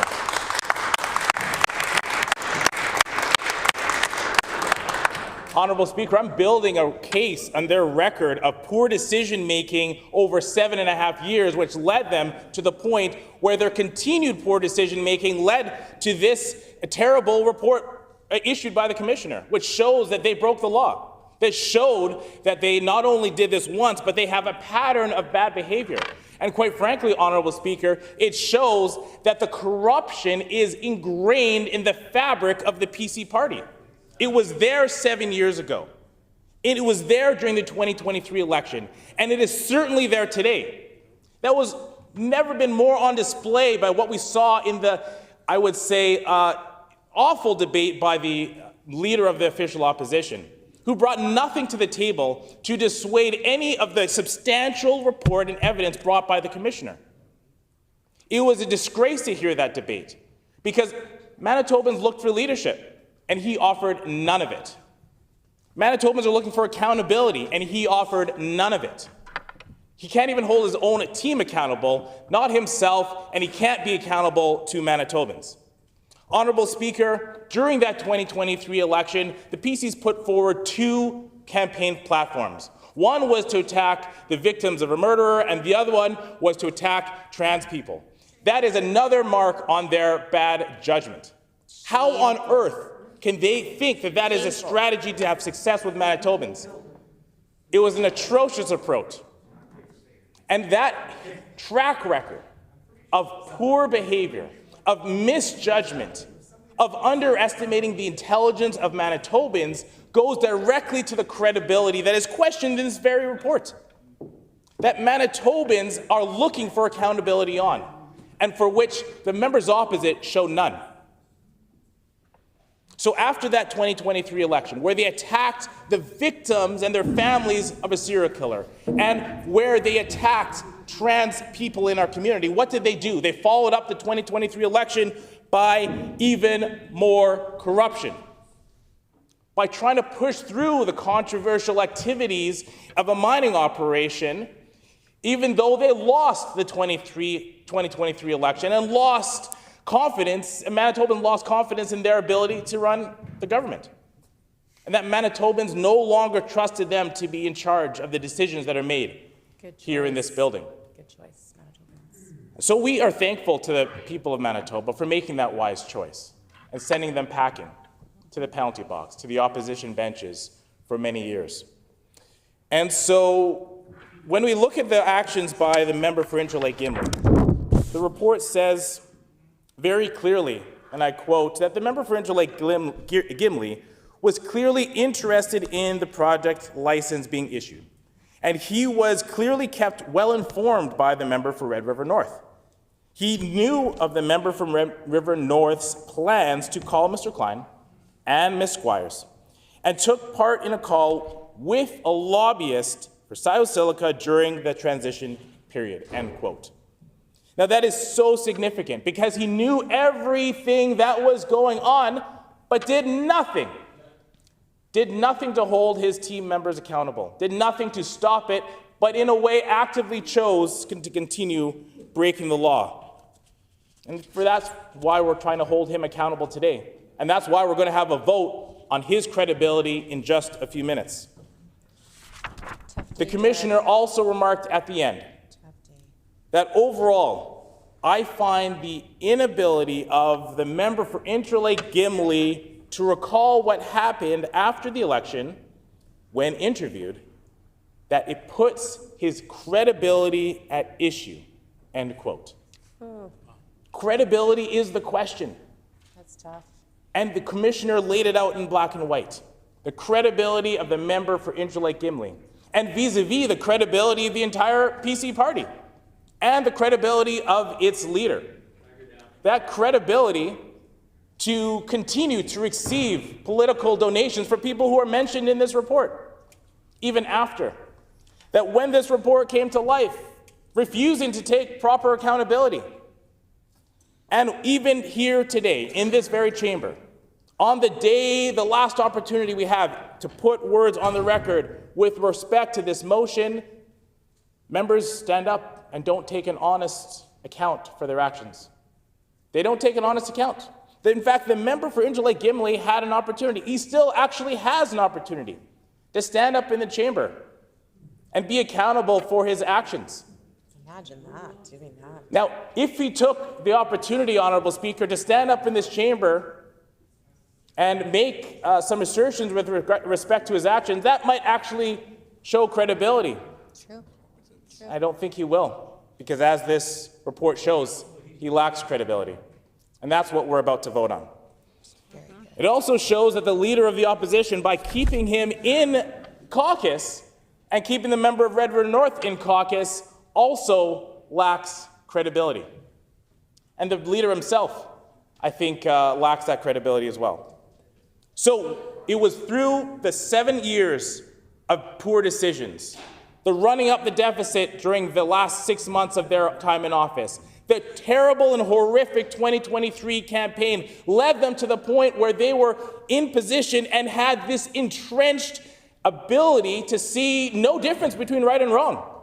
And it made it perhaps easier for them to break the law, as was outlined in this report, showing no regard for ethics or morality, and led the commissioner to clearly describe the member for Interlake Gimli as someone who lacks credibility, and described by his own then leader as someone who is untrustworthy. And so we will, in a few minutes, cast a vote on this motion. I encourage members to think about, as they cast their ballot, whether or not the member for Interlake Gimli has credibility, and cast that vote toward whether the PC party has any credibility at all. Expired.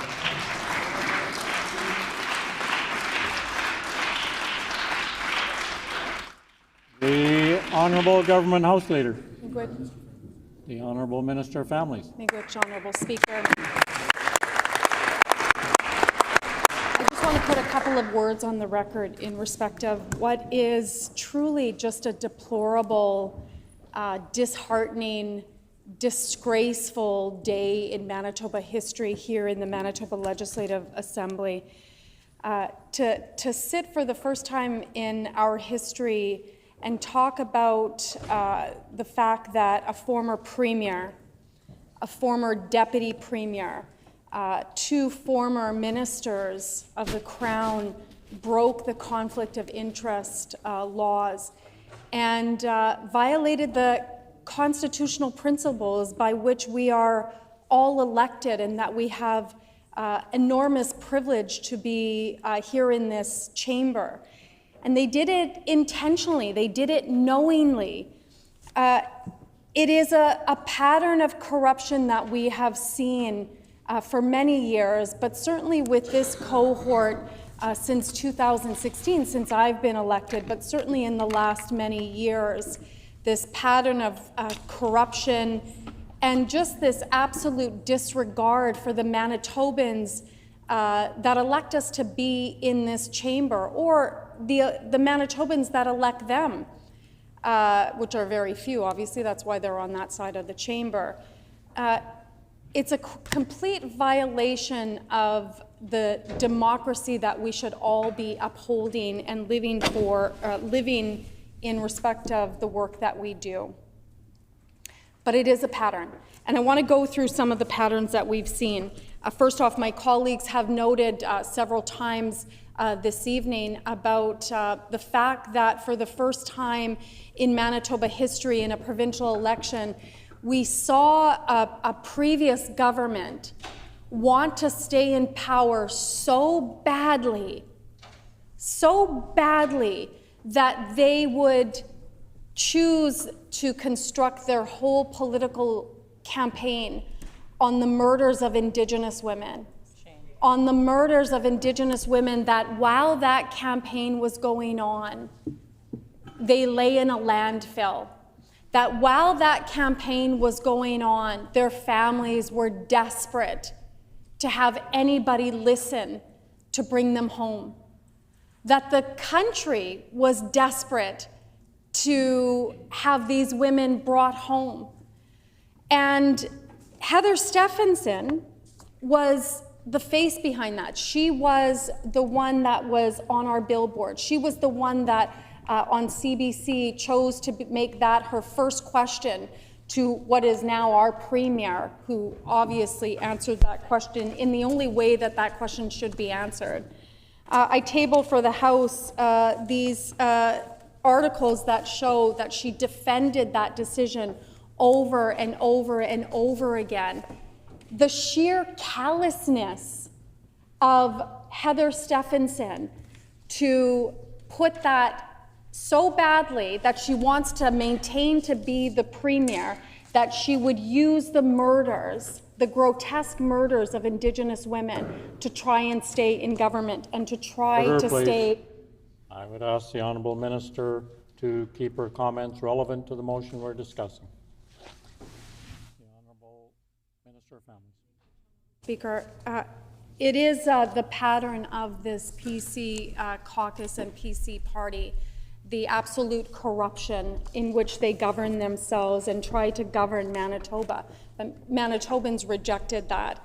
Again, we saw campaigns and ad campaigns across Manitoba about standing firm, language that is firmly entrenched in a far alt-right language that we saw in Manitoba. That was, if you were an Indigenous person, if you were an Indigenous woman driving around and seeing that language, it was incredibly disheartening to see those billboards that were paid by the PC party that essentially said, as Indigenous women, our lives don't matter, contributing to the savage levels of violence that are already perpetrated against our bodies, the same savage levels of violence that contributed to our second serial killer here in Manitoba.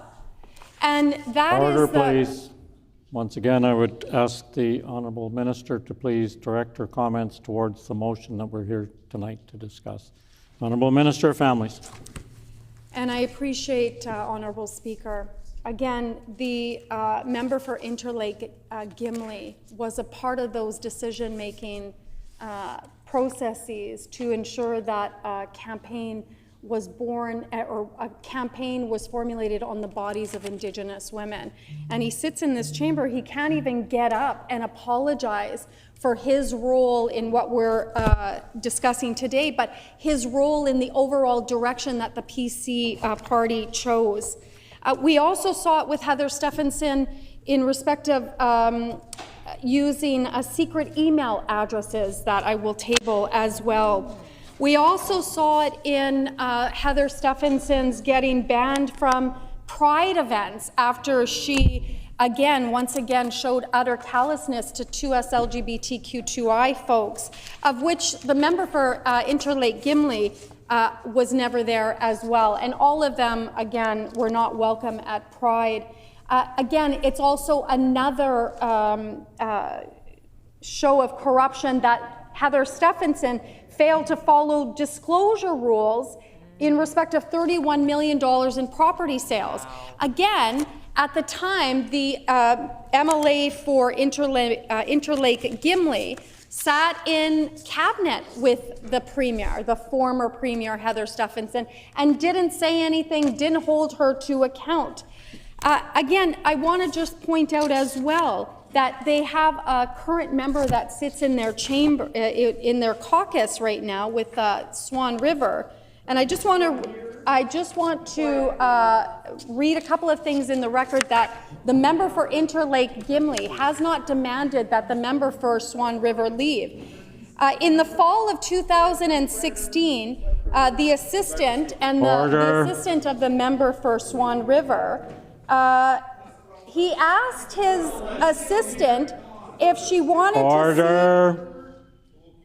Order.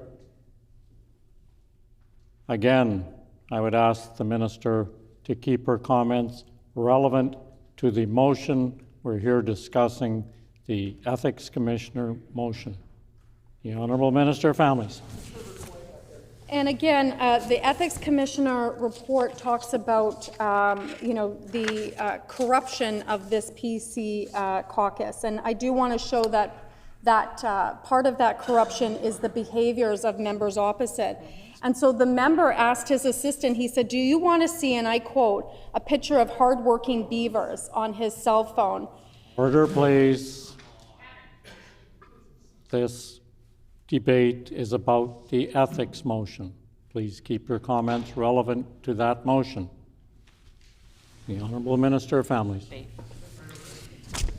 It is a pattern of corruption that we see in this PC caucus, and including for members opposite not to take accountability. We know that the leader of the opposition has still not apologized for being the face of a targeted attack against trans children. He still hasn't met with parents. He certainly hasn't met with the children that he created so much fear in their lives. He's never apologized to them. Heather Stephenson has never apologized to the families of missing and murdered Indigenous women and girls, the very ones that she attacked. She was wrong. She was wrong. And our government were able to bring those women home.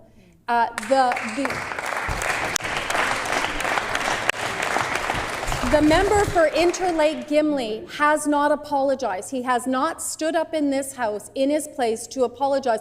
In fact, he's been sitting on the loge all night on his cell, not having any accountability for what we are discussing here today. We are discussing something incredibly serious that's never been seen, and he sits on the loge and does not apologize. The leader of the opposition doesn't apologize.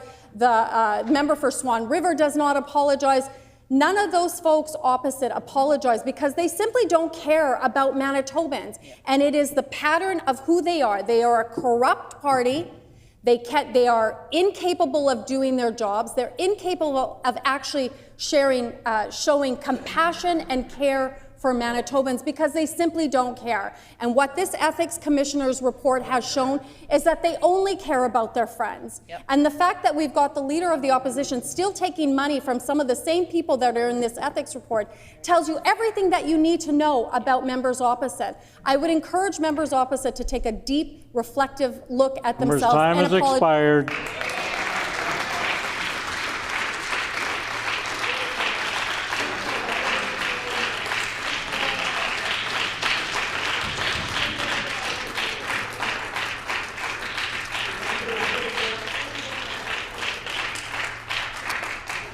If there are no further speakers, is the House ready for the question?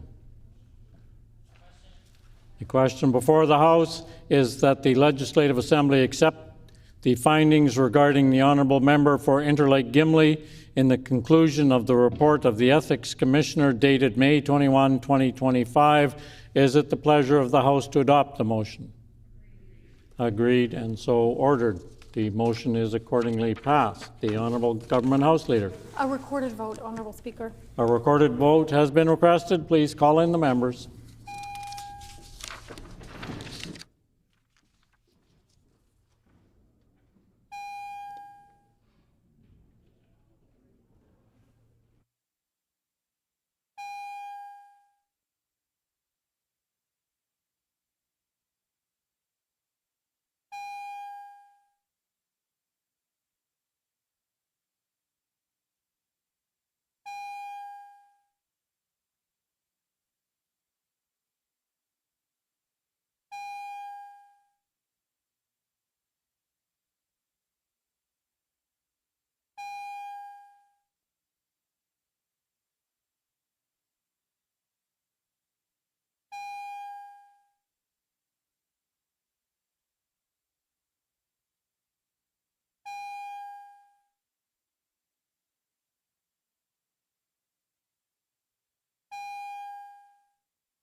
Order, please. The 1-hour time limit provided for the ringing of the division bells has expired. I'm directing that the bells be turned off and the House proceed to the vote.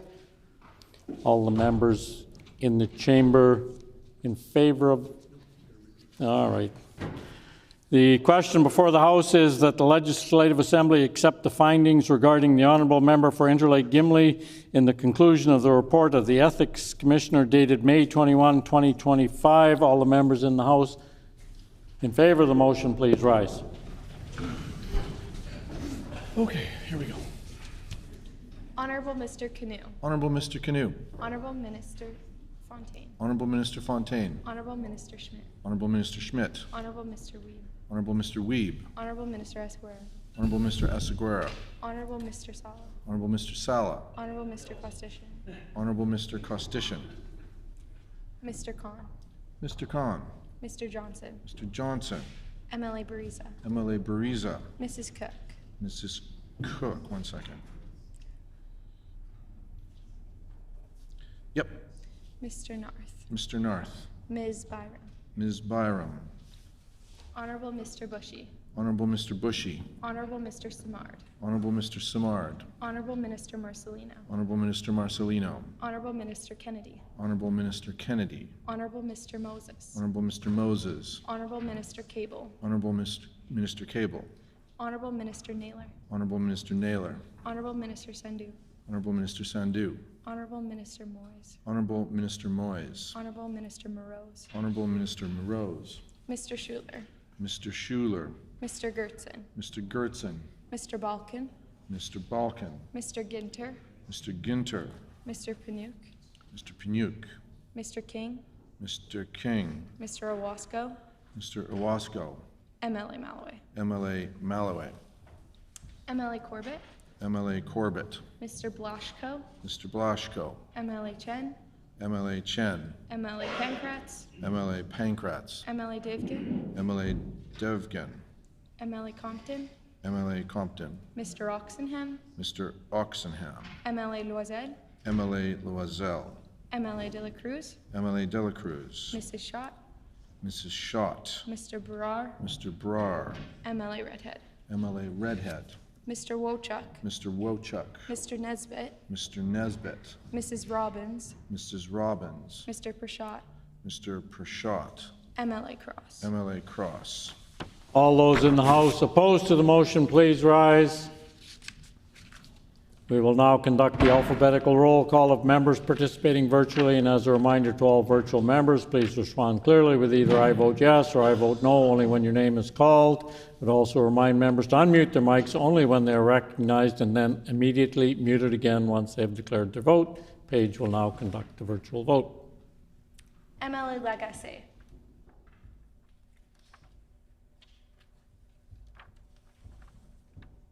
I vote yes.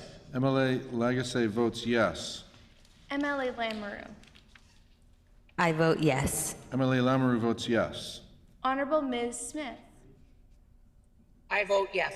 Honorable Ms. Smith votes yes. Mrs. Stone.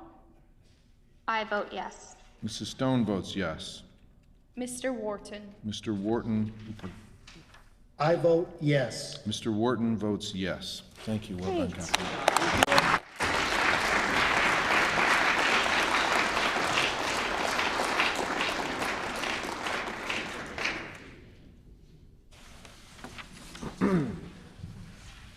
Ayes 53, nays 0.